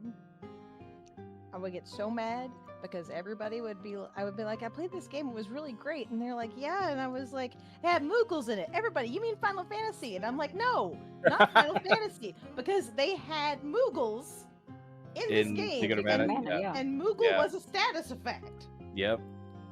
That's what happens when you're a Square title. Yep. And then But, there's this yeah. one game that I played Mhm. when I was little that was made by Enix. For Which one was Square that? Enix. Oh, shake, shake, Yep. shake, shake, Yeah. shake, shake, shake, shake. I fucking love that game. Oh my god. Oh my god, the earwig for that game. But okay, so your mother closes the door to her little hideaway and just says, "So, why don't you tell me about all this contract business you got going up? Well, your father and you are always so secretive about it." I mean, we kind of have to be for some of them. I understand that, but okay, what can you tell your mother then?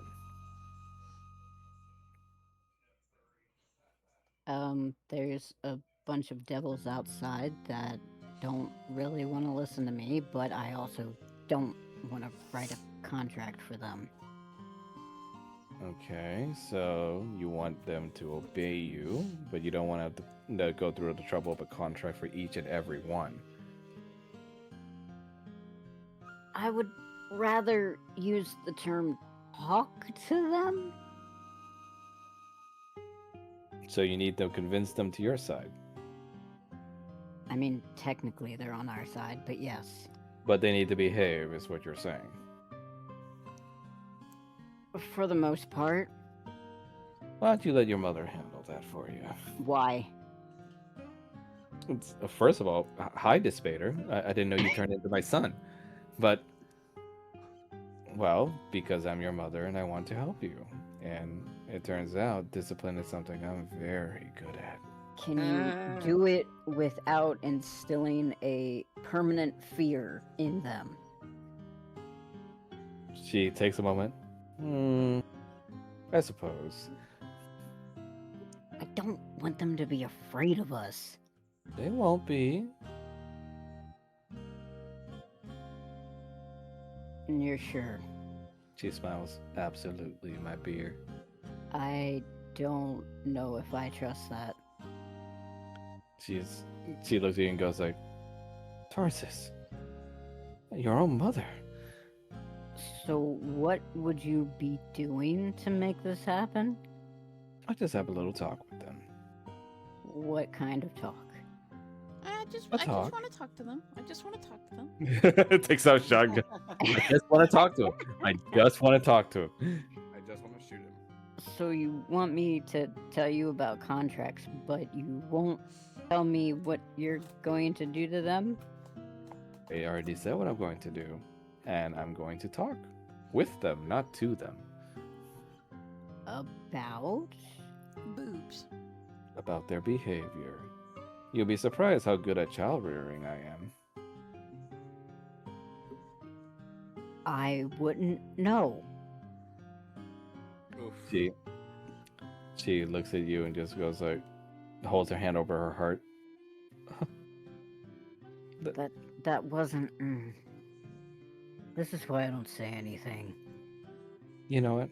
The only thing that can make it up to me is if you spend even more time with your mother.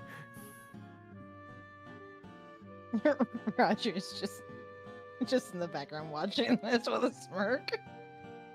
On one hand, I'm worried. On the other hand, I think Dad would probably be okay with that more than he wouldn't.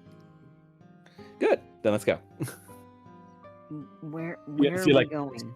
she like immediately stops like tearing up and just goes.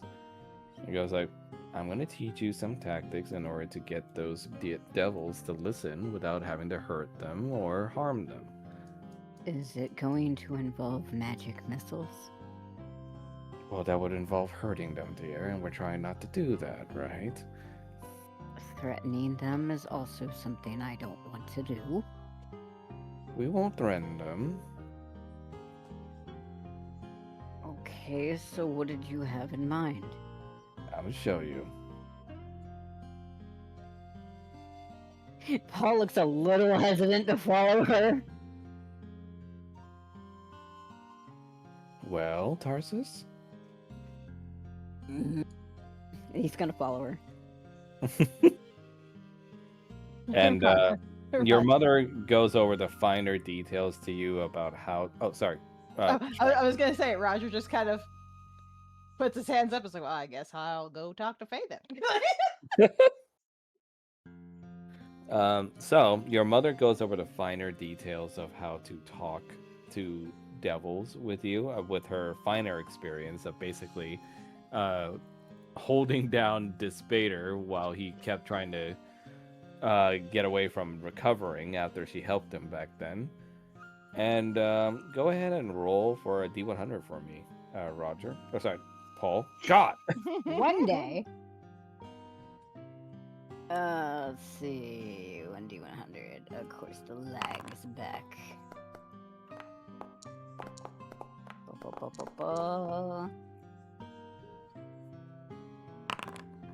29. 29. So, it's on the lower side of the threshold. So what happens is your mother teaches you some things, and it takes you a little while because you're not a very charismatic person, and talking's never really been your strong suit or preference. But with your mother's help, you're able to get a little bit of an advantage in being able to convince devils, especially. So, you're gonna get a little bit of a bonus here. So you're gonna get pretty much a +2 in charisma. Holy shit.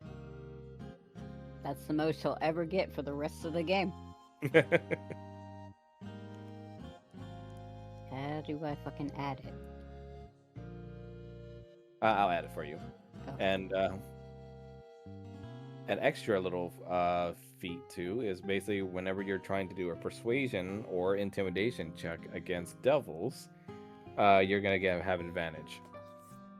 But devils, demons are basically hell kind, basically. Fantastic. He's very happy that she didn't resort to violence. She very much could, but she won't Mhm. if you don't like it.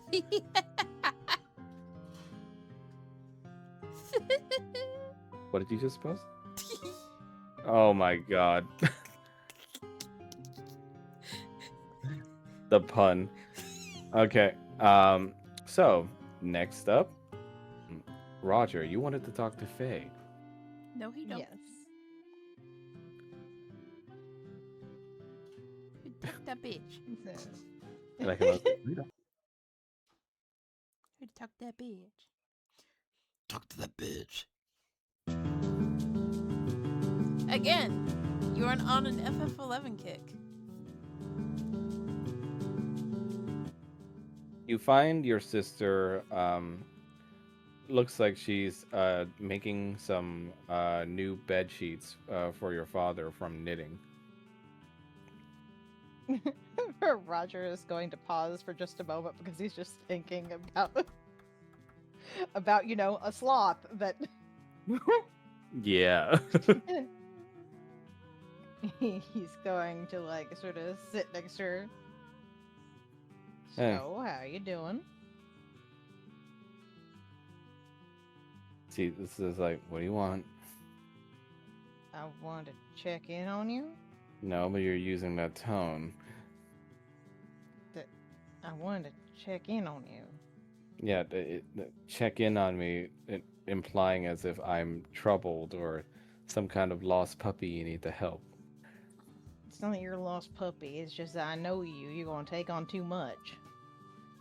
Well, somebody's got to take care of our father, and pretty much marooned a mother inside of that place, and someone has to be the go-between between them, and father needs his medicine, and And you know that there's the way that Ma can send messages out of the ball, and Pa can send messages into the ball.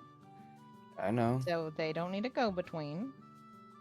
Well, And he can you, go into the ball if he needs time to do so, so that he can feel a bit better. well, you And know, if mother. you need help, She looks at you and goes like, needing help would just cause more trouble on other people, well, shut up. and would just reflect poorly on me. He's gonna reach over and tug one of her horns. He goes like, "Hey," and she like Yeah. pokes you with her knitting needle. He's just like, shut up. It's You're just like, you allowed shut to up. need help. It's just like, well, I'm also allowed to be competent, aren't I? You're allowed to be competent, but you don't have to listen to Ma anymore. So guess what? You ain't holding up everything by yourself, dumbass. She goes like, it's like, you call me a dumbass when you're the one who got us all into this situation? I didn't get us in any situation. I ended up here not by my own fault. Thank you very much. He says like, yes, but if you just gone back with me, this would have all been solved. And you already know why I didn't go back with you. We've already settled this. Stop trying to change the subject. Yeah, you thought you were being slick, didn't you? And he's gonna look at her and just be like, She's like, shut up. Shut up. if you if you need help when I'm here, you can ask for help. And when I'm not here, there are other people here that are willing to help. It has to be me, okay? Why does it have to be you? Because I feel bad enough as it is that father's here and he's sick. And I feel terrible even that I know I shouldn't care. She practically disowned me, but the woman's still my mother. She still brought me up. I don't know. I mean, I don't like that she's in the ball either, believe it or not. It's just until I can trust her to not do some crazy shit. I mean, I watched her try to kill a man when we were trying to leave, Kresk. Like, I mean, But- even if all this is over, what are we going to do, Roger? I mean, you and her still don't get along. And father will want you home, so does mother. If anything, just so she can keep an eye on you.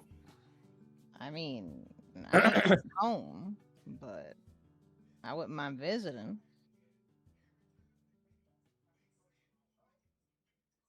So I'm assuming by that big shiner on your finger that the guy popped a question. Yeah. Congrats. Feels a little bit more like salt in the wound that you got married before me. Well, we ain't married yet, but he Oh. proposed. Oh, the look on mother's face. Yeah, it's gonna be fun inviting her to the wedding. Not gonna lie. More like annoying for me. You know what I'm Yeah. gonna hear. I Your know. brother's a whore, and he still got married before you. Well, who gives a shit? It doesn't matter when you get married.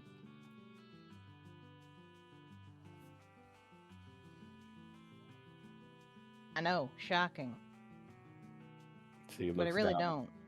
She looks down at her needles and stops. Maybe I'll just be a nun or something, or one of those cloistered nuns. Just swears off of earthly attachments at this point. And why are you saying that? Just doesn't feel like romance is ever in the cards for me. And about how many romances have you had, Faye? Well, one less, thanks to you. Thanks to me. Sorry, just I'm annoyed. Are you annoyed about something going on right now or something when we were teenagers? Everything? All right. I'm just don't know who I am anymore, Roger. Well, I was that's I was mo- I was mother's golden child, perfect yeah. student, valedictorian. Mm-hmm. Then I come here and it's like an entire landslide of failures, one after another. But it's also been a lot of things that have been good, and just because you ain't mom's, you know, golden child doesn't mean that any of the things you did up until this point are suddenly, don't matter. You still were valedictorian. You still made excellent grades. You still kicked my ass in just about every department. It's not enough for mother.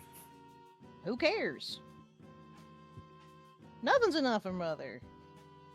It's not enough for father either, frankly. It's more than enough for pa, trust me. You know, he still asks about you. Well, he hasn't seen me in ages. I think that's part of the reason why. I tell him about my day. I practically get him his medicine and I try to care for him as much as I can. And he still asks about you and that fiance of yours. And even in his delirious state, he keeps talking about how much like passion you are.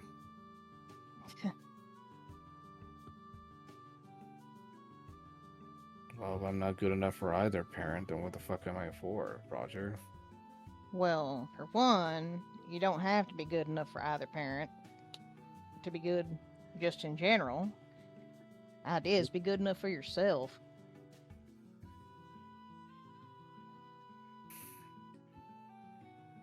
I'm not good at that love without expectation crap, you know that. I know. I saw you were raised by. I was raised by her too. Probably why I'm so fucked up now. I mean, Can't yeah. Can't even, Roger gestures to himself. Yeah. she, just, she just flicks your forehead. Can't even hold down a relationship. Is this about Morton? Don't do that. What? Don't do what? Don't have that look and that tone like you're a cat, like just found a new toy to play with. Okay, it's not being. Okay, look. You get that shine in your eye whenever there's someone that needs help. Now that I can't help. That just happens. I I know you haven't had a hell of a lot of chances to do much of anything romance wise with much of anybody, because God knows ma. There were grades that needed to be kept up, And they had to be approved by her, whoever they were. yep. Well, Ma don't have to approve of anybody right now, for one. And for two, what's got you wound up with Morton? Nothing. That's the issue. There's nothing wrong with him. Uh-huh. He's an upstanding person as far as I know. He's always polite to me. He's thoughtful. Uh-huh. Yeah. And he just doesn't.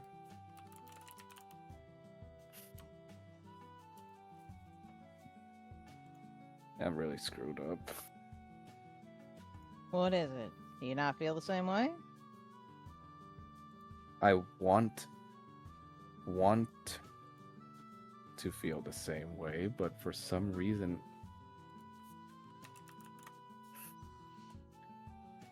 I think I fucked things up royally. Why do you say that? She checks if the door is closed. This doesn't leave this goddamn room. All right. Well, we were together, Yeah. and it was going well. And I Mhm.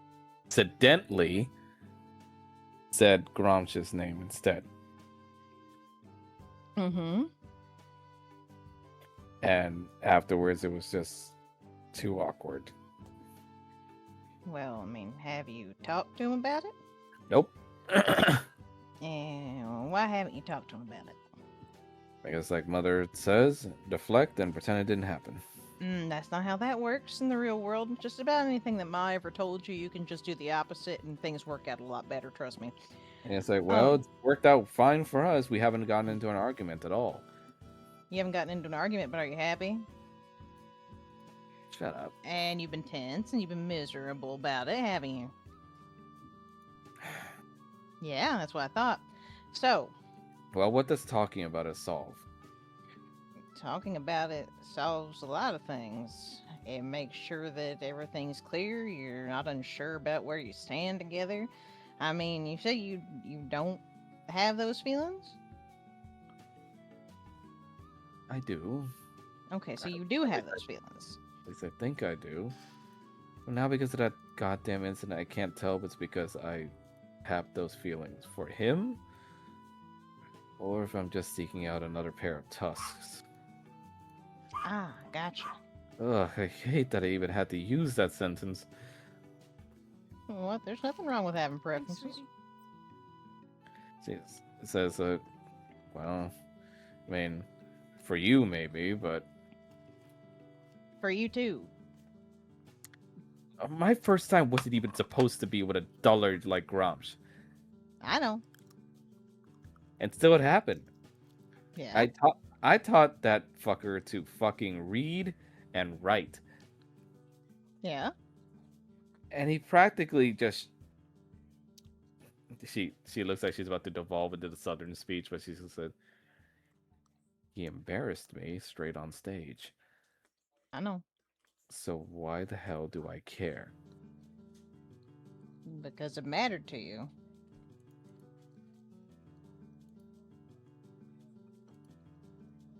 It didn't matter to him in the same way.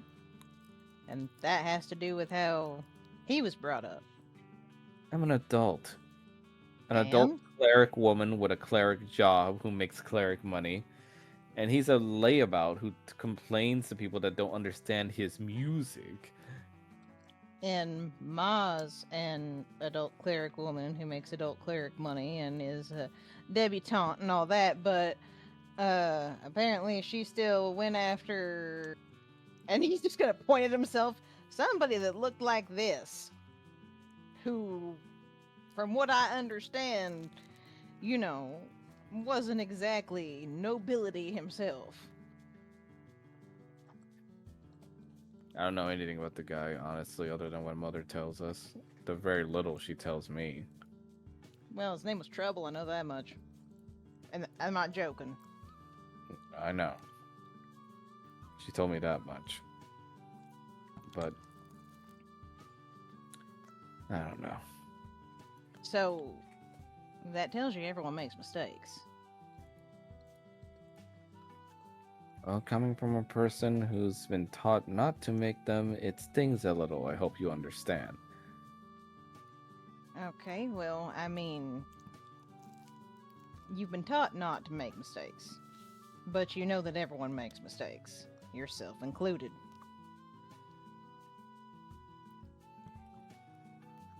Yeah. And sure, things with Gromsh might have been not the best way to go about doing things. And sure, your choice may not have been the best fella to be your first time, but first times aren't always perfect. She covers her face in her hands. Oh, God. I'm sorry, were you good out the box on everything? like you didn't have to learn. And it says, in front of mother? Yes. But Well, aren't you glad you don't have to do that in front of mother? realistically, no.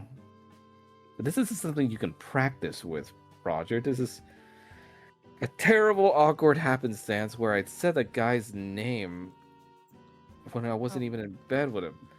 Have you considered talking to Morton and explaining that you've only been with Grumps before?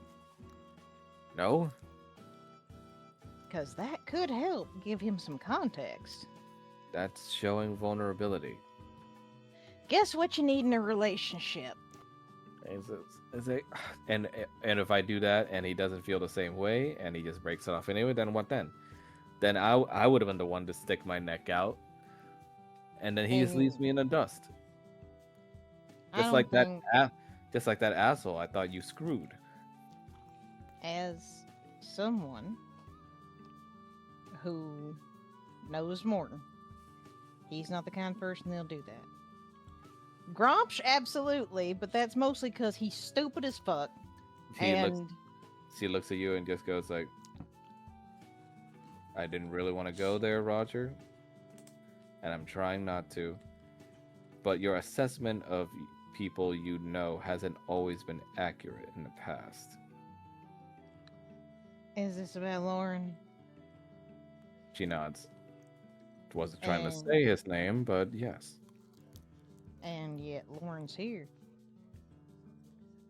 He came to my show tonight, even. She raises a brow. How drunk was he? He wasn't.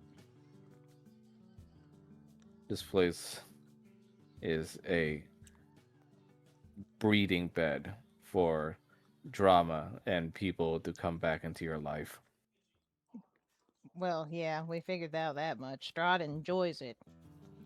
These are like his plays, you know. He enjoys cat and mousing with people. So what, your advice is to talk to him? My advice is to talk to him. I think it will go better than you think. And he is a lot more understanding than you think. And it's okay to be vulnerable. Promise you. I She know it's scary to be vulnerable, but I ain't weak. He's just like, well, it is weak, but You think I ain't cried on Paul, or Paul ain't cried on me? she says like, oh, I know you cried. You're a crybaby. He rolls his eyes.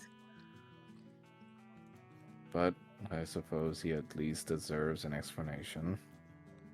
He's like, I'm a crybaby. You're scared of snakes. I don't want to hear about from you. It says like, well, look at those fuckers. They're unnatural.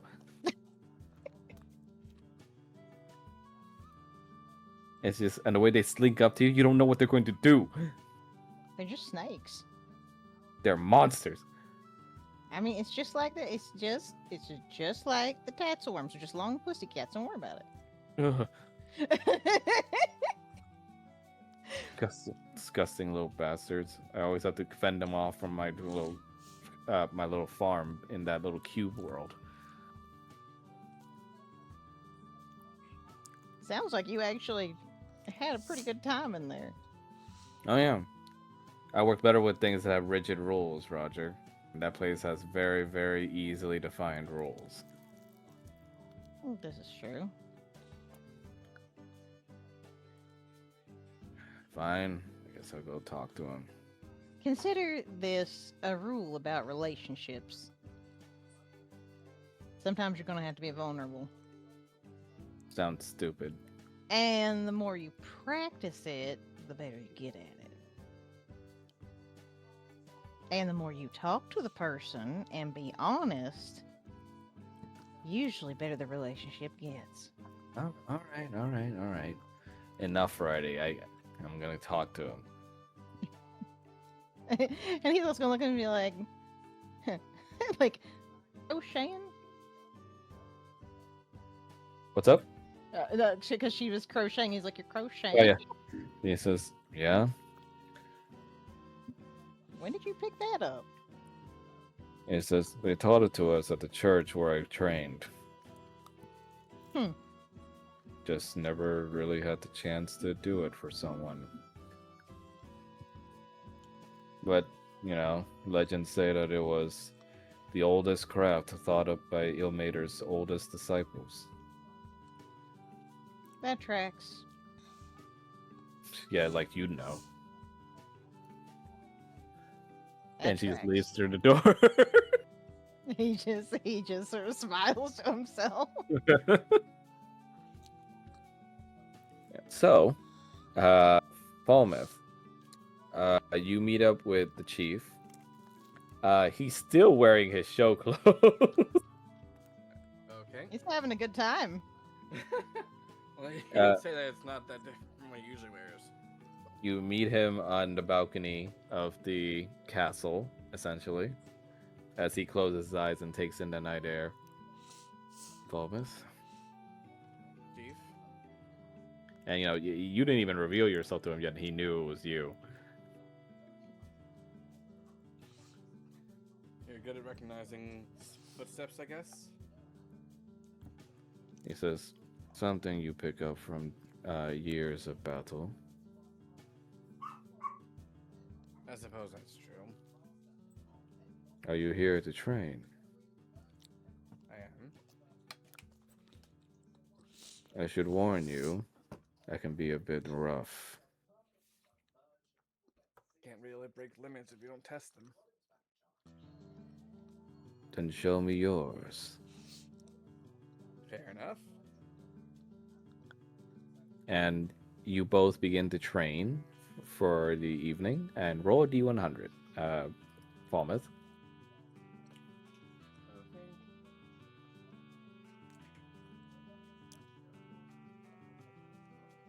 Once it stops lagging.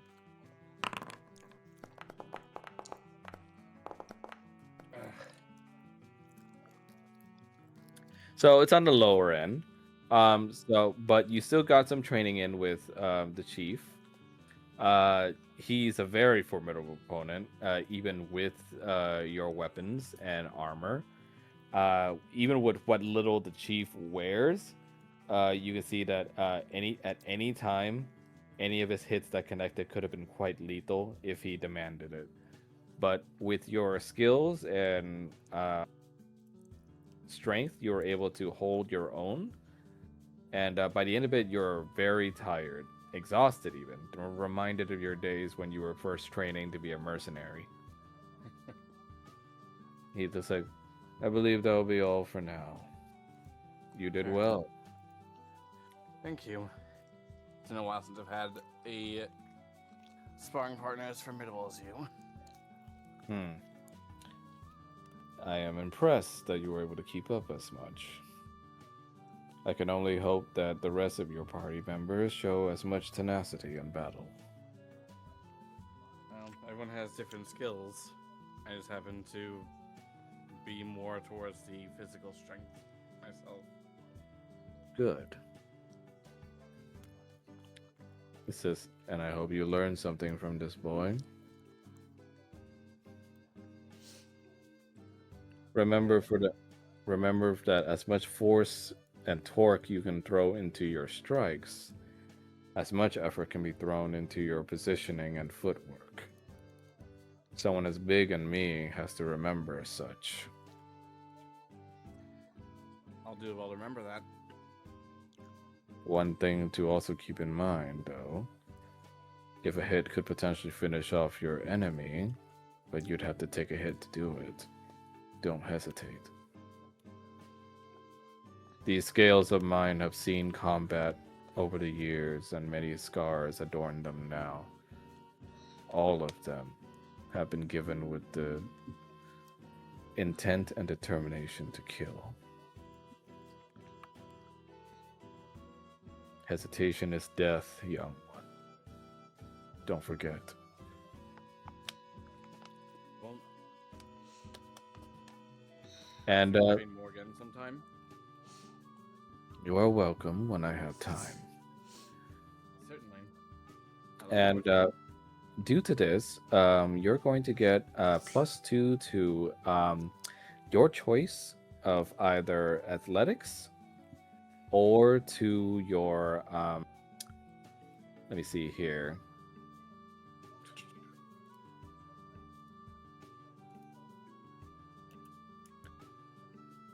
+2 to athletics or to acrobatics.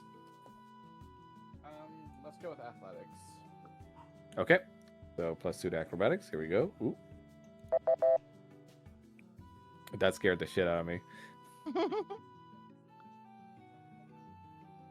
There you go. All right.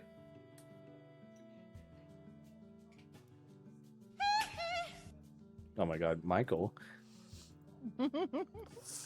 And lastly, Kanan. You. Oh wait, fuck! I forgot Roger. Roger, from your Yeah. talk with your sister, you come to a better understanding of her and she Be of right back, you. super quick. Okay, Mhm. and you're able to connect with each other on a deeper level. You know, kind of getting closer to more amicability rather than hostility. I mean, we're no longer trying to stab each other, so I think we're doing pretty Yeah. good. So, from your help with your sister, go ahead and put a since you rolled on the lower end, put a +2 to. Let me see here. You see, this is the thing with D&D. They got like so many fucking different terms, and not one of them the specific one you need. Like, there's no therapy skill. God damn it. I would say though, go ahead and give a +2 to wisdom. Okay, is that like in my wisdom in general, or like? Yeah, in general. I'll put it in for you. Okay. There you go. You now have a +1 in wisdom. Yay. Yay!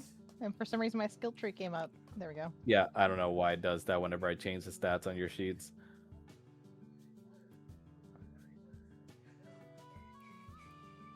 Okay. I guess we gotta wait for Mel to come back. In I'm the here. meantime, how are you? Oh, okay. Damn, I didn't hear you come back. Okay. Kanan, you return to your family with the wife, but of course, first you were assaulted by the children when you come down into the homestead. Hey, oh my god. Dad, you're home. Why do you smell Hey. like? Why do you smell like flowers? Oh, And that's coming from Kyle, by the way. someone give me flowers. And it's like, cool. Also, your outfit looks different. Oh, it's just a spare outfit. Kezia says, you look like a barman. Really? Oh, well. Had to do a little, showmanship today, so I had to borrow it. Kezia nods and it goes like, oh, Dad, something to show you. Sona? She calls for Sona, and Sona comes out, sees that you're here, and goes like, oh, hey, welcome back. Hey. Heard about the show. Yeah, sorry you had to miss it. Thanks for looking after the kids. Yeah, it's fine. I'm sure your wife will tell me all about it. I'm sure she will. And Kezia goes like, show him. All right. She goes into the kitchen, grabs something, and rolls out what looks to be a wheelchair. Is that a chair that moves? She goes like, yep. She looks around and goes like, it's like Kezia could use a little bit more mobility around the place, so Lavinia and also Deepa and a few of the other heads, especially Blinsky, came up with this. Lavinia had a hand in making that? Yep. Really? Yep. That's, pretty amazing. He's gonna look back at the stairs, though. Might have to turn that into a ramp, though. Kezia just looks at you and just goes like, But at least I can move around now, Dad. That's amazing. And Aurora just looks at you and goes like, "You smell like a brothel." What? And then Kyle's like, "What's a brothel?" Something you don't need to know about until you're older. Also, how do you know what a brothel is, dear? Aurora says like, "Well, you smell like the ones back in Lady Tiamat's court." Ah, okay, that's where you know. And Kezia just goes like, "I thought you said never to go inside a brothel, Dad." That I did. Because you Didn't kids are way too young. Didn't the church forbid that kind of stuff too? Yeah, but, Sona says like, you said your papa's a little bit of a troublemaker." I had to help around at the brothel, nothing extreme. Aurora's like, "Well, so long as you're home on time." Wow, okay. Aurora looks at you is like, "Well, if you're going to be living under our roof, Father, you have to be on time." Excuse me. Where's Kyle Ashkelon? Kyle just points and goes like, "Ha, you just got dadded." Canon's like, where's Ashkelon? You see everyone just kind of shrugs, goes like, "No idea. We thought he was with you." I told him to come back here. I mean, Sona says like, I mean, doesn't look like the most obedient of kids. He goes to look into his room to see if he's in there. He's in there reading your books. Oh, okay. Are you okay? Father, did you have fun whoring it out on stage? Kanan is gonna look at him annoyed. Can you not say that in front of the kids? You see, it goes like, "I'm not in front of the kids. I'm in your room." And why are you in my room? Without He says- permission? Am I not allowed to be? I mean, I practically sleep with you every night. You have your own room filled with books and a desk for you to write things if you want, and your own bed. I don't like it. What don't you like about it? I just don't like it, okay? Lie. If you tell me what you don't like about it, I could ask the house spirit to make it more to your liking. Roll for persuasion.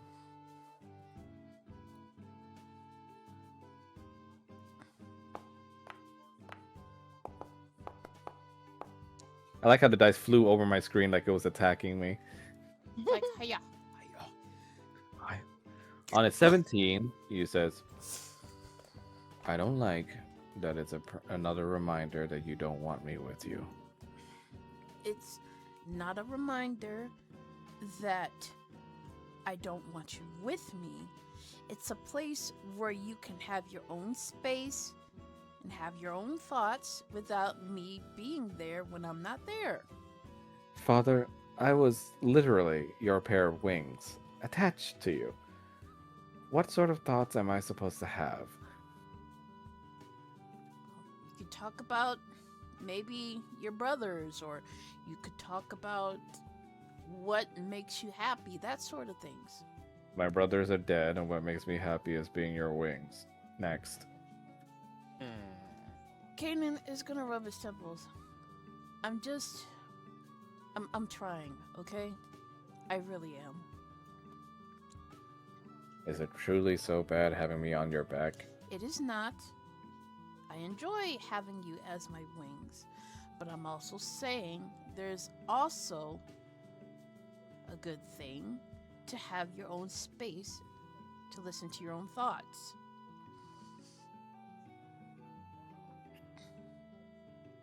Fine. I'm not trying to disown you or kick you out. I just needed to be away for a few hours to do this thing I promised to do. He's like, "Fine. Go have sex with your wife or whatever it is that you wanted to do." Kanan is gonna grab him by the horns. Not like to hurt him or anything, but just like to gently shake his head. Listen, I know we got off on the wrong foot and things are not great between us, but I would really like to start over. Roll for persuasion.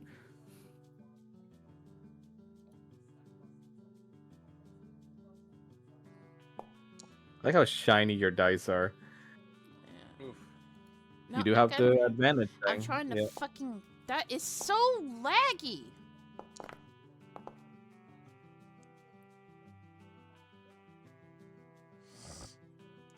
So on a 14, he looks at you and just goes, "Well, how do you propose we do that?" I mean, it doesn't erase what happened back then, but we can move forward together and have a better relationship than what we had. I would propose, you like fishing? He looks at you guys like, "I've never done it." I could teach you to fish. He raised a brow. Sure. Great. Then, we'll be up bright and early in the morning. He just says, "Whatever." He's going to pick him up. He's like, "Let me go." You want to be on my back, don't you? Oh, then yes. And he he drops him on the bed so he can turn around. He just latches onto your bed like a backpack, and then just transforms into your wings. Oh, kids. You then see Win coming down the stairs, carrying what looks to be Rolly, and he's much cleaner now. His fur is like restored a little bit, and he's free of ticks. Oh, good. Because, damn, getting bitten by a tick and being allergic to meat would be suck. Win looks at you and goes like, "Well, this little guy's all cleaned up. Figured you might want a little help in doing that since he looked so abused." Oh, thank you. I really appreciate it. I was a bit preoccupied. And Rolly just goes like, "Bro, I'm all clean." Do you feel happy? Yes, very happy. Kane is gonna pick him up and scratch him behind the ears. You go to pick him up, but he blinks into your arms instead. Oh! I forgot you can do that. Yes, I'm very good at blinking. Yes, you are. And he scratches behind his head. He does like the happy panting dog face. Yes, I know that face. So, Kanan is going to introduce him to the kids. Kyle's like, "Cool, we get our own dog. Can he Yeah. play with Hearth?" Hold on. Kids, this is Rolly. This is my son Kyle, my daughter Ari, and my daughter Kezia. Ruff. I immediately love them all. Kyle's like, "Cool, he can talk." Yeah, under the barrier, animals can talk now. You see Kezia goes like, "Wow. What kind of dog is he, Dad?" He's a blink dog. He's from the Feywilds.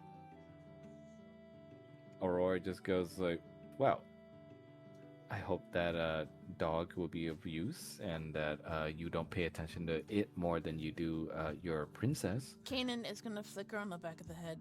Be nice. Ow! Abused! Discipline. And you see Rolly says like, "Ruff, ruff." Now, I want you guys to be very careful with him. He's pretty small. He blinks into the three kids' hands, except on Aurora, where he just lands on her back and just makes her go, "Oof." Like, unhandy. Says, "Father, he's pinning me." You let a blink dog pin you?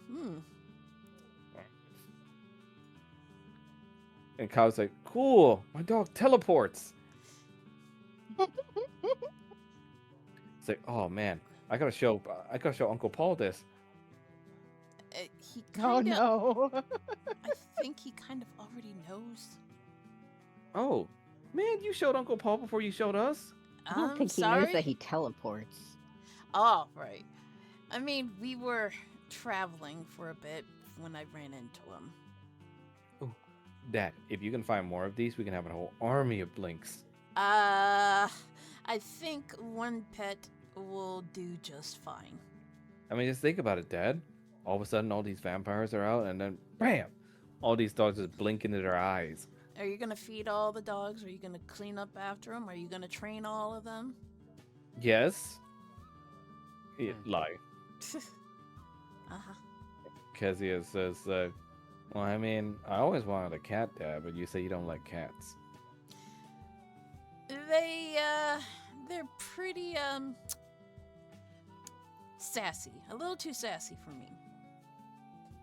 Just goes like, It says, well, I happen to be better than any pet you can possibly hope to own, Father. You're not my pet.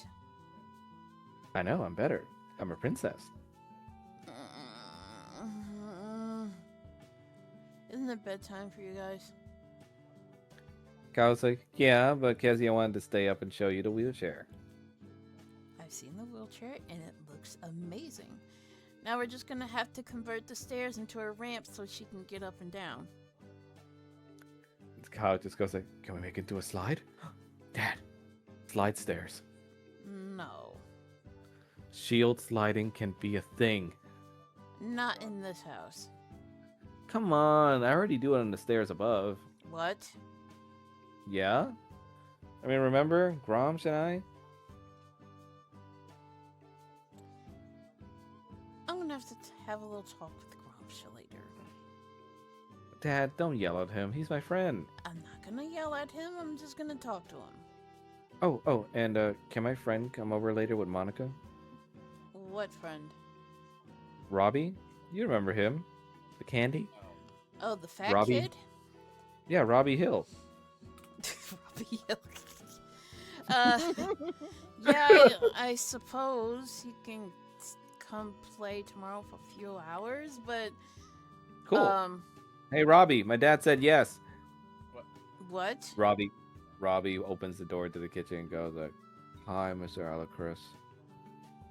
He's chewing on what looks to be like a little piece of caramel. Kanan is going to take the caramel away from him. Alright, you need to go home. Hey, I was eating that. Yeah, you're gonna rot your teeth out. Okay. Bye, Kyle. And he goes like, bye, Robbie. And the kid just walks upstairs. Kyle's like, Robbie's cool, Dad. I would have liked to know you were inviting him over. Well, I mean, technically, we're all family here, right, Dad? Well, I guess, but this is our living space. Plus, it's not like you tell me whenever Uncle Paul and Uncle Roger come over. They always knock. And he goes like, not true. Sometimes Paul comes in here and he looks panicked. Well, those are emergencies, which is warranted. He's not lying. And it says, and he looks at you and just goes like, fine. Ask But, me or your mom before you invite people over. Can I just ask Uncle Falmouth For what? to have Robbie over? Uncle Falmouth ain't your dad. But can I? I mean, if you want to get him in trouble, sure. And he just crosses his arms. It goes like, trouble? Ugh. Man. Can't do anything around here. Everything is done for a reason. We have rules in place to keep you kids safe. Kezia says, like, well, I mean, you know I won't be running anytime soon, Dad. Kanan just frowns at that. It was a joke, Dad. I know. Oh, And Kezia says, like, Plus, I bet I can still beat these two in a wheelchair. Okay, it's bedtime for you three. I need to clean up and pray this Robbie kid didn't eat all the food. Cassie goes like, "Oh, are you gonna pray, Dad? Can we pray together like we used to?" Aw. Yeah, sure. Let me just get everything cleaned up. No, he won't. What? You hear your wife's voice behind you. Hi. You don't see her, but you can hear her voice in the hallway. See a little flick of her tail. Kanan. Kanan is going to grab Sona's hands. Would you please get these kids to bed and clean up? I will pay you for your troubles. At least pray with your child, Caden, Sona goes before you like, go commit sins. Sona just looks at you and goes like, "All right, I guess I will." Thanks. And he pats her on the shoulder and he kisses all kids on top of the head. Good night, kids. You see Aurora just says like, "I was supposed to get 2 kissies." He's already gone. And you hear your fiance with your door open ajar, and you see a little trail of the same roses from on stage leading to the door. This is. I'll have to clean this up later. Why is all these flowers on here? Kanan. Hi. Goofy ass Things. smile. She, her voice still coming from the room. He'll poke his head in. This desk isn't gonna move itself, you know. Oh, okay. And he's gonna close the door, and everybody hears like furniture being moved. Sona just goes like, "Oh, they're just busy." Oh, they fucking. Oh, they fuck. Oh, they fucking. Afterwards, you know, I assume you'll be spending time praying with your daughter. Oh yeah. Pray the sin away. What the fuck? But yes, afterwards, now that you were able to spend time with your family, get a little closer to them, and after your performance on stage, you got a little better confidence in yourself and your dancing skills and your self-expression, thanks to the help of your friends and the encouragement of someone like Roger. Olha pra câmera. So, go ahead and roll a d100 for me. That's sus. Why are you making me roll a d100? Because we're Same all way. gaining stuff from our rolls. The same reason I rolled for everybody else. To take over the world? Yes, Pinky. Oh, that's not bad. Why does it say Savid? So, I don't know why it says Savid. Okay. I did so- d100, so. Wait, Yeah, I why know, but- am I Savid? That's what we're wondering. I don't know. I think it's something. Broke it. Yeah, something's broken, but it's okay. So on a 64, that's actually like pretty higher up, so that's good. So thanks to this, and thanks to the big move you did towards being a better person, and also a better friend, and also a better father, and a more expressive person. I'm gonna say, yes, I'm gonna say +3 to either charisma or dexterity. Your choice. Ooh. Can I do half and half ish? Half of 3. I mean, can I Which put means 1 like 3 to point? 1 and 1 to 1. Yeah, 1 point in one place and 2 in the other. How nice do I want to be? I'm going to be damning for you tomorrow. True. Wow. Just a So- reminder. So we're doing blackmail now, is it? I'm just not blackmail. I'm just letting you know. I'm gonna be damning Fine. for you tomorrow. Fine, you can split it. Yay. How you'll be splitting it? 1 in dexterity. 2 in charisma. Yes. Can you do it Nice. for me? Because this thing is too damn lucky. I'll do it. Yeah. Thank you. And I guess since I gave Kanan the option, everybody else, if you want to split your +2 into +1 and +1 elsewhere, go ahead. Acrobatics doesn't really work at all for me because I don't have anything in Dex of a modifier. Let me see. Why does the skill tree keep coming up? I don't Stop. know. I don't child. know. Foundry has Okay. been all kinds of fucked up. Yeah. Okay, so Dude. Ooh, excuse me. your charisma was 16, right? Yes. Okay, so that's going to be an 18 now. There we go. And Falmouth, before I forget, give yourself a +1 in strength. Then, I think he's maxed out.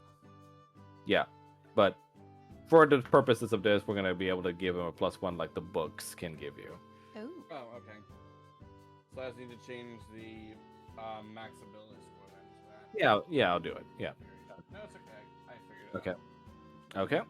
So, Kanan, due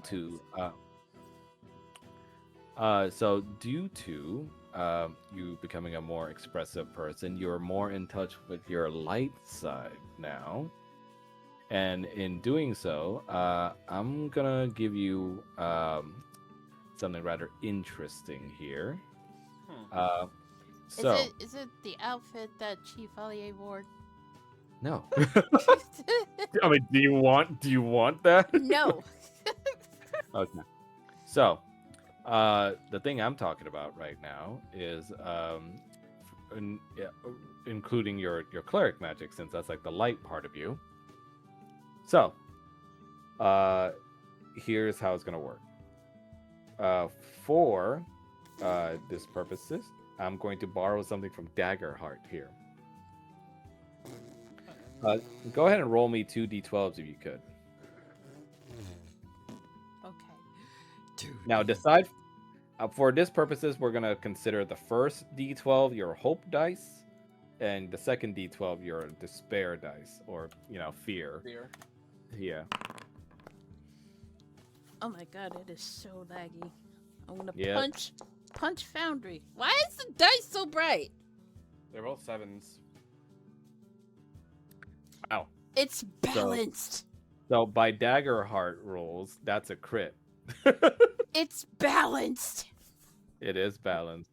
So Soma would be hard. So, yeah, wow. Okay.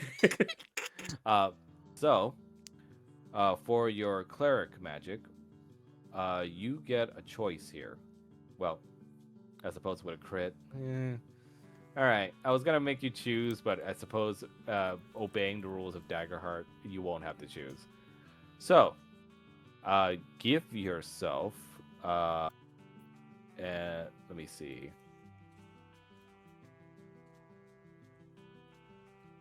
Yeah, it was gonna be a choice, but okay. One old ability that you had when you were a fighter, and one ability that you had when you were. How do I put this? A I don't- cleric of life. When you were a cleric of life. I don't have the fighter sheet anymore. Here, I'll give the ownership of it. And you took it away from me. What the? I think the energy has finally kicked in for her.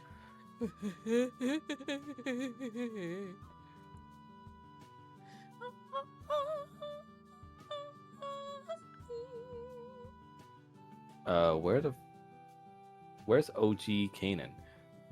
Did you delete there it it? is. Nope, it's still here. You deleted it? Nope, still here. How dare you delete it? Bitch, I said it's still here. Okay, so you should have ownership of both now. Okay. Let's see. Now, Paul and Roger, are you guys okay with your +2s, or would you prefer to split them? Good. He needs it. Yeah, mine's good the way it is. Your mic kind of cut off. So it doesn't go. So I have a question. Do I ignore the stuff that has to do with superiority die? I would say so. Yes. Okay. Says Yeah, you know yeah. we don't have cleric superiority die. What about the 2 extra attacks? I mean, you already have that. Do I? I Oh, only you have talking about one. you're talking about the triple attack. Yeet. I'm gonna say If it's avoid that as well. Okay. What about action surge? Ooh, that's hmm.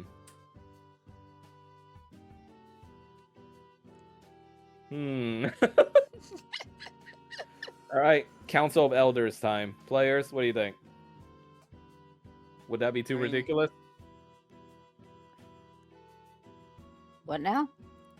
Would it be too ridiculous to let Kanan have action surge back? Go I crazy, mean, the way fam. I mean, the way Action Surge worked, it basically made it where they could attack again. So, how would you Look. rule it in this case? Look, if Paul can be a time god, I think he can have action surge back. Well, I more mean like, how would you try and balance it, if anything? Would you make it just attacks only? Would you make it apply to assault spells? There's different ways to balance it. Is the That's an question. interesting question.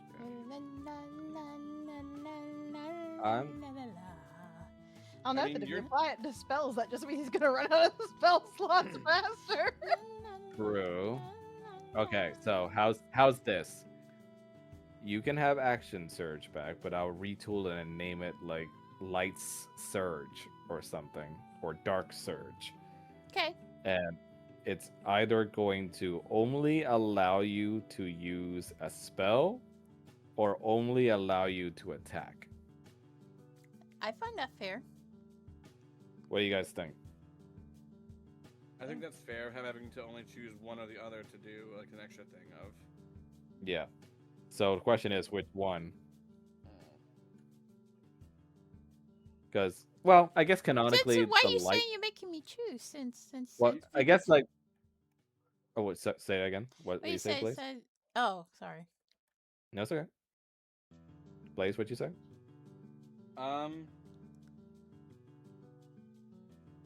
I mean, there is the attack. Like, you could go with attack because Kanan does have pretty solid strength as well. He has 19 strength. True. 18. And now, Mel, I what thought were it you was gonna 19. say? It's 19. Is it? Yeah, it's Yes, 19. Look at your balance sheet. Oh, That's- I'm a dumbass. I was looking on the wrong sheet. No, you're good. So what you were about to say, Mel? I can't remember. Something about how you would like the choice thing to work. Well, didn't you 'Cause you say said, because I crit that I Yeah, that's why you're getting both a life cleric Oh, thing okay. and a fighter thing. Okay. So I guess canonically the life cleric would be the light thing, and the fighter thing would be the dark thing. Okay. Yeah. So I guess like for your action surge, I'll count it as like being able to do another attack action, Attaku. Okay. and I'll call it dark surge because I'm fucking edgy like that. Edgy. What about Dark Arts from Dark Knight? Oh shit! Actually, yeah, let's do that. What? Dark arts like Dark Knight and FF14, Oh. Before Shadowbringers? Y'all are weebs. and says the person who played FF11 and 14. Y'all are You- weebs. you've seen my fucking katanas. I have seen your katanas. Aren't they gorgeous? I have a Genji katana too. Weeb. Fuck you. Anyways, Later. wow.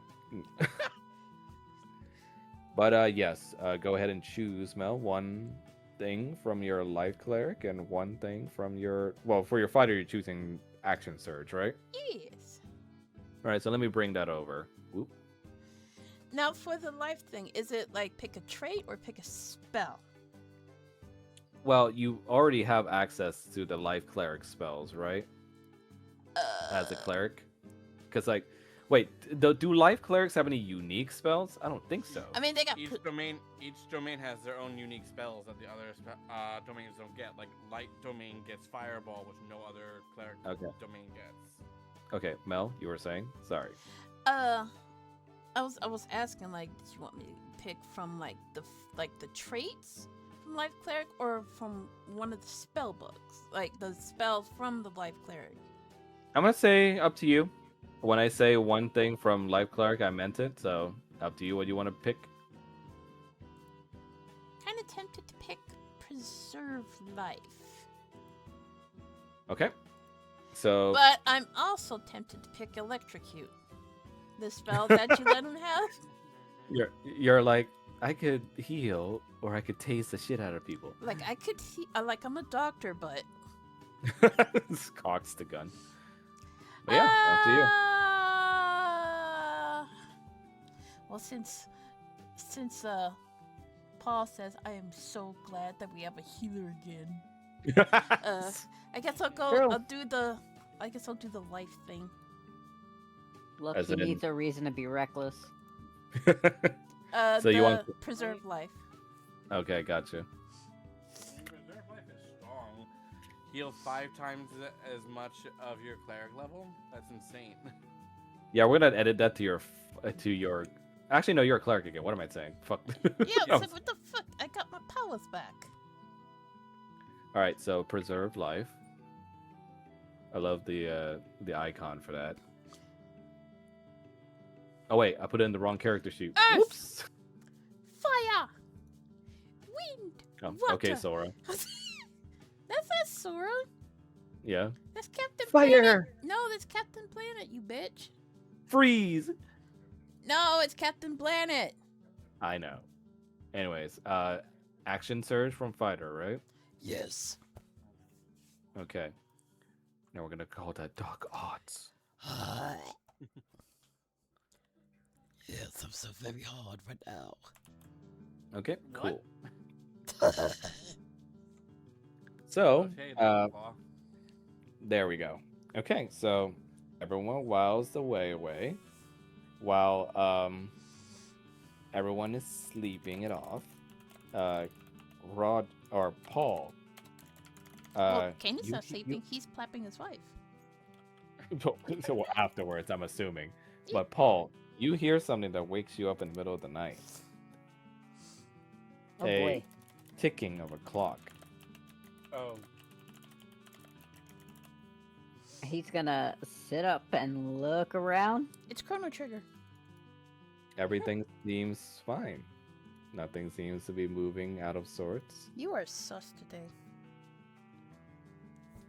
He is gonna get up and kind of do a walk around the room because he knows they have a clock. He just doesn't remember it ticking that loudly. When you get out of bed, you immediately hear a voice. It's like, salutations. He's gonna immediately flip around trying to figure out where the fuck that's coming from. You see a red-eyed Harangon sitting across from you. That isn't the Haragon that had lots of bad luck from our adventures, was it? He seems to be looking at a pocket watch. Oh, God. Are we Alice in Wonderland in this shit? I'm late for a very important date. Paul's gonna look at him and just be like, "What the hell are you?" Someone who's looking over your dues, and you're quite late on those. He closes the pocket watch with a clasp, and you feel all of time freeze around you, He doesn't Leave. like that one bit. leaving only you and the Harangon. Okay, I can't tell if I'm dreaming or hallucinating. Quite real. Don't worry about that. He pours himself some tea. Do you prefer Darjeeling or? I don't want anything. Oh, what is your name? He looks at you and just goes like, "Don't worry about my name for now." My name is Bitch Butch Cassidy. And he goes like, But my purpose here is what's more important. Is it so important it has to be in the middle of the night? Oh no, is he in Yeah. trouble for using chronomancy? He looks at you and goes like, well, it's better to happen now than later. Then again, I guess suppose the prospect of time isn't exactly sacred for you. Uh-huh. You wanna get to the point? You've been messing around with some pretty potent stuff, young wizard. Stuff that tears upon the veil quite often. Huh? And when that happens, they send me. And again, you are. And it says like not important. You seem pretty important. Well, I thank you. It's the suit, probably, right? In any regards, I'm here to give you a helpful and friendly reminder that you need to watch yourself when you're using that type of magic. I am aware. You know, several wizards in your realm's lifetime has attempted a lot with that kind of magic. Half of them went mad. The other half, well, they could never really grasp it so much, so they either gave up or, well, he kind of like just slices his neck with like his finger. Is this about the ritual? Because that was kind of a one-time thing. Oh, I'm sure. Just like how any other gambling addict will tell you that it was only a one-time thing. Now, I don't know you too well, so I'm not going to make assumptions, but it always helps to have someone give you a little warning. The next time you pull off something like that, accidentally or on purpose, there will be heavy consequences. Yeah, I kind of figured that. It kind of hurt. He says, like, as it should. When you tear upon the veil like that, and when you tear upon a curtain, something's gonna drop on top of your head eventually, right? And we wouldn't, and we wouldn't want the timeline to be disturbed. And you waited until now to tell me?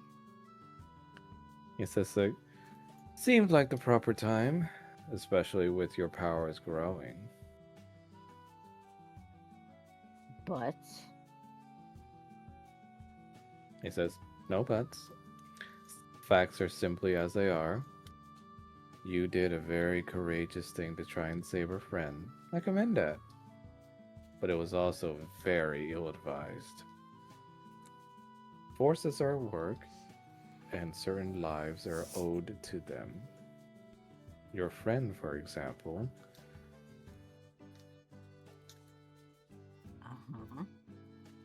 and like he gets up from his seat and walks closer to you. Probably just gonna back up. While I can understand, and like the space darkens a little, and his red eyes start to like appear in the dark, that this is someone precious to you, and that you didn't want them to die. When a life is owed to the mistress of death, she doesn't take kindly when someone robs her of it. Does that mean So she's you're pissed at telling me- Bahamut? I should have let him die? Yep. Cruel, isn't it? But it's how the world works. Otherwise, you'd have just wizards going about just changing reality as they see fit, and all Madrexis goes kaput. And it's already enough work weaving the fabrics of reality together like a tapestry for all these different realms. So what I'm saying is I don't need somebody running around ruining that. Capiche? Well, if I am the one who's going to be the cause of death for a friend, like that time, I am going to fix it. You wizards. I remember when I was like that. But I suppose someone needs to learn the hard way. He takes your wrist, and you feel a stinging pain.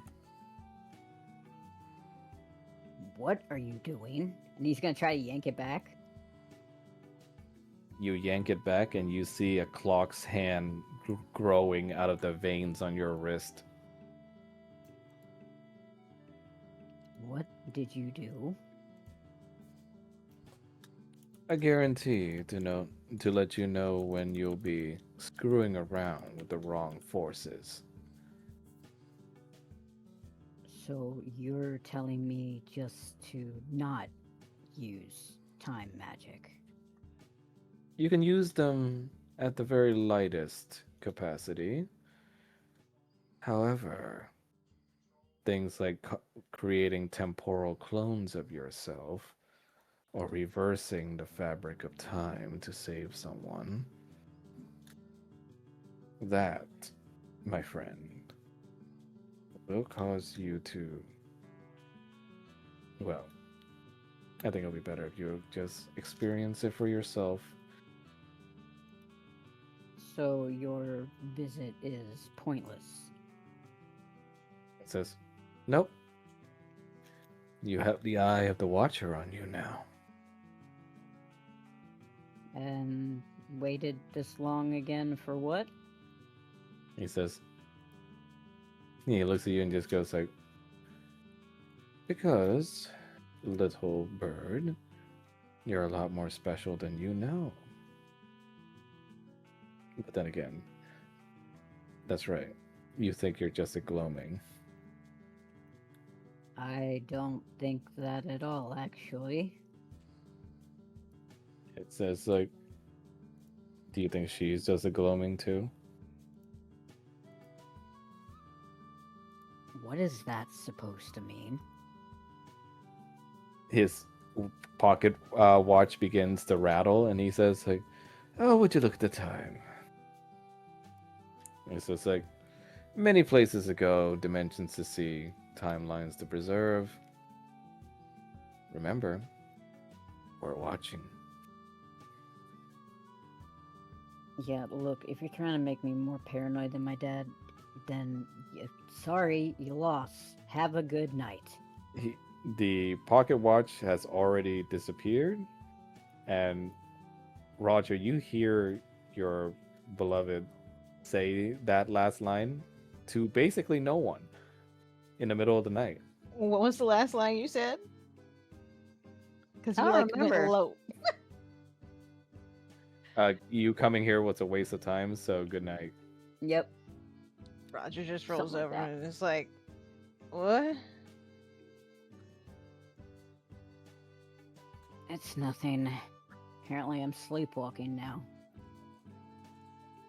You alright? Yep, and he's gonna go right back to bed, but he's also gonna glance at his wrist before he gets in bed. The clock hands are still there. He Roger gonna is just flop in bed. Roger's just gonna snuggle up to him and go back to sleep. So, here's how this is gonna work, Paul. Though I'm sure you'll find out yourself. Paul won't notice till it happens. Heavier consequences now, as the ramifications of what you've done have pissed off certain gods. Amazing. So, when you use higher level chronomancy, such as creating a clone, or reversing time itself, there are gonna be some heavier prices and a toll to pay on Paul.